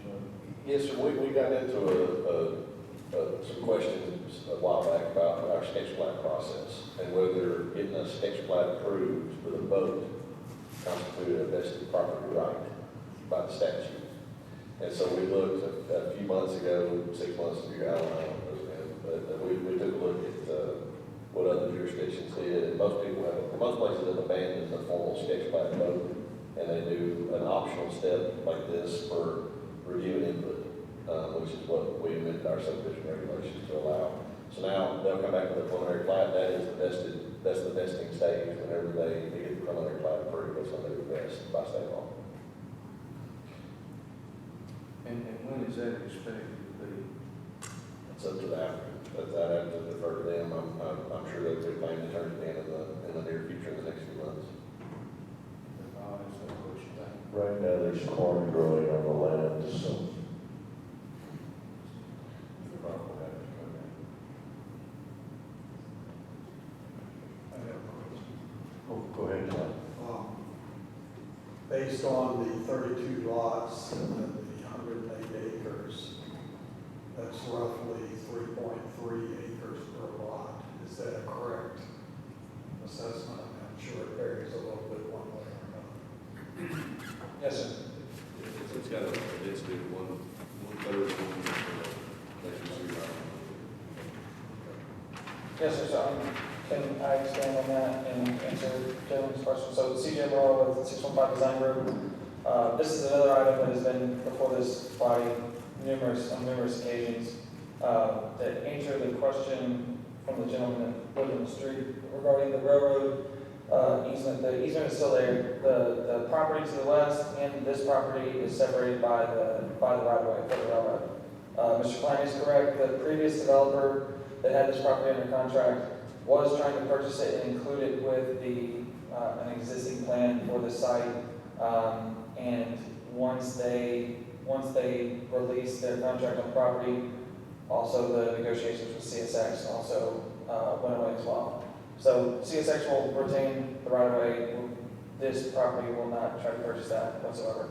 I think that the railroad right of way provides a really nice vegetative buffer. The trees that are along that railroad right of way are very mature, and I think it provides a really nice feature to this area. To answer the question about the density, you are correct. The minimum, or the minimum lot size for this development is 100,000 square feet, actually just over 100,000 square feet, but there are multiple sites on this property that go upwards to even 5 acres, and on some of the lots. So we tried to keep in mind, our goal was to meet the rural estate cross-section category. This one, I feel like meets that category even more so than the property to the west. We have, correct, there's 32 lots that we're proposing. We've gone through ample amount of due diligence on the site, especially with there being numerous iterations before it came to this point. I know David has been involved in a lot of those discussions with the previous developer as well. At one point, before I got involved, there was over 300 homes that were proposed. Whenever I got involved on this property before my current client, we were actually proposing a cluster lot plan, and we're trying to retain a lot of the open space that was on this property The BZA had turned it down because we didn't have our full approval from TDEC, which to get full approval from TDEC on the step system, it requires a lot of effort to get to that point. The plan was changed to a by right 1 acre lot subdivision, and came before this body. We had actually gotten, the sketch plat for that was approved for this development. I believe it was just over 100 lots at that time. David, I think it was 106, 104. And once the developer dropped the contract and my current client picked it up, that is whenever we started having discussions with Mr. Klein about what we could bring to the table that met, I guess, a more rural place side, which the rural estate cross-section, I believe has recently been introduced to the zoning code. And so we're doing our best to try to meet that category. We have a builder that builds very nice homes. I think, in my opinion, would only increase the value of the homes in the surrounding area. The preliminary soils analysis that has been done, and the final soils analysis that is actively ongoing, has come back very favorable. The soil scientist that is actively working on the site said that this is some of the best soils he's seen in Sumner County. So we don't feel like each lot will have its own individual septic area on site, and depending on what those soil areas look like, will determine how many bedrooms are in each home. We have some sites on the property to the west where we can put upwards of 6-bedroom homes on them. So they're large homes.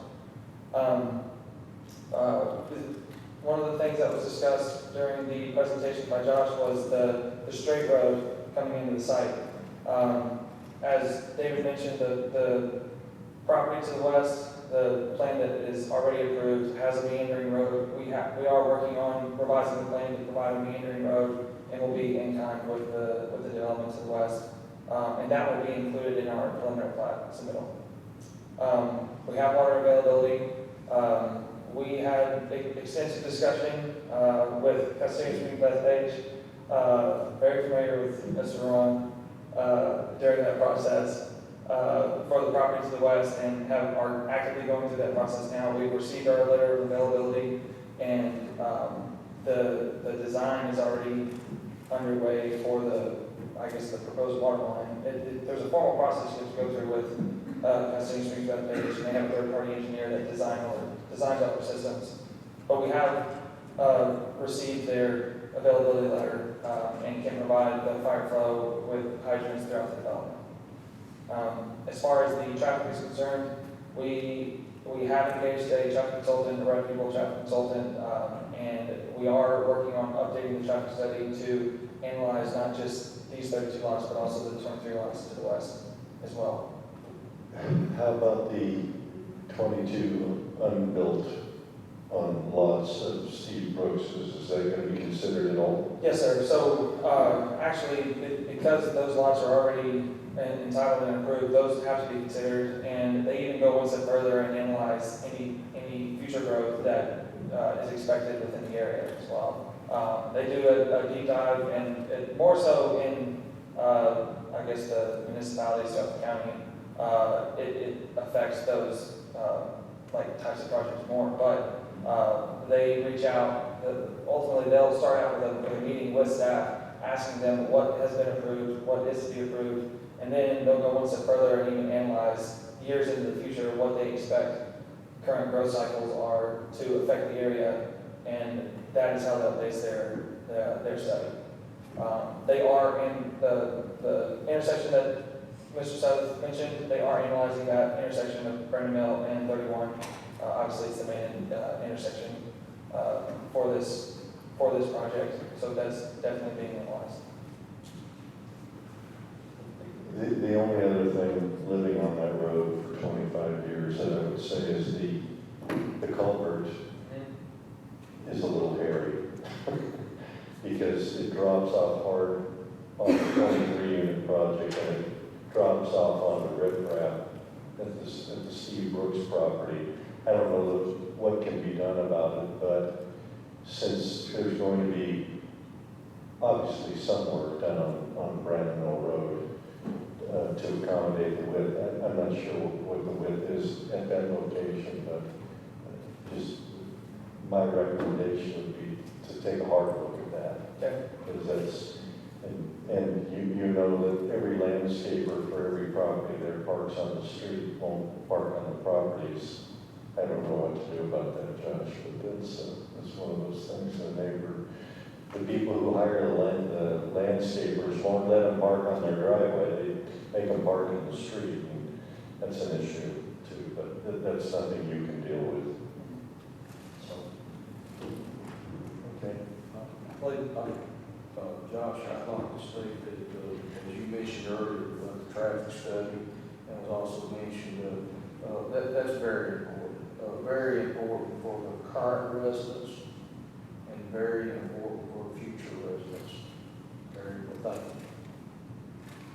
Definitely understood, and that's why we're working diligently to get that updated. The one thing I neglected to say is for the traffic study, we will have the trip generation and the trip data that they will be receiving will be during the school year.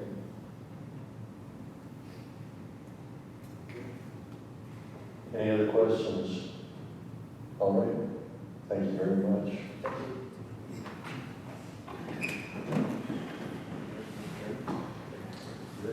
Next item is Jacob Valley preliminary plat on Brazier Lane. I've got a typo here, I'm sorry guys. This is, it says 9 residential building lots, it's supposed to be 19 residential building lots across 110 acres. This one's got an overall density of 1 unit per 5.8 acres. Located along Brazier Lane, Mr. Tommy Elston is the developer on this one. It's zoned for residential. The surveyor is Todd Bollinger, Green Lane Design is the project engineer. And so the lots from this one range from 100,000 square feet to 1.1 million square feet. And so there's some pretty good sized lots here with this one. They're building a new public road as part of this, and that's in addition to lots, some of them being less than 5 acres. That's the reason this needs to come to you guys. They too are utilizing the rural estate cross section, which requires again that 100,000 square foot minimum lot size. That is a trend as we've seen for a while. We've seen more folks voluntarily going that route. Water services provided by White House Utilities. Sewer services to be provided by Tennessee Wastewater. So they are proposing to install a step system to serve these lots. They do have approval from TDEC. Mr. Morrell mentioned TDEC approval on step systems. They do have that approved at this time. Way back, seems like a long time ago, back in April of 2023, this got a sketch plat approved. That application was subsequently withdrawn, and they started over here with this preliminary plat application. This is the subject property here. You see Brazier Lane, some of it's contained flood zone A. There's a bridge crossing that's proposed to access this property across the creek.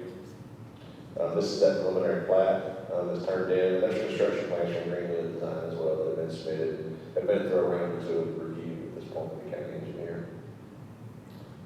Trying to zoom in as tight as I can get here so you see some of them are more typical subdivision type building lots in the county, a couple acres, a few acres, and some of them are really big lots. I think perking was an issue that they ran into, didn't perk very well, so that's, these squares here, there's step systems. There's a step system that's proposed. I believe one of them is the primary and the other one's a duplicate area. This yellow area that you see is areas with steep slopes. And so those are, I believe what he's showing is areas over 20%, which is required by our subdivision regulations. So those lots that contain those are critical lots. That are, a lot of them, that they're going to need an individual building plan because they're going to be building on really steep hillsides and that kind of thing, potentially. Just to kind of show the outline of the road, see it comes down here off of Brazier Lane, and it goes east to west here to provide access within the site to all the lots. It is bisected here, part of it is by a TVA transmission line easement.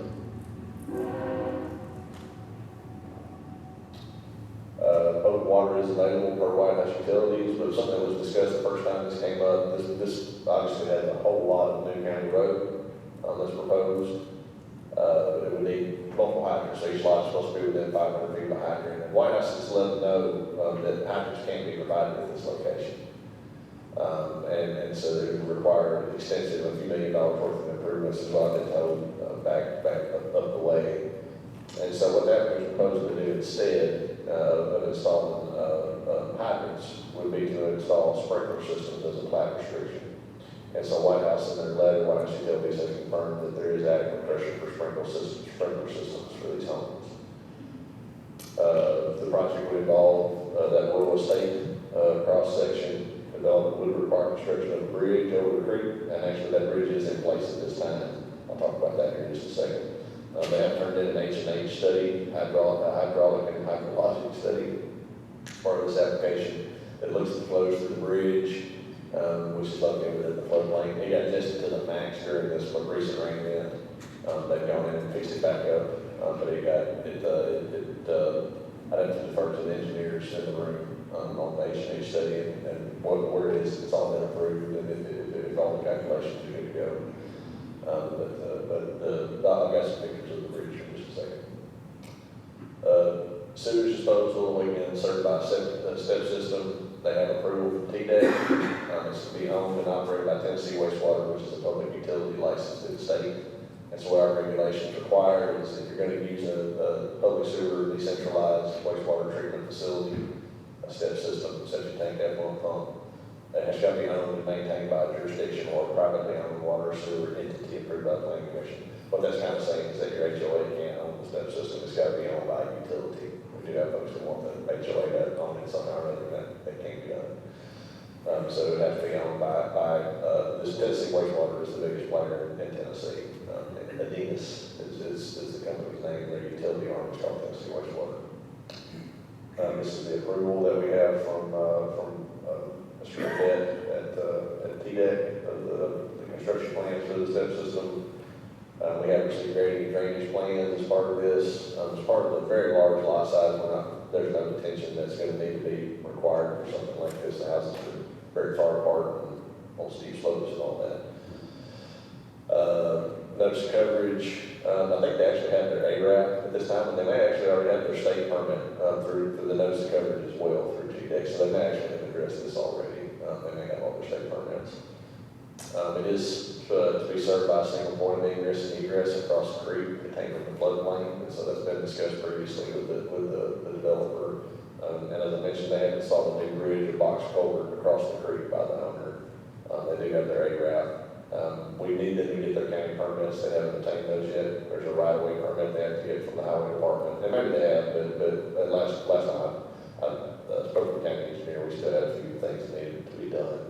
Right-of-way access permit, land service permit, and floodplain development permit all need to be received and finalized.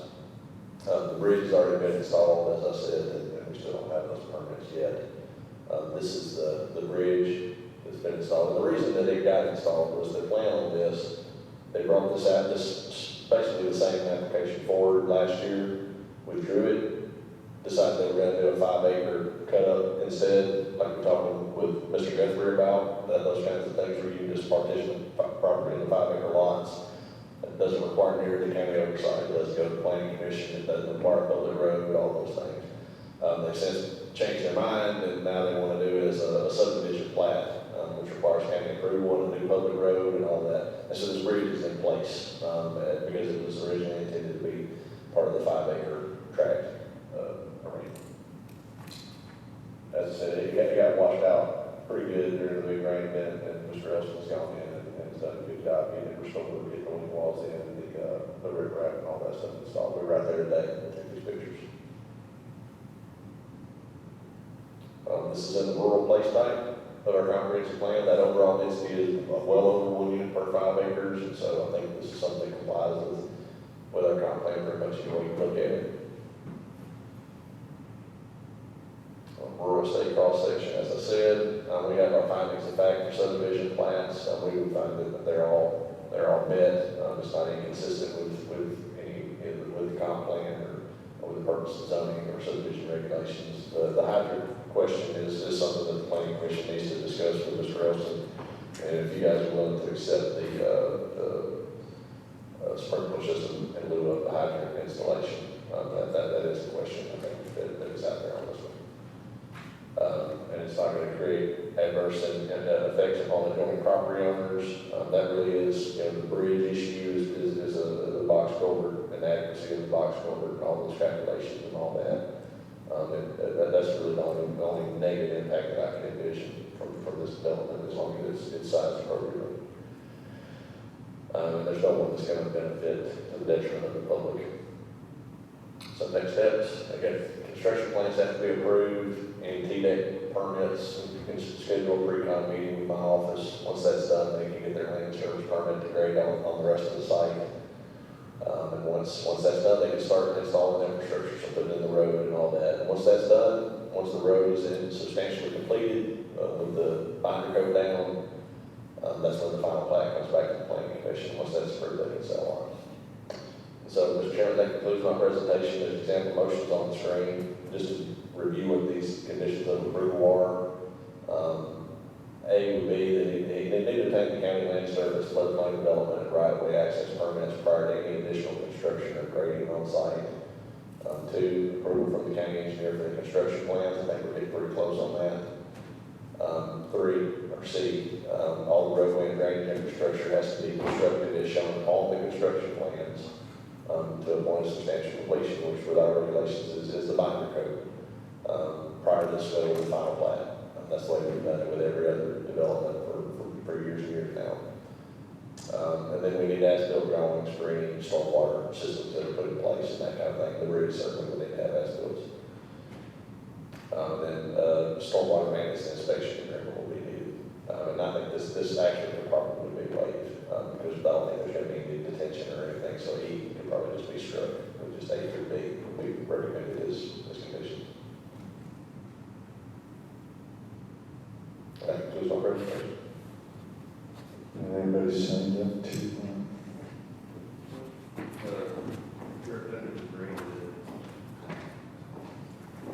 Hi, I'm Allison Schroeder with Greenwood Design. Andy, this is one of Andy's projects, and he was unable to be here due to state tournament for softball, so Waco was one.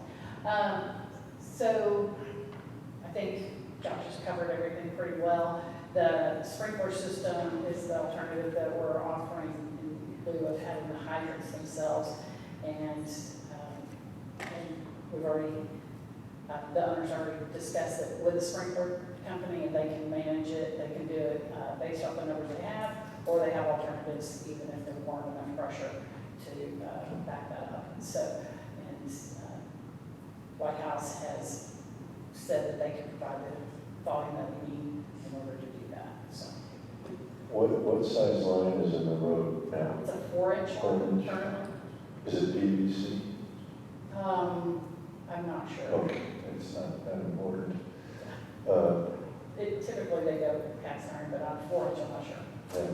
So, Josh, we've never done this before, talking about sprinklers.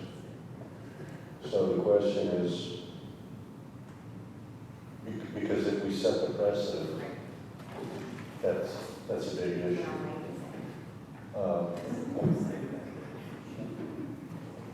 What, besides fire suppression, why else are there fire hydrants? Well, for hydrant, you might have a hydrant on a line that blow it out at the end or something like that if you have a cul-de-sac or something like that. I We'd mean, still probably have to have a blow off out at the end of the line. you know, but probably both of those cul-de-sacs probably need to have something. Yeah. But your typical hydrants are there for fire protection, and spacing is fine. No lot's supposed to be more than 500 feet from a hydrant.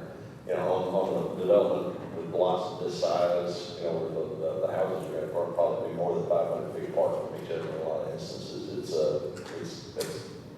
That could be a tough requirement. If the infrastructure was there, they'd certainly be required to do it anyway. The hydrants and the sprinkler system is one of those things I've joked probably with you, Mr. Chairman, in the past. If my house was on fire, I'd much rather have a sprinkler system than I would a hydrant out in the road, But if if it's not gonna be on fire, I probably don't want a sprinkler system, you know, and so that's kind of the conundrum of them. There's certain, I think the environment would tell you that a sprinkler system is far more effective at fire suppression than a hydrant. No doubt, and in Allen County, we're dealing with volunteer fire departments, it's doubly as effective. People may or may not want them, of course, they're volunteering to provide it. I don't know what the accidental damage to houses is with residential fire sprinklers. I know in industrial and commercial it almost never happens, but I think they use different materials. I think they use PVC or probably some other kind of plastic now. John, you got it. You know, what type of pipe will be used for the sprinkler system? I'm not a sprinkler engineer, so I'm sure it will meet the standards that are required. My point And is, the code department would set that standard. yeah, my point, and I'm not familiar, you know, to know what codes, if there are any, with regard to that. They're absolutely no codes. Certainly, a plastic pipe would not be good in that situation, and plastic components in the valving and in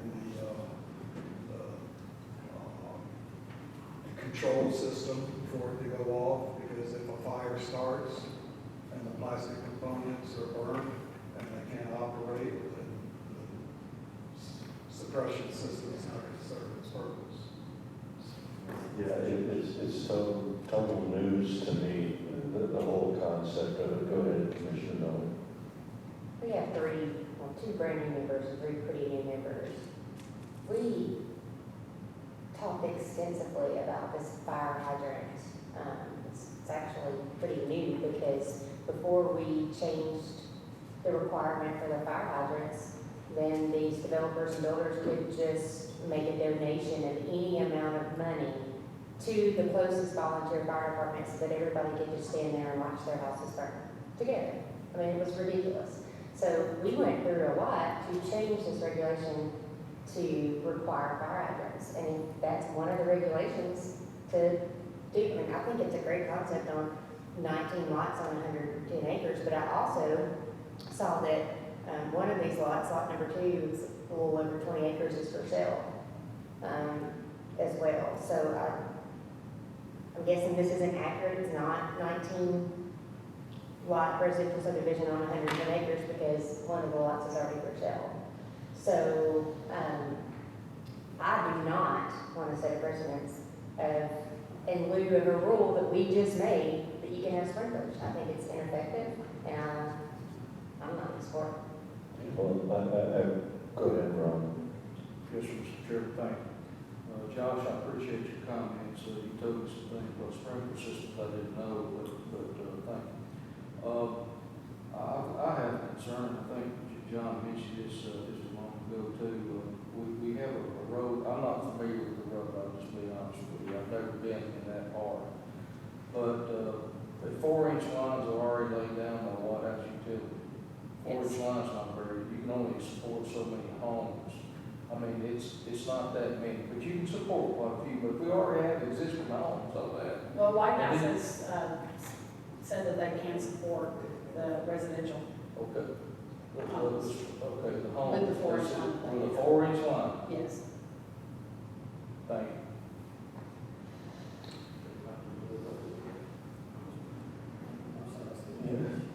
I lost the train of thought. And you are correct about fire hydrants. Typically, you want that building to be within 500 feet of a fire hydrant, and on really large lots, that's just not feasible. When they're in the road, you have to have one at every driveway, and it still wouldn't reach the house. That all has to do with how much line is on the fire truck that they carry. Yeah. Mr. Chairman, and I appreciate that comment, and I thank you for that clarification. That's good. But I think we have an issue that other commissioners have brought up in the past. I know I've heard this as a former commissioner on a utility district, is that you have to have a minimum of 6-inch line, water line, to put fire hydrants. So I question why in the world I would be very skeptical and love to see the plans on sprinkler systems, because what are you gonna put sprinkler systems in horse farms? You gonna put sprinkler systems in outbuildings? I mean, you just can't put them in the primary house. You gotta require them with every structure it's there, because that's what fire hydrants do. They pump water, they put out fires on any building on the property. So that's an existing issue. Every outbuilding that's put on those properties from then on will have to be equipped with sprinkler systems. So I think that's a consideration that can take in place, but I have not heard that, I would really question, but if White House says they can support that, they know what they got. But I'm telling you right now, the standards haven't been set, that there's gotta be fire hydrants, this is, it was mentioned just a moment ago. But, yeah, and I understand now, if they were able to or had gone with 5 acre lots, they wouldn't have to have anything. I live on Brandon Mill Road, we have no fire hydrants, because we have a 3-inch line in our street, I think is what we have. So that's, that's an alternative, not a great one. And I understand the argument about, with as far apart as these houses are gonna be, you probably need about 12 to 15 fire hydrants out there. That's an expensive endeavor if they actually have the supply. And then one of the questions I have, and I'm not trying to appease anybody here, but on the Brandon Mill project, they're going from a 6-inch to an 8-inch. Can you go from a 4-inch to a 6-inch? It depends on the utility, they'll all have different requirements. I don't know for sure what White House does. I know like Portland requires you to go 8. If you upsize the line, they require you to go from 2 or 4 to 8. To 4. Yeah, that is a minimum size. Gallatin may still do 6s. I'm not totally sure. They're kind of all over the place on that. But if they allow it, it's outside of our bailiwick. We have to really defer to the utility on what they want to see with their system. Right. As long as our basic requirements are met. Yeah, hydraulics are wild to me, so. Mr. Chairman? Yes, sir. There's Mr. Chairman, is it when There is also, the fire standards requires for two things. Minimum gallons per minute and pressure. I don't know how a sprinkler system can deliver the minimum gallons of 500 gallons per minute. It's the same. Somebody can show me those numbers. Thank you. Mr. Chairman? Do we have a representative that's an expert in fire that we can defer to if the committee was moved to defer until we could get testimony from? I mean, I'm not trying to pretend I'm a firefighter here. I don't know what's better. I don't know, so I'd like to hear from somebody who actually knew.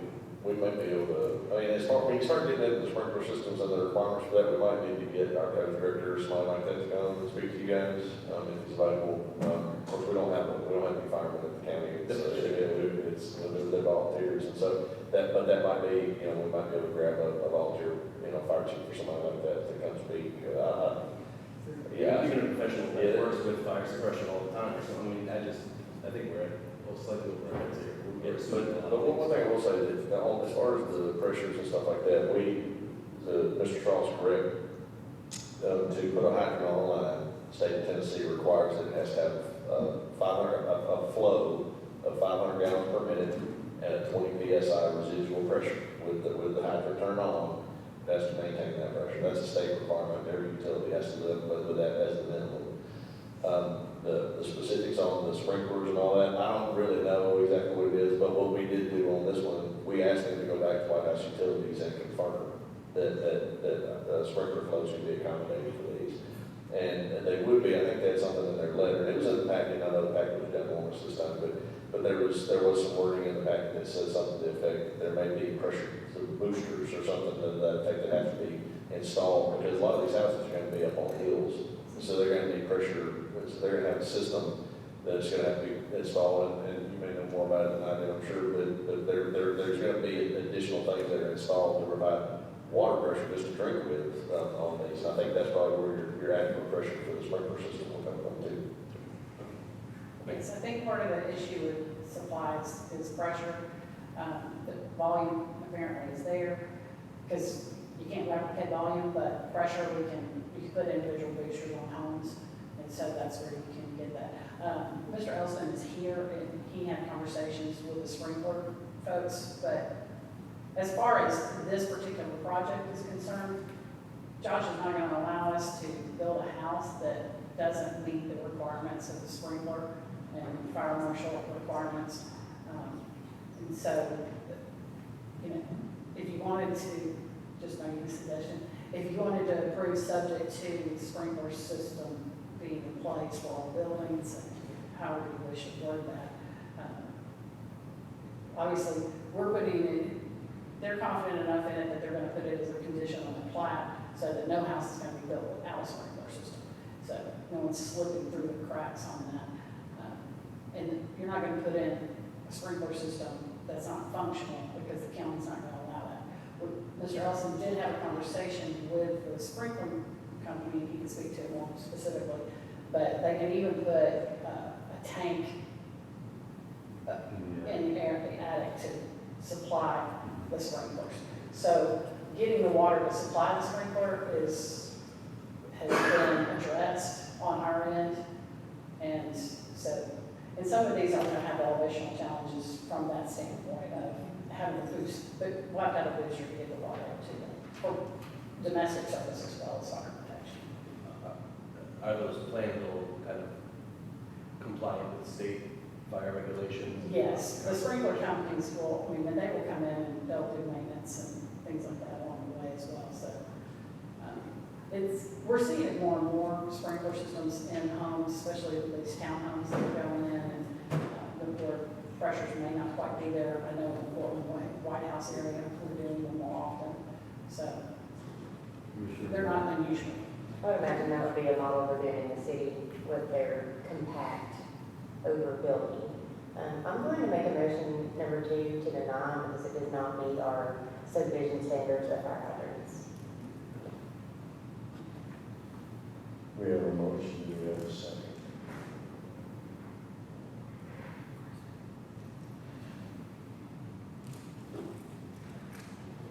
I'll second. Second from Commissioner Holmes. I would just like to say that I like the project. I think it's open and good, and I think we have to be very, very careful about setting precedents. I would like to study this in greater detail. I have similar concerns as Mr. Belcher does on the ability for plastic materials to actually deliver water to the proper location during a fire. If you burn right through the main line, it's not going to get the job done. So we have a motion and a second on the floor, and so I think we should go ahead and vote on that if there are no other questions with the motion. Commissioner Holmes? Commissioner Miller?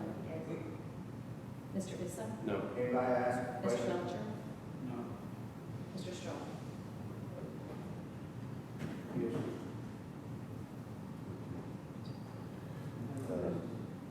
Motion is denied.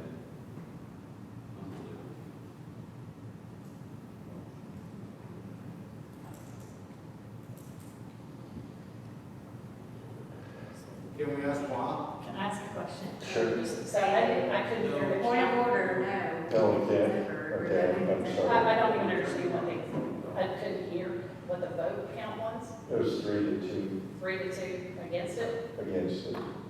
instead of referring and asking for additional information. to be Point denied. of order. Our attorney's saying we're out of order, so. Okay. We'll-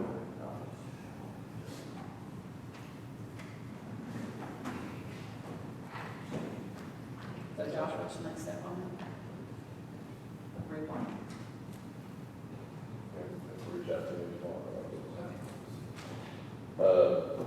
Mr. Chairman, the next item on the agenda is Norman Ridge subdivision preliminary plat. This is a project located along Anderson Road, 13 residential building lots on 19.92 acres total. It takes in, see up here, this lot, and then this fire tract as well. So it's 19.92 acres overall. You see there's a jurisdictional line. This property here is in the county, but the rear portion is in the city. I'll talk about that a little bit more in a minute. Again, located along Anderson Road, zone rural residential, owned by Marianne Norman and Scott Norman. Developer is Norman Ridge Joint Venture, Cow Venture. The project surveyor is Thomas Vester, and the project engineer is Tar Group. This is in its context here with our county zoning and the city limits of Hendersonville. You see this property is surrounded by the city limits of Hendersonville, and it joins a county project here. This is the retreated Norman Farm, which is about 230 lot subdivision. And then there's another tract area that's not included in this development. This is zone rural residential, and then this down here in the south is zone rural residential as well. Aerial photo of the property, just to kind of show you the layout. This is Ivy Point, I believe is the name of the subdivision. It's in the city of Hendersonville. And this development here is in the county. Again, the retreated Norman Farm. There's a road alignment, as you can see, that would link these two projects. They've addressed that. I'll show that they've done that here on the plan. This is the preliminary plat. Anderson Lane here is along. It is right here. You have 4 lots fronting Anderson Lane, and then you have the road to be extended here. This is James Gorley Road. It's supposed to be extended to the north to connect to the stub here that's in the city of Hendersonville. So you would have an ability to get from one project to another. It provides the reason we have these roads stubbed is to get the alternative means of ingress and egress out, so that it would provide another way in and out. For Norman Farm and for Ivy Point as well, so we complete that loop. Let's see, here we go. As I mentioned, 13 lots total. Lot 10 is a little bit unique. They're including this 5-acre piece right here is included with Lot 10. So this one is actually a 5.86 acre tract. This is in the city of Hendersonville. There'll be a note on the final plat that this needs to be designated as an unbuildable lot or an unbuildable area that's reserved. That's outside, that's not for construction. And it actually is legally that already. This piece of property, at one time, for some of these other developments already reserved. The city of Hendersonville had it reserved from the development. Basically, it can't, as an unbuildable area, is my understanding of the previous development.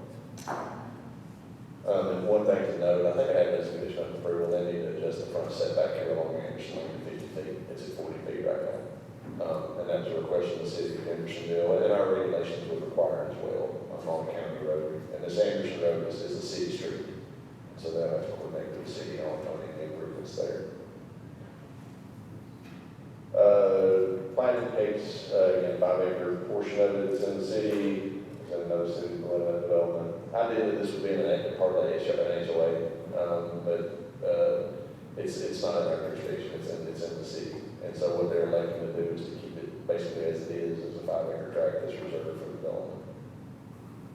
And it just needs to be noted, as I said, it's an unbuildable area with a minimum setback that keeps anything from being built in. Adequate right-of-way is shown dedicated along Anderson Road, which is the city of Hendersonville Street. It's Anderson Lane, it's actually Anderson Road. They'll need to coordinate those improvements. The city is going to want them to do some things along Anderson, and so they'll need to do that. And they've been in contact with the city's planning department and public works department already. As I mentioned, James Gorley Road is to be extended, which is going to form an essential connection between these two existing developments. What we're recommending right now, I'll talk to county engineers some length about this, about how to handle this situation here. What we're recommending is that the planning commission should require a letter of credit, 110% of the cost of that road that's running through the middle of the development. We would like to see that posted with the phase 1 final plat, and so we would need that full surety posted for that road, make sure that it does in fact get built. And then we would also recommend that a maintenance surety be posted, because they're gonna have to use some county roads in the retreat on the farm development. And so we would request that a maintenance surety be posted as well, at developer expense. And we spoke with Mr. Gentry and they're agreeable to do both of those things. We have that as a condition of approval.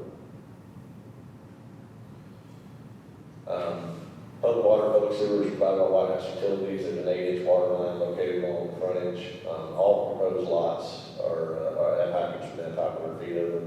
Some of the hydrants are across the street, other development, but we went out and I checked the location of all the hydrants for this, and so all lots are within 500 feet of the hydrant. Fire protection is to be provided by the government, volunteer fire department. Drainage, construction, PPSC, drainage plans, all that stuff has been turned in for review. They're in review right now by the county engineer. They will need to get a notice of coverage from this for TDEC. And one thing the county engineer has requested, there are noted drainage issues to the rear of these lots, water tends to pond and some other issues. And so he has asked that a ditch be added to drain these lots better and get it down to the road or break it back over here. There's some detention back over this way somewhere that they're going to be using as well. And then one of the other developments. And so they'll be adding that. If they haven't already, they'll be adding that to the construction plans. And this is one of the things we try to do when development comes in. We try to get it to fix existing problems as much as we can. That's usually the way that problems can get fixed, is we have to develop paperwork.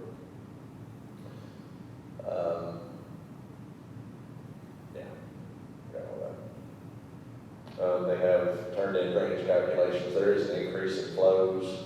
I'd have to defer to Mr. Gentry, or the folks from TAR to discuss exactly how they're turning. They are not proposing detention within this development. Like I said, I believe that they will drain a portion of it down near Anderson Road, and they'll have to look at the drainage network downstream, and then a portion of it will drain into some detention facilities that exist in these other developments to the east. They didn't have to. This is a by right application. Plat applications isn't a rezoning or anything, but they did provide home elevations.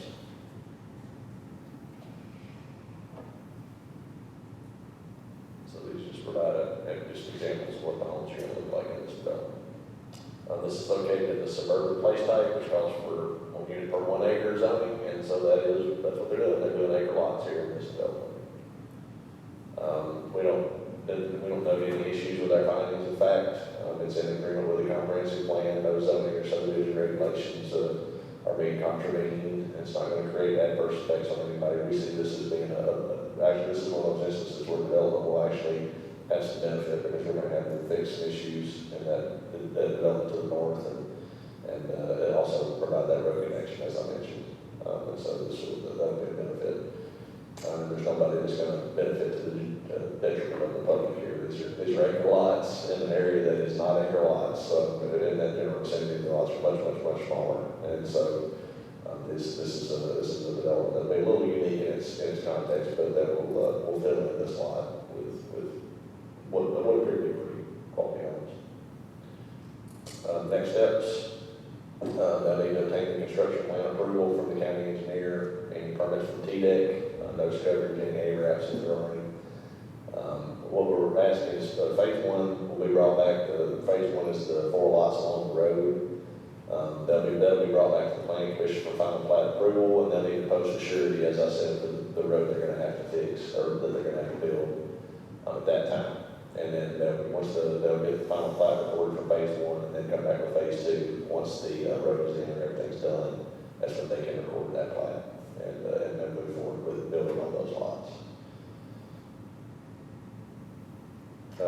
Ms. Chandler's example motions on the screen. I got a bunch of conditions. I'm sorry about that. I know the font's real small. But just to talk about what those are. And we do actually check these when they come back to do stuff. If there's a condition, I make them live with it. So this is very important down the line. The condition A, they have to get the construction plans approved. B, as I mentioned, that letter of credit for 110% of the cost has to be posted with the phase 1 plat. Make sure it's posted, make sure they don't tear up our road. D, they got to get everything constructed before they come back to phase 2 final plat. And we'll need as-built drawings for any drainage improvements, that new ditch they're gonna cut in, and we'll want to see as-bills on that, probably road too.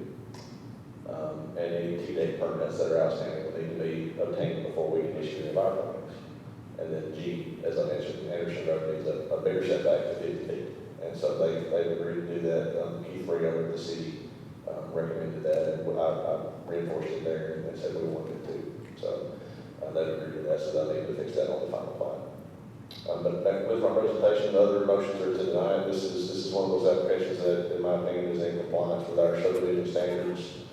There are no grounds for anything other than approval for this one. But if there are questions, I mean, it could be deferred. You guys could have them come back if there's additional questions. Does anybody sign up to speak? Okay. I have a question. That 5-acre parcel is landlocked, correct? It's not land. No, it's not, So it's a little unusual, like I said, but it's not a separate parcel. It's actually lot 10, just like this is lot 10. And so that's all 1 5+ acre tract. So, I'm just curious as to why it wouldn't be de-annexed. The de-annexation is a very, very onerous process on the part of the city. Yes, from the perspective of the staff and that kind of thing, taking in a very small piece of property or getting rid of one, it's a process that's not worth the effort. Because we had one of those a few months back. They will every once in a while de-annex property. The city of White House will de-annex, it seems like, more than other folks. Millersville's de-annexed a couple of tracts in the last few years. Hendersonville and Gallatin have not as much. And so that they might, if the owner petitioned them to be de-annexed, they might be willing to de-annex it. I don't know whether they would or not though. Because it doesn't have any access to a street anywhere else. Just right here.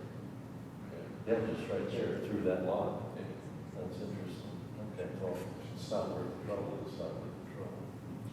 And I didn't say Mr. Gentry's here in attendance and can speak to any questions y'all might have about the class. I don't have any other questions. John, go ahead. Josh, you mentioned, as far as the runoff goes, that because there is no detention pond, that some of the runoff is going to go to adjoining properties. Has that been evaluated? I think that's in the process of being evaluated. The construction plans have been turned in. And what will have to happen is that, if you're going to have an increase in flow post-development, you have to be able to show that the downstream structures can all accommodate it. And so if they can't accommodate it, then you have to detain, essentially. And so I don't know where they're at on that at this point. At this point, they're not proposing detention. Again, they are trying to fix the drainage issue that's existing up there for those homeowners. But where it's going to the east, I'm not totally sure. I know that there's a detention facility down there that will eventually get this water. They'll have to look at those to make sure those are adequate as well. And then, of course, in Anderson, we'll have to make sure that the road and the ditch and all that is adequate to accommodate the food. If any of that turns out to not be the case, they probably lose a lot to detain somewhere along the way. And a follow-up, is the 5-acre non-buildable lot appropriate for detention? Well, it could be, but I don't know exactly how it drains across there, but that could, yes. If it came to that, where they needed to detain on the property somewhere, that would be a real good place to put it. If it worked drainage-wise, and if it flowed out there. I'm just concerned about the impact surrounding Yes, sir. subdivisions that don't have a choice if this is built. Thank you. This is a kind of follow-up question to that.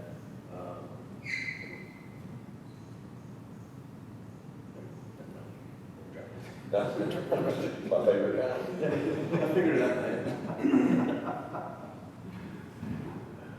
Okay, are there any other questions?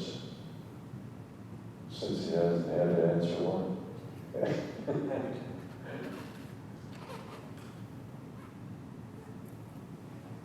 I just remembered.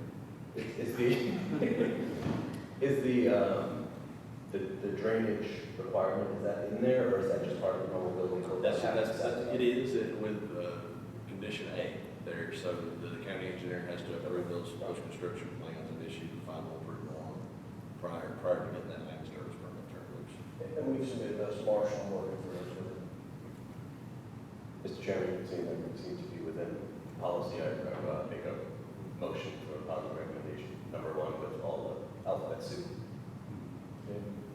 Number one with alphabet soup, do we have a second? Second by Mr. Strong. Any questions on the motion? Then we're ready to vote. Kathy, it's all yours. Commissioner Holmes? Yes. Commissioner Miller? Mr. Issa? Yes. Mr. Belcher? Yes. And Mr. Strong? Yes. Well, that's unanimous. No, it wasn't. No. Oh, thank you.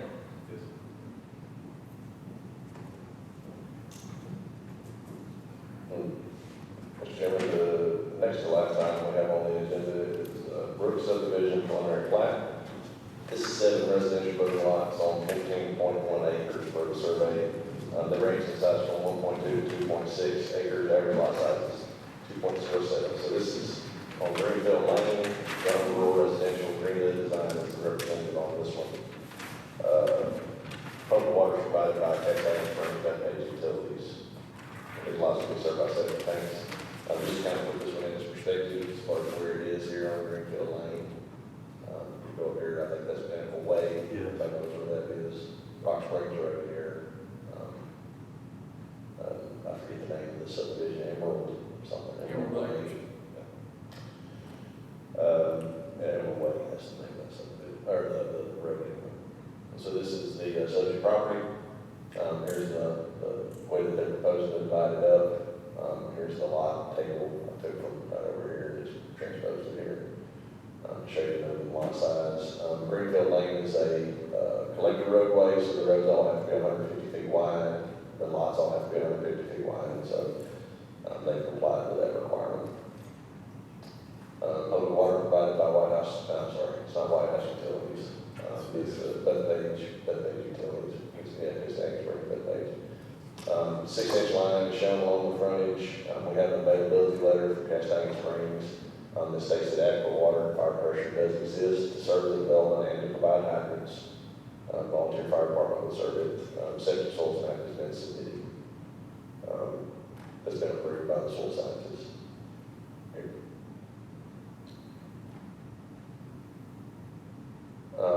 This is just from the sheet that they provided us here where they static residual pressures and all that stuff is shown for hydrant flows, and so they did confirm that a hydrant could be installed to service these lots.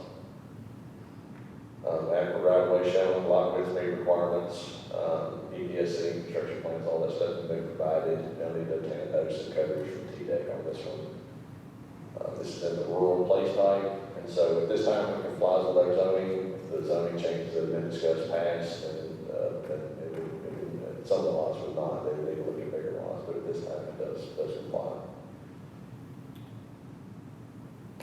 No issues with our findings. In fact, all the requirements appear to be met.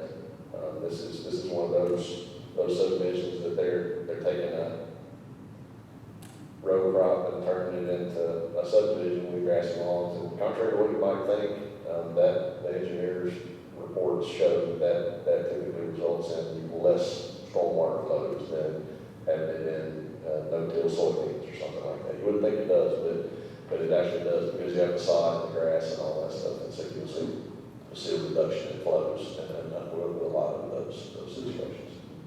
Okay. I had to be convinced of that a few years ago, but they argued with me for a while about it. Engineers, like I said, it just goes from it being bare ground a lot of the time to having grass all the time. So it absorbs more water.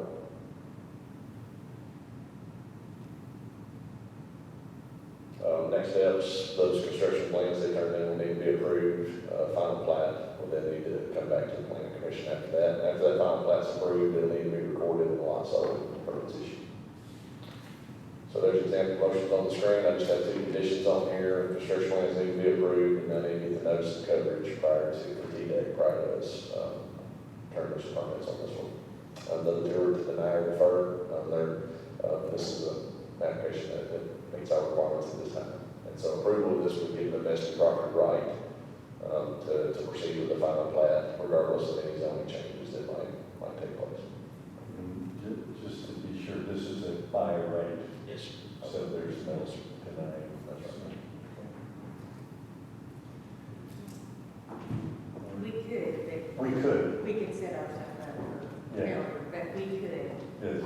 Just because it's direct does not mean that we can't see that. No, you're Let correct. me clarify that, because that's been said online, it's really not true. You're correct. You're correct. I stand corrected. Okay, so do we have any questions for anybody?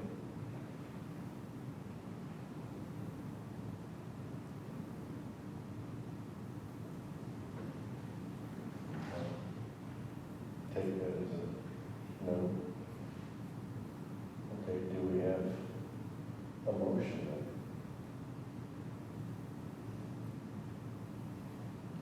Mr. Chairman, I make a motion we approve. So that's another one. Do we have a second? Number one, approve with A and B. Yes. Okay. Do we have a second?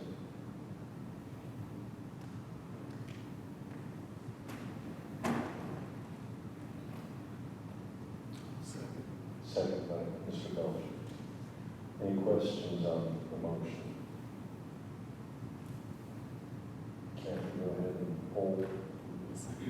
Commissioner Holmes? Yes. Commissioner Miller? Mr. Issa? Yes. Mr. Belcher? Yes. And Mr. Straw? Yes. Vote of the town. 4-1. Yes, sir.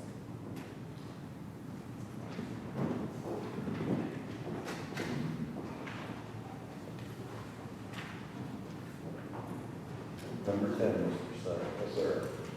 Along Sir, so this is a request for a variance from the county requirements related to allotments on collector streets. So as I mentioned with that last item, on collector road, you're required to have your lots be 150 feet wide in general. This is located on New Deal Potts Road, which is a collector road. The property is owned rural residential, it's owned or will be owned, I'm not sure if they own it. Yeah, they're on the property. Okay, so they do own it at this time. Highland Volunteer Fire Department has purchased this 3.67 acre tract. So what they're looking to do right now is to subdivide it. So they've turned in a subdivision plat. Mr. Rob Schneider here has prepared the plat. The use itself has been approved by the County Board of Zoning Appeals earlier this month to operate the fire facility there. The subdivision plat, and if they wanted to just go do it on the 3.67 acre lot, they can go ahead and do it. But they're subdividing a lot is the issue. So this is the subdivision plat that they've turned in, and just kind of zoom in on it just a little bit more. They're taking this one lot and dividing it into two. And so this would be one building lot here, and this would be another building lot. And because this lot is less than 150 feet wide, it will have one way in, one way out onto the collector road. It does require a subdivision variance from the planning commission. If they could provide an easement or something up here to provide a secondary means of access for the fire station, then that would make this variance unnecessary. That was in the staff comments, but I don't think they want to go that route. So this is the subject property, the aerial on it. Here's the existing house that I think it's in the other lot, not this particular lot. I believe it's going to be torn down at some point in the future. So again, this location, New Deal Potts Road, is a rural minor collector. Our subgrades encourage developers to avoid direct cuts onto R2 and collector streets. Other means of access is available. I mean, use the side street if you can use the side street. And so, as I said, the proposed lot within the road here, that's 79.33 feet, which is less than the 150 feet that's required. And so, as I said, the alternative of adding that secondary ingress and egress across lot B would make this unnecessary, and it would add an additional emergency point of access to the facility. I believe that probably that would impact the marketability of this lot, though, and so they probably don't want to do that. It's one of those things that fire department in the city of Hendersonville or Gallatin would require a second means of ingress and egress for any use. But it may not be feasible for them here, I understand that. And so, but that is what makes this variance needed here from the planning commission.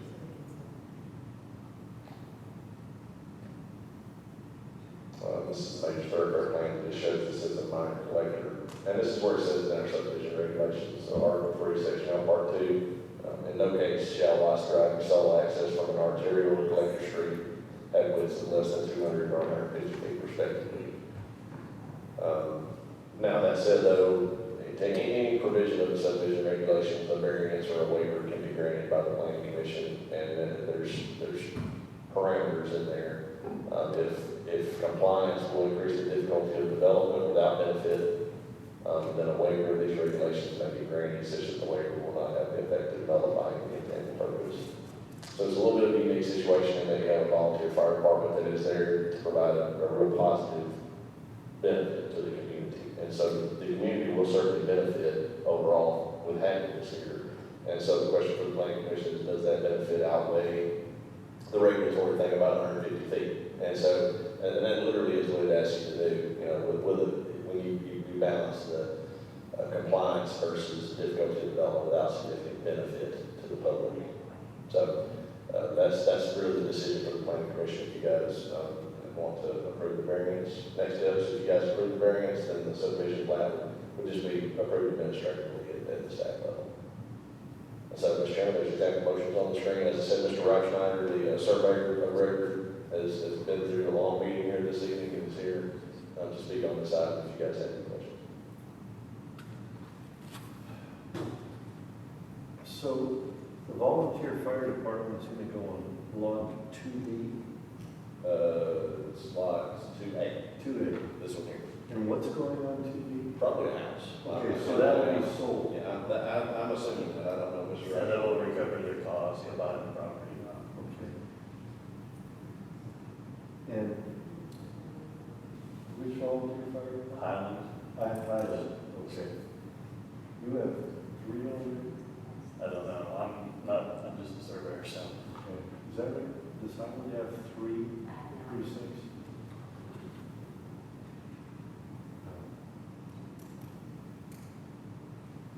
And there's no problem getting fire engines in and out of that little bitty lot? That's 2A now. If you were to try to get onto Belcher Hollow Road, there is quite a grade change there, so that may be an issue. Because you're actually crossing a little bit of a ditch or a creek right there.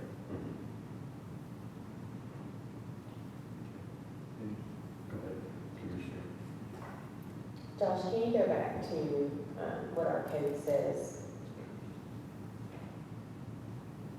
Okay. In no case, I mean, I get it, support the volunteer fire departments, I think they're wonderful and necessary, but when if they kept that second lot, they would have a second ingress and egress, correct? Yes, ma'am. The lot would have a second piece of road frontage there if the lot was kept on. But as it just says, the steepness may be. For it to be practical, yeah, there may be more to it in terms of, I'm not walking this lot or anything, so I can't speak to what. And the roadway width of Belcher Hollow is 14 feet wide, whereas New Deal Pods is 20 feet wide. So you're making a 90-degree turn. Oh, I see, yeah. 14 feet wide. Yes, sir. Belcher Hollow.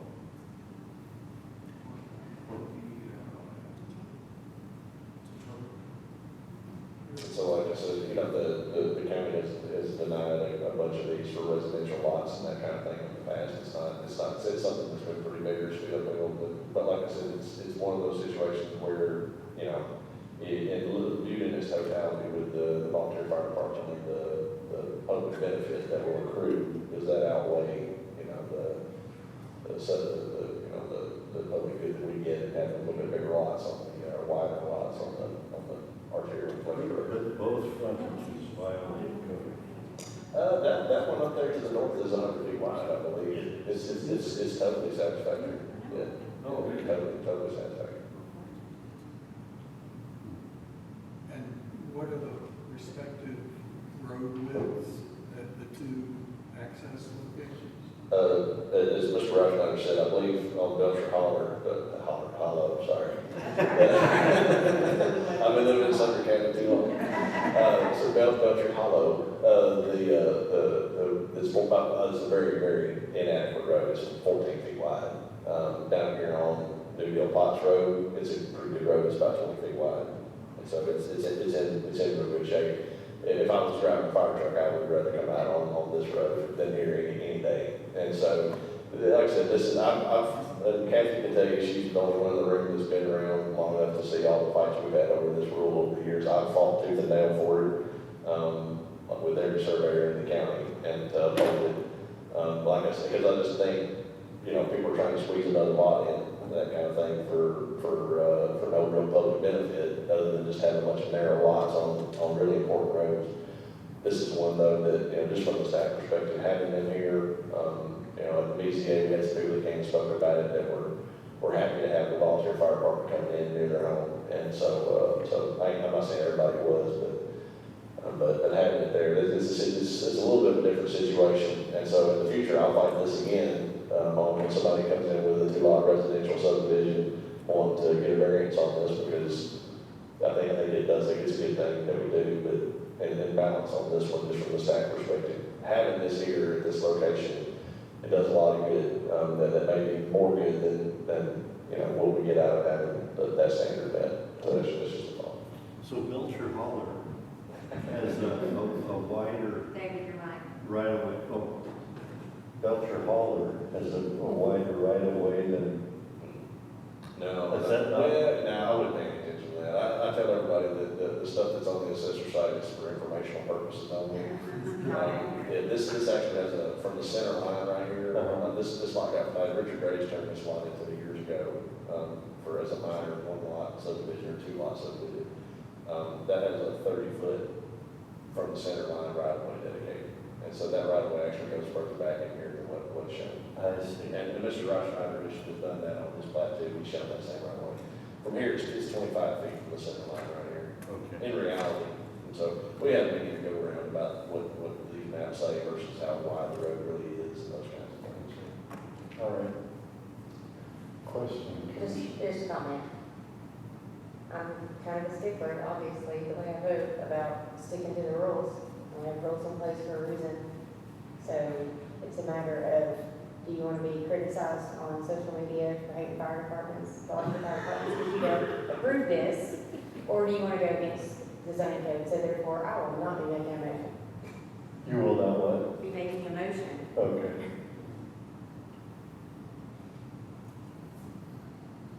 One thing that I've said this many times before, maybe not to you guys, but I just say it all the time. You're not setting a precedent necessarily when you grant variance. Sometimes maybe it seems like you are, but each variance has to be taken into account with its own unique situation. So you're analyzing a situation and making a determination. Is this situation unique enough that it warrants a variance from our regulations? And by approving one variance, that does not convince you to approve the next one. There's nothing in the law that says that's the case. Kind of says you're right. And I do understand that. It makes it harder to say no, but it doesn't convince you to say no. That's all I'm saying. Yeah. Every situation is unique. That's why they're seeking a variance. Does not go to, or warrant a public hearing to put this kind of facility in a residential neighborhood? They've already done it. So that it was the Board of Zoning Appeals. So they got a special, this is like I was talking about, there's certain uses that are allowed in the residential zone. And so fire department is allowed in residential areas. And so they got an exception from the BZA, a conditional use permit, to operate this. So we had a public hearing at that time. And you guys, if y'all approve this, you're not done with it, they'll have to do a site plan. It's going to have to come back. That may be administrative, because I think it may be less than 3,000 square feet, but they'll have to submit a site plan for planning review at least that. Commissioner Miller. Can I get the law director's opinion?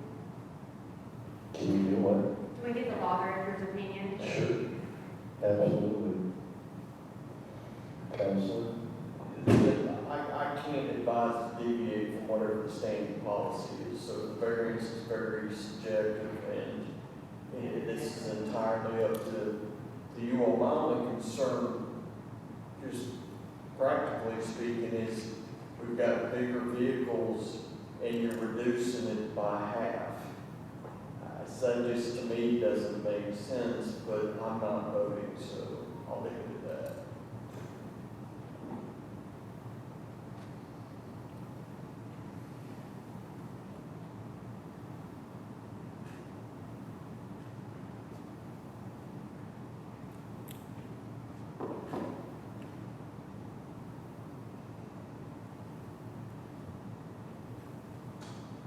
And one more time, Josh. That's a 76-foot wide opening, and the requirement, 79 is, and the requirement is 100 or 150? It's generally 150 on a country roadway. If it doesn't have a secondary means of access on Yeah, but because that's a collector. Okay. And the alternative would be they can't recover their money by selling off that other lot. I can't get into their finances and No, their I situation. don't either. I'm just looking at the facts. I'm sorry, I didn't hear you. Why isn't there a representative to explain this from the auditor? You know, and Mr. Chairman, that's a good question. It would really have been helpful to ask those questions directly to those who have direct knowledge of that question. I'm not saying it's going to sway my vote, but it'd be nice if somebody were in here to address those questions. That's all I'm saying. Thank you. And so I didn't put one thing on there that maybe would be appropriate. If a deferral is ordered because you need more information, then that's certainly appropriate.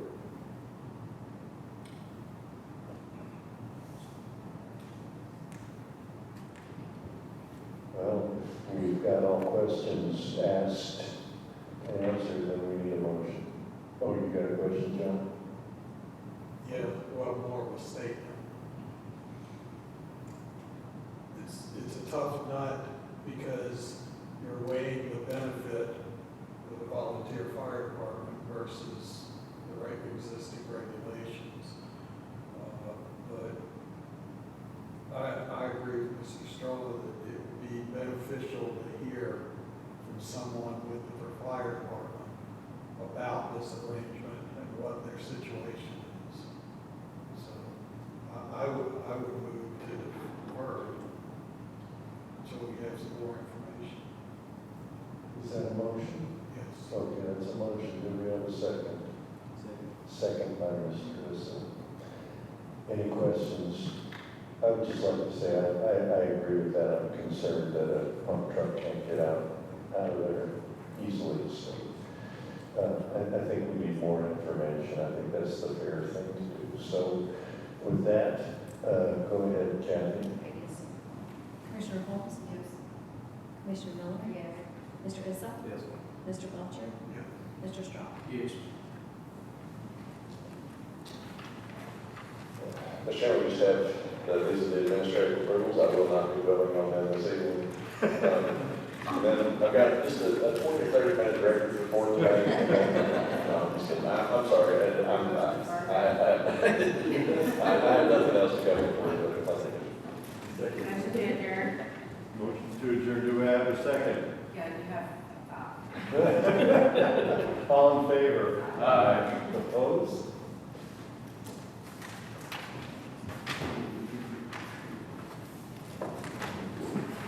Well, John and Ron, you guys are ready to marathon tonight?